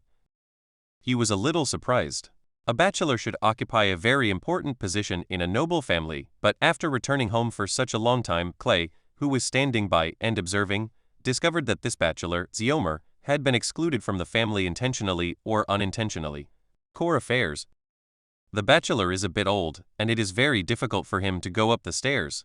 Clay has no choice but to slow down his pace and follow the pace of the old bachelor. "Meister, have you been to Harrenhal? How does our new castle in White Harbor compare to it?" It was awkward not to speak, so Clay picked up a topic. The old bachelor took a few breaths, glanced at Clay with 2 green eyes under his sparse pale golden eyebrows, and replied in a low voice, "If you're asking me about the scale, the outline of Harrenhal can only be seen with 7 or 8 new castles, but it is a ruin after all." This answer surprised Clay. He had never been to Harrenhal, and he had never even left the north after returning to Westeros. In his opinion, this new castle was already an overstandard building. 7 or 8 a person can only be as big as Harrenhal, so how big should Harrenhal be? The black-hearted Heron squeezed the Riverlands for decades before he built the largest fortress in the 7 kingdoms. If it weren't for Aegon Targaryen's dragon flame, it would still be the most spectacular castle in the Seven Kingdoms. I don't know whether it was because the old bachelor didn't want to talk more about this topic, or because he didn't like talking to himself. After a few simple sentences, he shut up, and the quiet staircase fell into silence again. Clay shrugged, confused, and followed Academician Seomer to Earl Wyman's study. Two Manderly family guards in armor at the door were quite surprised when they saw Clay and Academician Seomer coming together. Somewhat unexpected. What surprised and puzzled Clay was that he actually read a hint of vigilance in the eyes of the two guards looking at Meister Seomer. Why was the family wary of their Meister? It seemed that Academician Seomer had long been accustomed to this. He took out a letter in his hand and handed it to one of the guards. "Please forward the letter from Winterfell to your lordship." After saying these words very calmly, Bachelor Seomer nodded slightly to Clay, turned around and left here, leaving neatly, without any sloppiness at all. As soon as he left, the attitudes of the two guards immediately changed. The guard who had just received the letter immediately bent down and opened the oak door with a mermaid pattern for Clay. Stepping into the room, Clay immediately saw the old man drinking from a bottle of wine. Using the sunlight coming from the balcony, Clay observed the color of the wine. It was probably Dorne's summer red. "Grandpa, a letter from Winterfell." After receiving the letter from the guard who was standing at the door, but not coming in, Clay called out to the old man. The guard smiled at him and closed the door consciously. "Huh, it's you, Clay, the letter from Winterfell? What did it say?" The old man muttered, threw the wine bottle in his hand on the table, stood up from the large soft chair that could accommodate two Clays, and looked at Clay. Shaking his head, Clay walked into the room. While looking at the decoration style full of golden dragon flavor in this very spacious room, he walked towards the old man's desk. "No, I haven't read the letter yet." After receiving the letter, Earl Wyman unexpectedly did not open it and read it immediately. Instead, he asked, "I am okay with you." How could the old man know? Clay was a little confused, but after thinking about it, it was right. The bachelor was responsible for delivering messages, so it was understandable that the old man would ask this. "Yes, but he didn't come in, so there must be something wrong," Clay said, but to his surprise, the old man sneered. "He has a shitty business." It was very rare that Clay saw undisguised contempt and disgust on the old man's good-natured face, which made him baffled. "Don't have any contact with him from now on," Earl Wyman said dully, picking up the wine bottle with his big hand and taking another swig. "Why, Grandpa, aren't bachelors very useful to nobles? Do you know his last name?" This rhetorical question made Clay stunned. In his mind, the oath of a bachelor required them to give up their surname and become a servant of the entire Westeros, so Clay only knew that his name was Seomer, but he did not know him. "Surname? Lannister, remember, he is a Lannister. Don't believe in the bullshit oaths of the Meister. No matter how many metal chains are hung around his neck, I can smell the disgusting lion stench from him. Taste." At this time, Clay finally understood why Earl Wyman and even the entire family had such an attitude towards Meister Seomer. With his Lannister background, it would be a fool's errand to gain trust in this place in the north. Clay didn't know why a Lannister came to White Harbor to become a bachelor, but as a member of the nobles of the north, although White Harbor hated Lannister, he couldn't kill the bachelor Seomer just because of this. Although poisoning and other methods can be used to kill him, it is not honorable after all. Or there may be some reasons that Clay does not know. In short, the family's method for treating Meister Theodore is to treat it coldly, except for sending and receiving official documents with Winterfell. Besides, let him do nothing. But knowing this situation also made Clay more careful about the people around him. Who knows what is going on behind everyone who calls him master in this castle? Fortunately, today he asked about the swallow potion. There is no loss in the stock of ingredients. Now, let me see what the letter from Winterfell says. Count Wyman ignored Clay, who had a strange look on his face, unfolded the letter, and slowly read out the contents of the letter. Chapter 33 Spy. King Robert has led his new Prime Minister Lord Eddard south to the neck. After all the nobles received the letter, Lord Eddard's eldest son Robb Stark will be the Lord of Winterfell, exercising the power of Guardian of the North. This was the entire content of the letter because Earl Wyman had already placed the note on the table. The old man looked at the note and frowned in silence. Because the tragedy of the previous generation of the Northern Duke and his son being burned alive after going south was still happening, many northern nobles who learned the news were actually reluctant in their hearts. Eddard Stark, whom they believed in, went again. Entered the stinking power field of King's Landing. But like Clay, they can't influence their beloved guardian of the North, just like it doesn't matter what Eddard Stark himself thinks, because he can't influence the king's will. Now, as Duke Eddard himself follows the king's drive through Greywater Watch, completely leaving the land of the North, the vassal families in the North must consider whether to contact the young successor Robb Stark. Clay, tell me, what kind of person is this young Stark, Robb? The old man sipped the golden red wine, feeling somewhat fortunate that his grandson had contacted the younger generation of Stark in advance, so that he could have a chance to gain a more real view than those boring praises and comments. Hearing the old man's question, Clay thought of the young face on the Winterfell campus. How would he evaluate him? That's not a problem for Clay. He is not much different from his father. In other words, the object of his admiration since childhood is his father. The only difference from his father is that he is younger and more impulsive. This was Clay's answer. The old man nodded after listening and commented, "It's a common problem among young people, and you are the same." Clay knew what the old man was referring to, so he could only laugh and pretend to be stupid. However, the old man had no intention of saying anything. Instead, he asked Clay another question. Our King Robert chose Lord Eddard to be the noble hand of the king. Do you think you are a good choice? This is a bit of an educational test, because this question is not something that Clay should worry about or judge at this stage. But the old man has asked, Clay has to answer, he can't say he doesn't know, right? After thinking about it, although Lord Edd's fate was very bad in his memory, what happened now could not be deduced from the bizarre scenario of the king dying and the prime minister being beheaded by the queen. King Robert himself is a warrior king, or in my opinion, he is more like a pure warrior than a king. I am not surprised at all that he chose Lord Eddard, who has a close relationship with him. What else? The old man asked him with a smile. Moreover, since the beginning of the Usurper War, the alliance of the four major families of fish, wolf, eagle and deer has been the foundation for maintaining the stability of the kingdom. After the death of the old prime minister, John Arryn of the Eyrie, besides himself, the crowned stag apart from King Robert, Lord Hoster Tully is said to have been on his deathbed for a long time, so Lord Eddard is his best choice. After hearing this, Clay saw his old man showing a satisfied smile. He pointed to the wine cabinet and motioned for Clay to get a bottle for himself. Clay was not polite. He didn't know how to pick wine, but that didn't stop him from drinking. He chose a bottle of summer red that was exactly the same as the old man's, grabbed the knife on the table, knocked off the cork, and took a nice sip. Your views are basically correct, but there is one thing you are wrong about. Lord Edd is not his best choice, but his only choice. The old man shook his hand and corrected Clay's statement. Seeing his grandson's cooperative expression of interest, the old man touched his chin and said slowly, You also saw it in Winterfell. Our king's attitude towards Lannister is the same as ours. He doesn't have a good impression at all. However, His Majesty himself has been in King's Landing for many years, and there are far fewer people with crowned stags around him. Those Lannisters. The old man took a big gulp of wine and continued with a half-smile. If our Lord Eddard forcibly rejects our king, in addition to completely offending our Majesty, there will also be a side consequence, that is, His Majesty will be forced to leave Winterfell and go to the west, pinching his nose and asking that old lion went to King's Landing to become Prime Minister. Think about the consequences. The balance of power between the king's family and the Lannister family in King's Landing will be out of balance, and the king himself may not be able to sleep peacefully. That's right, that's what happened. Our king, the gods gave him talents on the battlefield, but forgot to give him the ability to manage the country. He himself knows it very well. Thinking about it, this is indeed the case. The old man is right. In the past, he paid more attention to historical factors, but ignored the current political balance.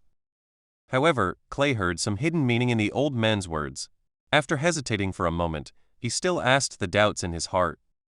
Grandpa, how do you know the King of Winterfell's attitude towards the Lannister and the situation in King's Landing? After saying this, Clay didn't see any surprised expression on the old man's face. It seemed that he had already guessed that Clay would ask this question. Earl Wyman smiled and flicked the bottle with his finger, making a soft ding sound. Because there are eyes of our Manderly family in the team that went with you to Winterfell and in the cesspit of King's Landing, but you don't know it. Seeing the astonished expression on his grandson's face, the old man waved his hand and continued. Don't be surprised, this is not a rare thing. In fact, our good neighbor, the old skinny from the Dreadfort, also has a force doing the same thing. Haven't you heard a sentence? The spy in Flea Bottom in King's Landing, I'm afraid there are more than the poor people inside. My God, how much do you nobles who have become mature and mature like me still have that I don't know? He was extremely shocked. For a moment, Clay felt a sense of strangeness in the world of Song of Ice and Fire that he once thought he was very familiar with. Sure enough, none of these families that have stood on the continent of Westeros for hundreds or thousands of years are easy to fight with. They are really terrible. There are conspirators per capita. Thinking about this, Clay drank sips of wine and the sweetness of summer red became tasteless in his mouth. The old man beside him looked at him with a smile, as if waiting for him to digest this information. After about 10 minutes, Clay almost recovered and found that the old man had been looking at him. Just as he was about to say something, he heard the old man's voice. Our manpower is called by High. How about it? Are you interested in becoming their commander? If the typo is posted first and then corrected, the dog's head will save his life. Spying itself is not the goal, but obtaining information in time is. The protagonist is now far away from the power field, and the existence of spies is a necessary means for him to perceive the current situation. I think it is a reasonable extension for the big family to have its own spy agency. In the original work, there is only the little finger of the royal family. They and the octopus spider use spies to cause trouble, but this thing does not require professional licenses or property rights protection. Who stipulates that other families can't do it? What is more wealthy and powerful than these two is that other families are not stupid, and not everyone is as loyal and honest as the Stark family. Chapter 34 Status and Marriage. Looking at the dumbfounded Clay, Earl Wyman's smile suddenly disappeared from his smiling face, and he no longer looked as kind as before. He put the wine bottle on the table with a bang and said to Clay seriously, Clay Manderly, you shouldn't be surprised. You are surprised now. That is because you don't realize how important you are to the entire Manderly family. In front of Lord Stark, I want to protect the image of the Manderly family. Do you know how lucky I was when I killed the Lannister and was thrown into the dungeon protectively by His Majesty the King? What are you looking at? Do you still expect that the gods will give you fairness and justice by trial by combat? Not to mention what His Majesty the King thinks in his heart. I tell you, if Lannister really wants to make trouble, His Majesty will not go to Lannisters because of you. Nis turned against you, you're not worth it. Let me tell you again, don't expect to get any fairness and justice from the Emperor and those Southerners. If I didn't have an army that can put on the table, you would have gone to meet the gods by now.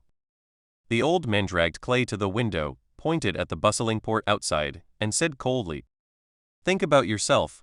Your father and your uncle are both reckless men who only know how to fight. It is a dream to expect them to manage such a big city. As for your sister, the best destination is to marry into a good place and let us live in vain. Hong Kong has 1 or 2 allies who can help each other. Clear your identity. You are the best and only heir of the Manderly family. You became a warrior who left Valyria without my permission. The water has frozen into solid ice, so I will. Stop talking. Next time you have similar thoughts, you must tell me. The old man pointed to his gray hair and continued breathing heavily. I am already 60 years old, and there is no telling when I will return to the embrace of the gods. The power of the White Sea is the best tool for you to lay out and adjust White Harbor to the most suitable position. You must take over. Clay was silent. Until just now, he had a bit of a game-playing attitude. Subconsciously, he was not aware of the meaning of the title of Manderly's heir. Whether it was killing the Lannister in anger or dealing with the assassins, he always acted based on his own feelings, without even realizing that his words and deeds represented the huge Manderly family that had been entrenched in White Harbor for thousands of years. The old man is not worried that he will use the power of the family to obtain corresponding power. On the contrary, he is afraid that he will do things recklessly, and will not be able to use the power of the family. As the old man just said, he is the only heir. He gets some. What's the harm in having power? After figuring it out, then bow your head and admit your mistake, Clay said honestly. I understand, Grandpa. I will definitely discuss it with the family next time. After grunting twice, he let Clay go, and Earl Wyman put his broad body into the chair again. Clay could clearly hear the groaning sound of the wood. The old man did not pick up the wine bottle this time, but looked out the window. Do you know? When you were on the ship returning to Westeros in the narrow sea, that old guy Malone and I were already thinking about your marriage. Marriage? What the hell, how did you jump here? While you were away from White Harbor, I have received an invitation from the Frey family. They invited you to the Twins to attend the naming day of Lord Walder Frey's countless children. It was obviously just to see. Can you marry a Frey girl to you? Although there was a lot of information, Clay nodded as calmly as possible. After he really regarded himself as the heir of White Harbor, he realized that it seemed so reasonable for this incident to happen. For the nobles of the Seven Kingdoms, in addition to the seven guardian families and the Greyjoys of the Iron Islands, Clay, as the heir to the great nobles, is undoubtedly a very good marriage partner. Citadel property of the Hightower family in Old Town. Grandpa, how did you reply? Clay asked cautiously. Although he knew that this kind of thing would happen in the future, Clay still couldn't accept it in his heart, such a top-notch thing like going on a blind date just after returning home, and it was from the Frey family, which Clay had a very bad impression of. Glancing at him slightly, Earl Wyman grinned and said slowly, I replied to Lord Frey, who was late, saying that you are still in Winterfell and will give him a reply when you return. Don't say what you think, listen to me first. Earl Wyman raised his hand to interrupt his grandson who wanted to speak. My suggestion is that you write a letter to Lord Walder Frey now, or I can write it. You'd better go on this trip. Lord Walder has never had a heavy belly in his more than 90 years of life. Has. But you are going here just for the sake of the Marquis's face. After all, the location of his castle is too important.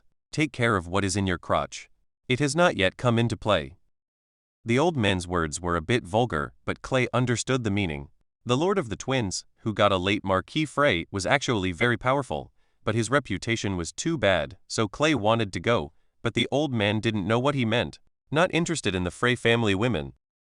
The old man's words probably represent the thoughts of most of the northern nobles. Thinking about Robb Stark's subsequent breach of oath and engagement with the Frey family, this may also be part of the reason. But he didn't expect that old Frey was too vindictive, so the invincible young Wolf Lord was stabbed through the heart by a dagger with Lannister greetings at the wedding banquet, leading to a bloody wedding that changed the direction of the entire war. Regarding this, Clay had no room for struggle and could only nod in agreement. At the same time, he also asked himself in his heart what kind of person he would choose. If he really had the final say, then he would not hesitate to choose between Daenerys and Margaery Tyrell. The reason is nothing more than beauty. In fact, Clay knows very well. Those are all excuses. He has never met Daenerys Targaryen, and he has never met Margaery Tyrell. He has no idea what they look like. Rather than liking an illusory description of beauty, he also I like the titles on their heads. Queen or Queen, the desire to conquer is the first driving force. On the other hand, he is now the heir of White Harbor. Even if he really has ideas, he can only hide them in his heart. Most of the male and female nobles in this world are profit creatures, especially the big nobles. How can they pursue so many things? Love is something that doesn't take care of one's own safety. When the day comes when Clay has an army of 100,000 in his hands and a title so long that it makes people speechless, then he will most likely be able to freely decide on his own marriage issues. Now, just bear with it. If the typo is posted first and then corrected, the dog's head will save his life. Let me also talk about the heroine issue. Although from my personal point of view, of course I praise free love, let me put it first, but in the world of Game of Thrones, consciously or unconsciously, it reflects the fact that nobles do not care about the freedom of their families. Love has no good consequences. Think about the reasons why the Usurper War broke out and the ending of Robb Stark. This is what it means. Chapter 35 The Frey Family. This is information about members of the Frey family. Before you come back, I have instructed the White Sea Guards to collect this information. The old man took out a pamphlet from the desk and threw it in front of Clay. When Clay picked it up, he said again, the former commander of the White Sea Guards must also meet before you go to the Twin City. He must hand over the entire White Sea Guards to you before you set off. Clay couldn't do anything other than nod. In fact, deep down in his heart, he was also curious about how much power this mysterious White Harbor spy agency had. Opening the booklet wrapped in cowhide, Clay turned to the first page and saw a portrait of a very high level of painting. The name of the portrait was clearly written at the bottom, Walder Frey. This was an old face, with a bald head and saggy skin. Clay felt that this face looked a little like a creature called a weasel. Turn to the second page, which notes some of the characteristics of Lord Walder Frey and the parts that need attention. For example, he is a vengeful person, and he is extremely disgusted with others calling him the late Buddha. Marquis. It also said that this lord was addicted to sex and married Clay's 8th wife when he had just returned to Westeros. It was recommended that female members of the family avoid contact with the Marquis alone as much as possible, or simply stay alone. Don't go to the twins. Moreover, the intelligence mentioned that Marquis Walder Frey has very strong control over the family, and there is almost no opposition in the family. When communicating with the Frey family, there is no need to overestimate the feelings of other Freys, and only pay attention to the Marquis himself. Just fine. Lin's own totaled 4 or 5 pages. After Clay read it, the image of an unsmiling old man staying in a deep castle vividly took shape in the depths of his brain, making him unable to help but sigh about the importance of intelligence work. There were only the old man and Clay in the room. Apart from the popping sound of wood from the burning fireplace, there was only the sound of Clay turning pages and the old man pouring wine. Marquis Walder Frey himself occupies the most space, and the rest records the various situations of the 7 or 8 Frey heirs. This can't be helped. After all, this old pervert has 8 wives and 22 legitimate sons and 7 legitimate daughters, as well as a large number of illegitimate children without the Frey surname. Most of these people have completely lost the attention of Walder Frey himself. They have long withdrawn from the core of power of the Frey family and have little value for attention. But the funniest thing is that the book mentions that there are 3 suitable marriage partners for Clay, and they are also the girls that Marquis Walder Frey is most likely to recommend to Clay. 2 of them have exactly the same name, both are called Walder Frey. This name, if given to a man, would be Walder Frey, which is exactly what Clay can't complain about. The first Walder Frey is the great-granddaughter of Lord Walder Frey's eldest son, Stevron. She is only 8 years old now, but for the nobles age is not a problem at all. They should agree on the engagement first and wait until the girl comes. She was sent here at Menards to consummate the marriage. The second Walder Frey is the daughter of Lord Stevron's third son, Walton Frey. She is known as Beauty Walda. She is an 18-year-old virgin, and is also considered a possibility in the intelligence. The biggest person. The third one is Marilyn Vance. Her position in the Frey family is similar to that of Vada the Beauty. However, because her mother, Magna Frey, married into the Vance family, she lost Frey surname. There are some characterizations of these 3 women, but Clay feels that this doesn't mean much. Besides, to be honest, he isn't too interested. Time passed quickly. When Clay put down the pamphlet, nearly an hour had passed. The old man waited patiently for him to finish reading. However, the number of empty wine bottles on the table changed from 1 to 2. After reading it, "What do you want to say?" the old man asked Clay with a smile. Clay shook his head and said with emotion, "Our intelligence work in White Harbor is really good." After tasting the rather novel term intelligence work, the old man understood what Clay meant and nodded proudly and said, "Of course, this is a force that our Manderly family has been operating for more than 100 years. It is not difficult to obtain this information." "It's indeed amazing." Clay agreed with the old man again. "When you take over, you will find that the entire White Sea Guard is bigger than you thought, but you have to have this." The old man took out a brand new golden dragon from his coat pocket. This gold coin minted by the former Targaryen dynasty was probably not used much. It still looked gleaming in the sun without any wear and tear. "Our White Sea Guards are mainly concentrated in the northern riverlands, the Western Territory and King's Landing. If they go further south, they will be of little use. After all, we people from White Harbor are not used to living there, and the hidden costs are too high." "Can't we recruit some local people?" Clay proposed a plan of his own. "No, this is a shady team recruiting locals." "Humph, they were forced to leave in 2 days because other colleagues were mixed in." The old man snorted, denying Clay's statement. "Okay, get ready. I'll write the letter for you. It's scheduled for you to leave for Twin River City in 5 days. I'll make up a reason for you. You don't have to worry about it. Just follow it when the time comes." 5 days, I'm not too nervous. Clay's plan for the Demon Hunter army has just begun. The caravan sent by the old man to buy materials and other purchasing caravans used to confuse the site have just been formed and ready to go. I am not anxious. Useless. If nothing happens, just 5 days. But Clay thought of another thing. The 3-eyed raven seemed to have promised to send Winterfell's stableboy Hodor to deliver the dragon egg recently. Will he let it go when he goes to the twins? The pigeon. Although he felt in his heart that the 3-eyed crow was just fooling people and talking nonsense. But what if, right? He couldn't guess what the 3-eyed crow who had been watching the northern border indifferently for nearly 100 years had hidden secrets. Clay can't figure out what this 3-eyed crow is planning, but now that he has allowed Clay to use the magic power in the heart tree, there is no need for Clay to confront him for the time being. Clay thought from the bottom of his heart that it would be better to destroy this guy who has full field of view and can peek at other people's privacy at any time, or he could give this ability to himself. He didn't want to experience the terrifying feeling of being peeked at the screen all the time. Having finished speaking, the old man yawned. Clay said hello and left. It was almost noon. After he transformed into a cook, he had other things to do in the afternoon. Chapter 36 Mission. Since returning from Winterfell, Clay seems to have suddenly become busy. No, in the afternoon he will patrol the port area with Sir Malone. Unlike King's Landing, you won't lose your life accidentally while patrolling the streets here. During the decades that Earl Wyman has been in charge of White Harbor, he has established a very complete supervision system here. There is even a force here similar to the Golden Robes of King's Landing, but it is much smaller in scale.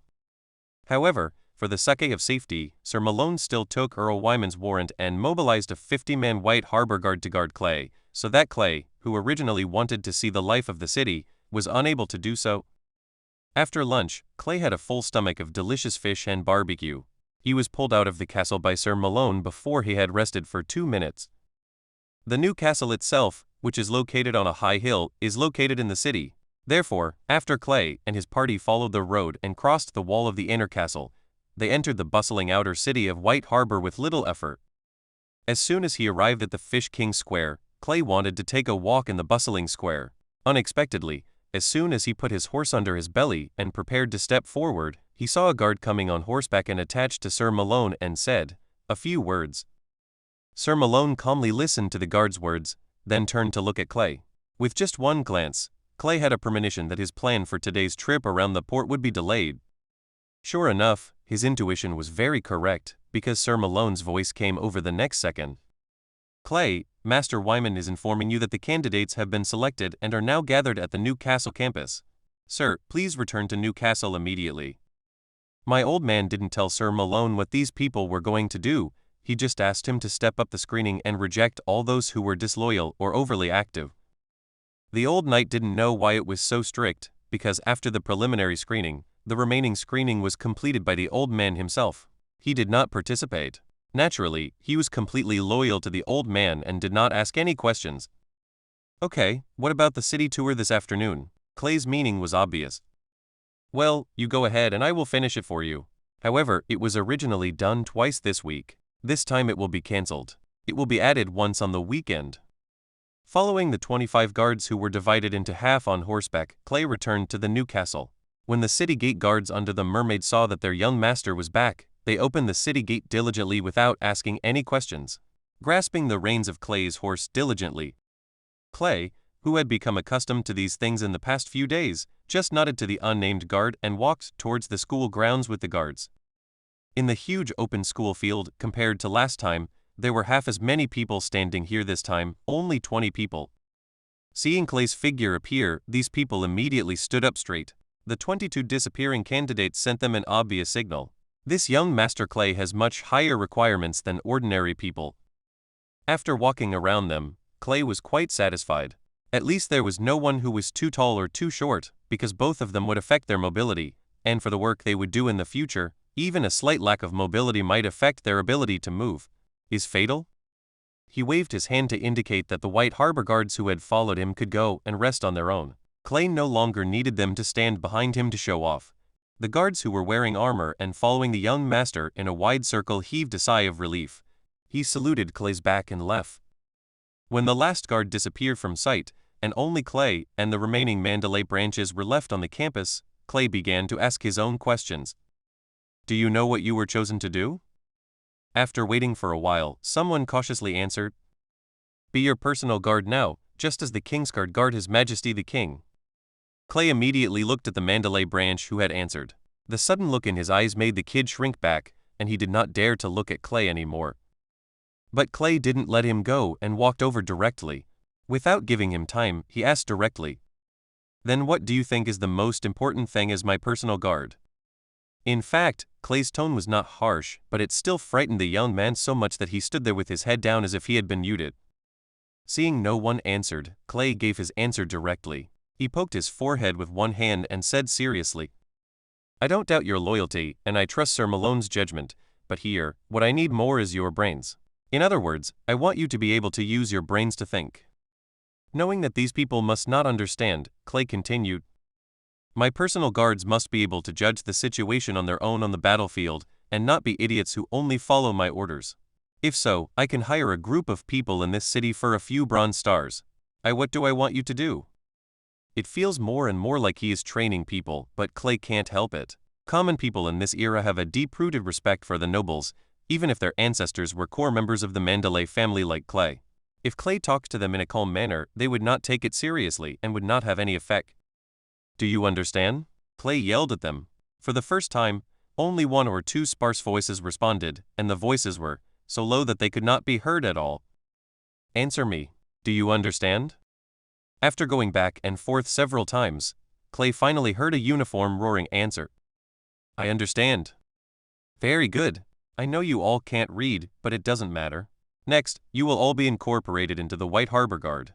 In addition to daily training, I ask you to be able to write at least one letter within a month. I will personally test you in a month. If you pass, stay. If you fail or cheat, get out. You are not welcome here. Seeing them looking at each other with embarrassment written all over their faces, Clay knew that it was unkind to ask a group of honest farmers to learn basic writing within a month, but what Clay wanted was their learning ability. In Clay's plan, these people who can endure and achieve something will become the first batch of demon hunters in the future. They will be positioned as vanguard soldiers on the battlefield. Under the right conditions, one person can be as powerful as 100 people. The role of even more people. Sword skills and physical fitness are of course important, but first, what Clay needs is a brain that can operate on its own. A rigid brain can send them to the back of the battlefield. Once they lose their organization, their thoughts will kill them. It is better to have less than too much. Even if Clay can't find enough people, he must ensure quality. As the future first-generation demon hunter group in Westeros, Clay Manderly's personal bodyguard is definitely not a mediocre person. Chapter 37 Willfield's Thoughts. After Clay assigned the task, he did not leave the school grounds immediately. Instead, he sat down and chatted with the sad-looking side branches. This time, Clay no longer had to use some tricks to strengthen the relationship between superiors and subordinates like last time. He listened attentively to each of their introductions about their own situation and tried to keep it in mind. After the long or short introductions of the 20 people were over, Clay mentally summarized the characteristics of these Manderly children who were already in dire straits. In short, there were 3 characteristics. First, although their family status has declined and they are not at all close to the nobility, they or their families still have some money left to buy a set or half of a simple set of armor. Second, almost all of these people's fathers participated in battles with their fathers.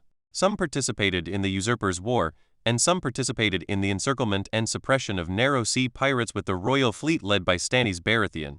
Battle. Most of them are the latter, but at least they know what war is like. Third, the Manderly family has lived in White Harbor for so many years, and there are not even 1,000, but hundreds of side branches with the Manderly surname. How could the old man and Sir Malone find these societies in such an intricate network of relationships? People whose family relationships are simple and easy to manage are really in trouble. Clay named a few people and asked them casually about the wars that they or their parents had experienced. If they were the commanders themselves, how would they direct the battle? This question is a test of their independent thinking ability, because before this, each of them was a conscripted soldier who was ordered around by nobles on the battlefield and only knew how to execute orders. As the exchange deepened, these farm boys who were a little timid and dared not speak slowly began to let go, and the atmosphere became lively. Clay's questions received a variety of answers. Although most of the battlefield plans are not feasible in Clay's opinion, to put it bluntly, they are pure acts of giving away people's lives. However, Clay is still very satisfied, because at least no one showed a flattering smile and said to him, "I listen to you, my lord." Such flattering words that made his blood pressure rise. As the afternoon passed, in a hurry, these Manderly branch members discovered that the young Master Clay they were about to follow had a temperament that convinced them, and their analysis of some of the battles they had participated in was also very impressive. The whip is far better than the bad idea they thought. Although the wisdom of Master Clay may be more than the wisdom given to them by the gods, Master Clay still continues to encourage himself to think and give his own opinions. Moreover, after they carefully expressed their opinions, they did not encounter any scolding. This made each of them feel that the young master valued them. This is the future heir of Bai Gang, and his status is higher than those of them. Where it goes.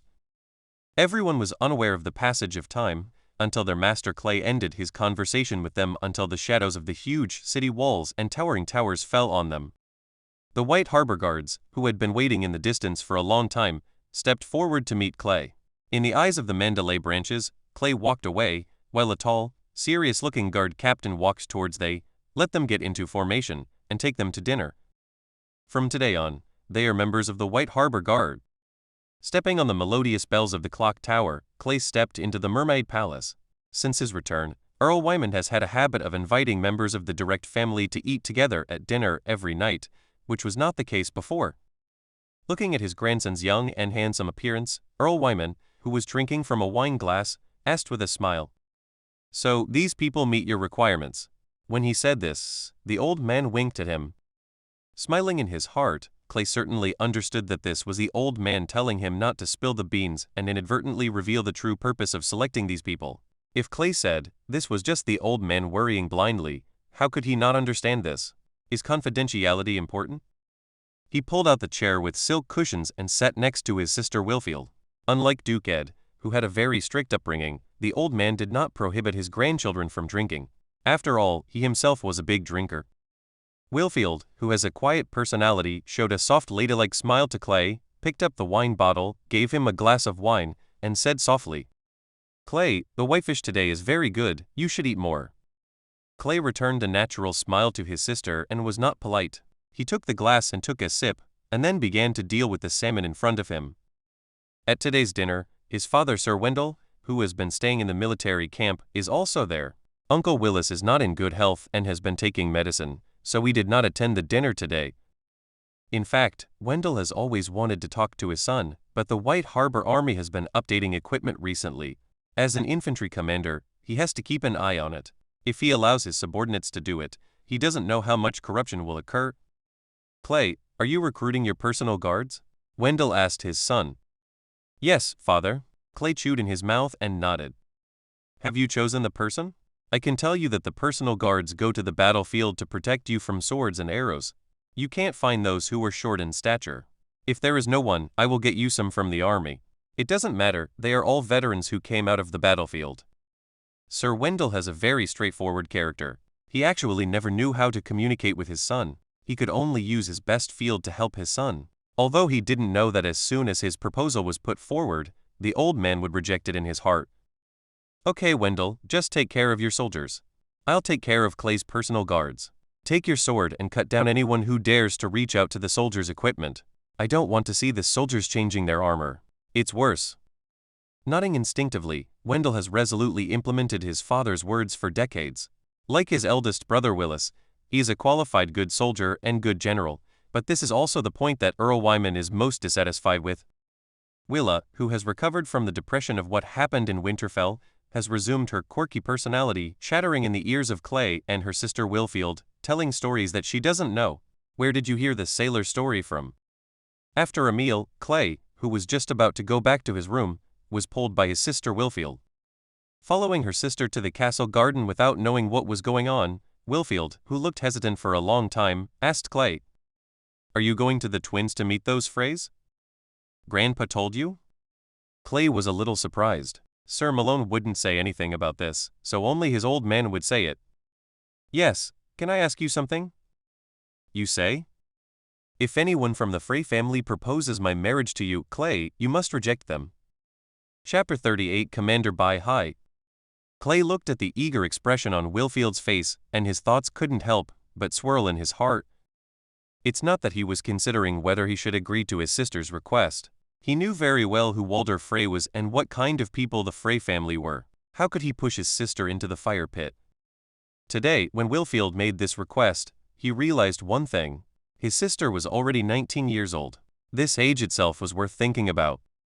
According to Clay's understanding, as a direct descendant of White Harbor and the eldest granddaughter of Earl Wyman, Wilfield, who has a good appearance, should have been passed over by the nobles who proposed to her.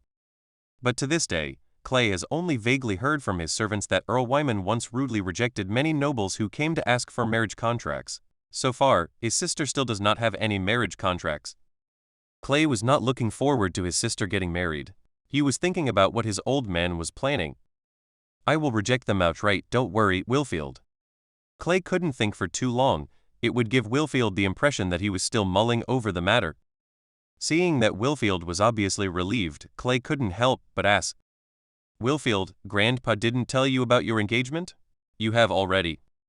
Before he finished speaking, Clay realized that his last sentence was inappropriate and quickly closed his mouth. Unexpectedly, Willfield didn't take it seriously at all, shook her head, looked at Clay with a pair of bright eyes, and continued what he said. "Yes, I am 19 years old, but my grandfather has never mentioned the issue of engagement to me before. Not before, but he will do it when you come back." Clay was stunned when he said this. What does this have to do with him? Why could he influence his sister Willfield's engagement? Suddenly, Clay, who thought of his sister Vera, suddenly understood the reason. To put it simply, when his uncle had no male heir and he was far away in Essos, assuming a situation at this time, the old man married off both Willfield and Vera, or at least decided on them. Engagement.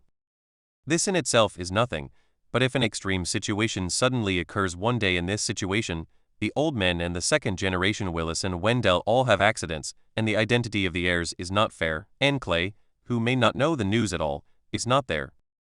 Don't think this is alarmist. In fact, in the original situation, a war of 5 kings was fought, Wendell Mandler died in the blood wedding, and Willis Mandler was captured by the Lannister. This extreme situation, it really happened. At this time, who is the heir to the Manderly family in White Harbor? The answer is Willfield, but please note that once she is engaged at this time, given the weak situation of women in Westeros, it is impossible to know which family will fall into the pocket of White Harbor. This was the fundamental reason why Earl Wyman repeatedly rejected Willfield's engagement. The old man was trying to prevent this situation from happening. Now that Clay is back, with Dukehead's notarization, the identity of the heir is as hard as a steel plate. Naturally, in this case, White Harbor will not fall into the hands of outsiders no matter what. The old man certainly has reason to consider why carefully. Elfield's marriage is in serious trouble. Since Willfield doesn't want to marry Frey, of course Clay will do what she wants, but she just doesn't know her own thoughts. Clay knows very well which families in Westeros are the real fire pits, and he will try his best to prevent Vera and Willfield from coming into contact with these families. After all, once you get in, it will be extremely difficult to get out. Seeing Clay's straightforward agreement, Willfield smiled. Her beautiful face looked extremely beautiful among the flowers under the moon. Clay suddenly felt something called family responsibility. He didn't want Stark. I don't even think about family member tragedies happening to my own family members. Clay, who was deeply aware of the power of the butterfly effect, was called to the study by the old man the next day. I originally thought that the old man knew about the conversation between him and his sister Willfield, and wanted to ask him what he said. But when Clay opened the study door and walked in, he unexpectedly found a stooped, unsmiling old man standing in front of the desk, whispering something to his old man. Hearing the sound of the door opening, the two old men stopped talking at the same time. Seeing that it was Clay, Earl Wyman, who was sitting in the soft chair, smiled and waved to him, motioning for him to come over. Clay looked at the old man he had never seen before. Although he was wrapped in dark trousers, Clay could tell at a glance that one of his legs was fate. The thick calluses on the tiger's mouth showed that this old man was once an expert in wielding a longsword. The long black clothes and the old face with one missing eye gave people a slightly sinister feeling. Clay instinctively felt a sense of danger. The old man in front of him was lame in one leg and missing an eye. However, Clay was not as powerful as him, not because of his age. Not sure if it was an illusion, but Clay told himself through the sensitive sense of smell brought about by the mutation that the old man in front of him had a strong smell of blood. This smell was not fresh, but more like a sedimentary smell. At this time, Clay heard his grandfather's introduction. Clay, he is Sir Bartimus, the former commander of the White Sea Guards, as I told you before. So he is the commander of the Manderly family's huge spy agency?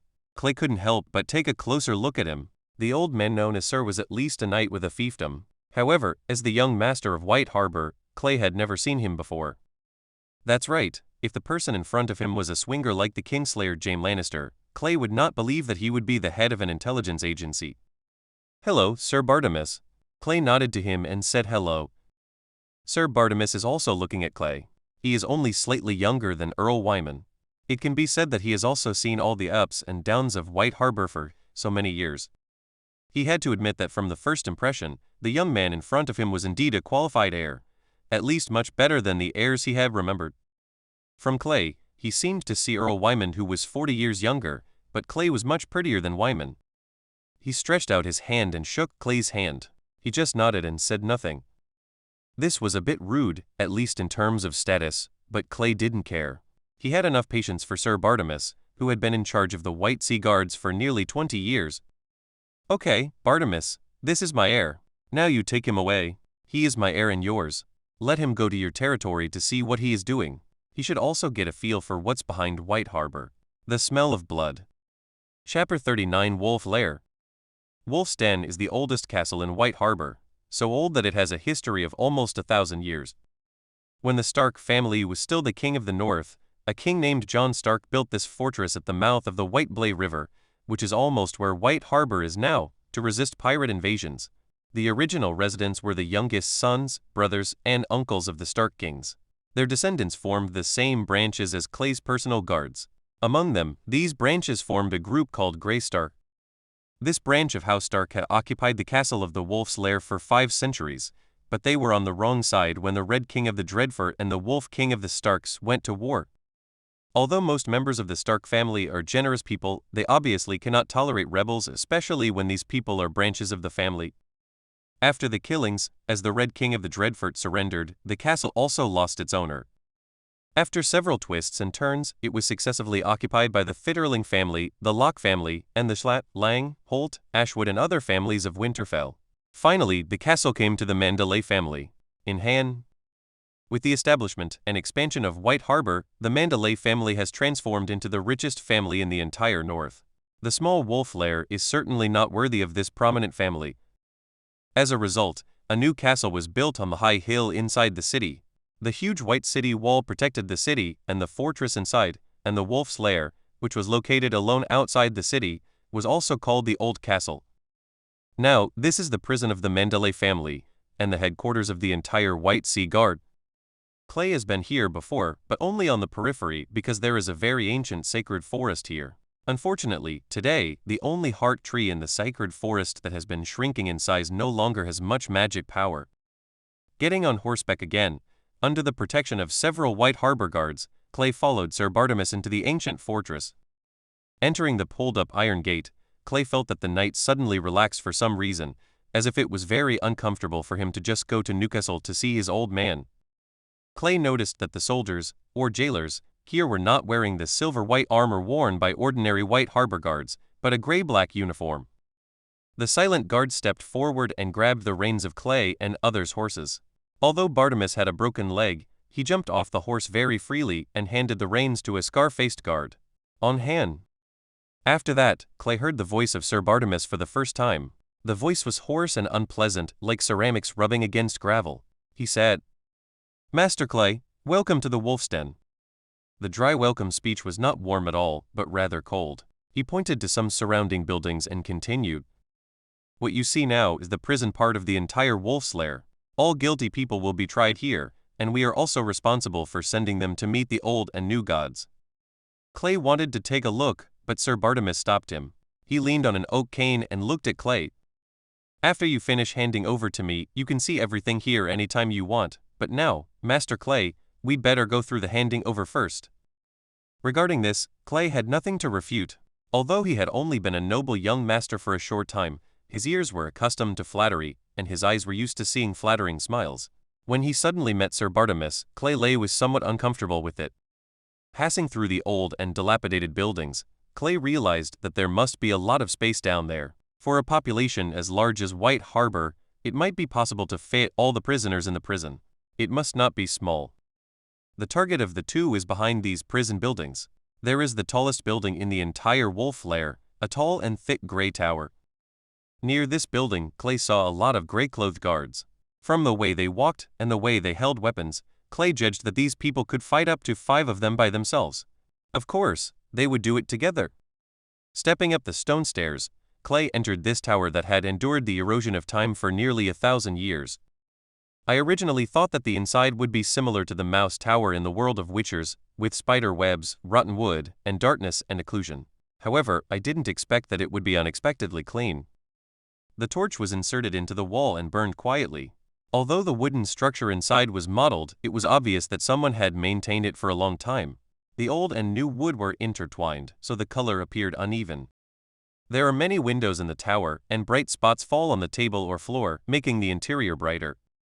There are several people here, or there are several people in the room where Clay is, about 3 or 4, who are recording something around a table. There are many notes neatly placed on the project leader's table, and Clay can recognize them. It was the letter tied to the raven's leg. Now Clay understands why the place is so heavily guarded. Such a large amount of raven information must not be leaked. Knowing what Clay wanted to ask, Sir Bartimus, who was already responsible for answering questions, spoke up. Here is the information reported by the White Sea Guards from a total of 34 places in the Northern Territory, the Riverlands, the Western Territory, the King's Territory, and some valley areas. They are summarizing it here. Good guy, this is the number of famous nobles in these places. Basically, they are all caught in one fell swoop. Secretly stunned, Clay nodded calmly on the surface. Although he didn't know how useful this information was, the financial resources of White Harbor were evident from the deployment of manpower in so many places. Clay was brought to a place similar to a conference room by Sir Bartimus. A long table stood in the center, a larger chair stood in the center, and was surrounded by some ordinary chairs. There were still people in the room, 5 people to be precise, looking at Clay silently. Clay was led to the largest chair and sat down, and he didn't refuse. He was about to take over this place, and he couldn't show any weakness at this time. The 5 of them are the general managers responsible for the 5 regions I just mentioned. They are also responsible for distributing and executing specific tasks. They are more suitable to answer your questions than me. After speaking to Clay, Sir Bartimus took off a dim ring from his finger, pushed the ring to Clay with his finger, and said to the 5 people, "The ring has been handed over. From now on, Clay Manderly, the grandson of the Earl, will become the new commander of the White Sea Guards." Chapter 40 Intelligence Summary. Clay stretched out 2 fingers and picked up the ring, which should be a token of identity. The ring itself should be made of pure gold. There is a very obvious trident pattern on the top. There is a line of words engraved around the ring. It is a bit unclear because of the wear and tear, but Clay, who is very familiar with his family's motto, can still barely recognize it: the angry waves of the sea. There is a blood-red gemstone in the center of the trident. This was once a gorgeous ring, but due to the wear and tear of time, it is now just a dark-colored token. Coincidentally, Clay saw one on his old man's hand. The shape and decoration were the same, but the gemstone of the ring was blue, which probably represented the ocean outside White Harbor. When Clay put the ring on his hand, the way the 5 people looked at Clay changed from the scrutiny just now to a subordinate's obedience to his superior. To a certain extent, they only recognized the ring and not the superior. Recognize people. This is the last time I sit in this room, Snow. Starting with you, the 5 of you will report to Master Clay on your current work and the latest news. Sir Bartimus's order is still effective in this conference room, but after he leaves this conference room, he will never be able to enter here again unless Earl Wyman himself arrives. The man in gray, known as Snow, nodded slightly. He sat in a chair and spread out a wooden folder in his hand. Clay noticed that there was some yellowish paper inside, but he didn't know what was written on it. Most of my spies are concentrated in Winterfell, the Dreadfort, Last Hearth, and Horwood City. The rest are evenly distributed among the major castles and their affiliated villages according to population. This was Snow's report on the distribution of White Sea agents in the north. Clay did not express an opinion, but asked, "During the king's stay at Winterfell, apart from my affairs, do you know anything else?" "Yes, sir. I will summarize the intelligence information for you later." Clay nodded. He actually wanted to know the abilities of these spies. After all, he himself was in Winterfell, and his original memories could also tell him something. The 2-phase verification could probably estimate the spy's reconnaissance capabilities. After asking a few more questions, Clay discovered that Controller Snow did not mention the matter of Bran Stark falling into the tower. It is impossible for them not to know about such a big thing. Therefore, Clay can be sure of one thing: the 3-eyed raven must be influencing Bran Stark in another way for his own sake. But this is fine, compared with letting him fall from the tower, then roughly forcing the dream to him, and finally letting a disabled person escape from the Great Wall to take over the mantle of the 3-eyed crow. It is somewhat miserable. Next was Siwen, the general manager of Hegion. This man who hid himself in the corner came up and broke the news. Just listen to what he said. Duke Hoster Tully was seriously ill in bed. He had fallen into coma several times before. The Meister had to rescue him many times before he was brought back to life. However, the old Duke's life was about to be extinguished, and he was just waiting in vain on the hospital bed to return to the gods. Into my arms. Director Hewan originally wanted to see a shocked expression on the face of this young and excessive boss, but he was disappointed. Clay just frowned slightly and just nodded to indicate for him to continue. Clay had known for a long time that Duke Tully would not live long. He died when the Lannister besieged Riverrun. His butterfly effect should not affect Duke Tully's life, Clay thought uncertainly. Manager Hewan glanced at Clay with approval and continued. A scion of the Frey family escaped from the twins and was captured by the Frey family soldiers. The current information received is that he has been hanged. Currently, my subordinates are trying to find out the specific reason for defecting. Frey? Clay frowned. In 2 days, he would set off to attend the Frey family's invitation. It seemed that he needed to get more information about this family. So he knocked on the table and said softly, I need a summary of the major events that have happened to the Frey family in the past 5 years. Can I do it in 1 day? As you wish, my lord. This was the reply from Chief Hewan. His voice did not fluctuate, as if this was a fairly common thing. According to the description of the river steward, almost all the strength of the White Sea Guard in the Riverlands is concentrated in the Twins and Riverrun, because the only real value in the entire Riverlands is these 2 places, plus at most one already Harrenhal in ruins. Clay agrees with this point. Whether it was Robb Stark leading his troops south or the subsequent tug of war in the Riverlands during the War of 5 Kings, these Riverland nobles were of no use at all, and there was no need to consider them at all. Their existence. The roots of this situation were actually laid when Aegon I Targaryen conquered Westeros. The Riverlands was originally lined with hills, and Aegon I Targaryen actually stood tall among the dwarves. Individual.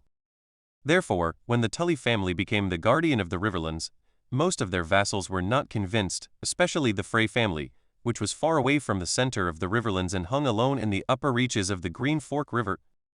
The monarch is weak and the vassals are strong, just like the Tyrell family in Highgarden.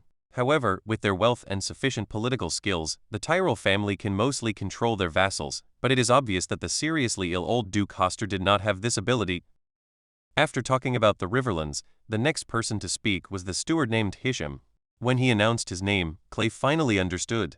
The names of these 5 stewards were all illegitimate children of the area under their jurisdiction. Given their surnames, just now Clay thought the first 2 were really illegitimate children. Compared with the previous 2, the report of this Chief Hisham is nothing noteworthy. Most of the information is outdated. However, according to him, it will be too difficult for the White Sea Guards to penetrate into the Western Territory, and it will also cost a lot of money. Small casualties? Because this is equivalent to competing for financial resources with the man sitting in Casterly Rock, Duke Tywin, who is said to poop gold.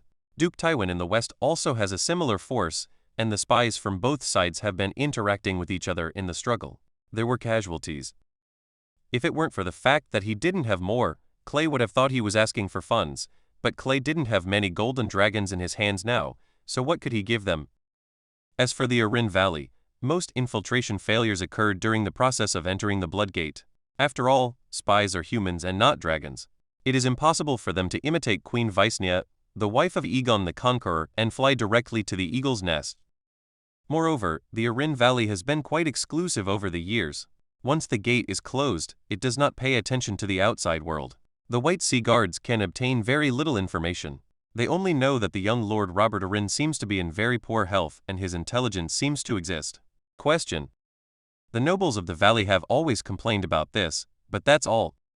Finally, there is King's Landing, which is where the entire White Sea Guard suffered the heaviest manpower losses. Last year alone, more than 10 people were arrested and rebelled. There is no way. They are far away in White Harbor, and their micromanagement methods are not as good as Littlefinger Petter and the eunuch Varys. Thank you so much for listening. I'd love to hear your thoughts on the story, so please leave a comment below. And if you want more fanfiction audio, be sure to like and subscribe. See you in the next one.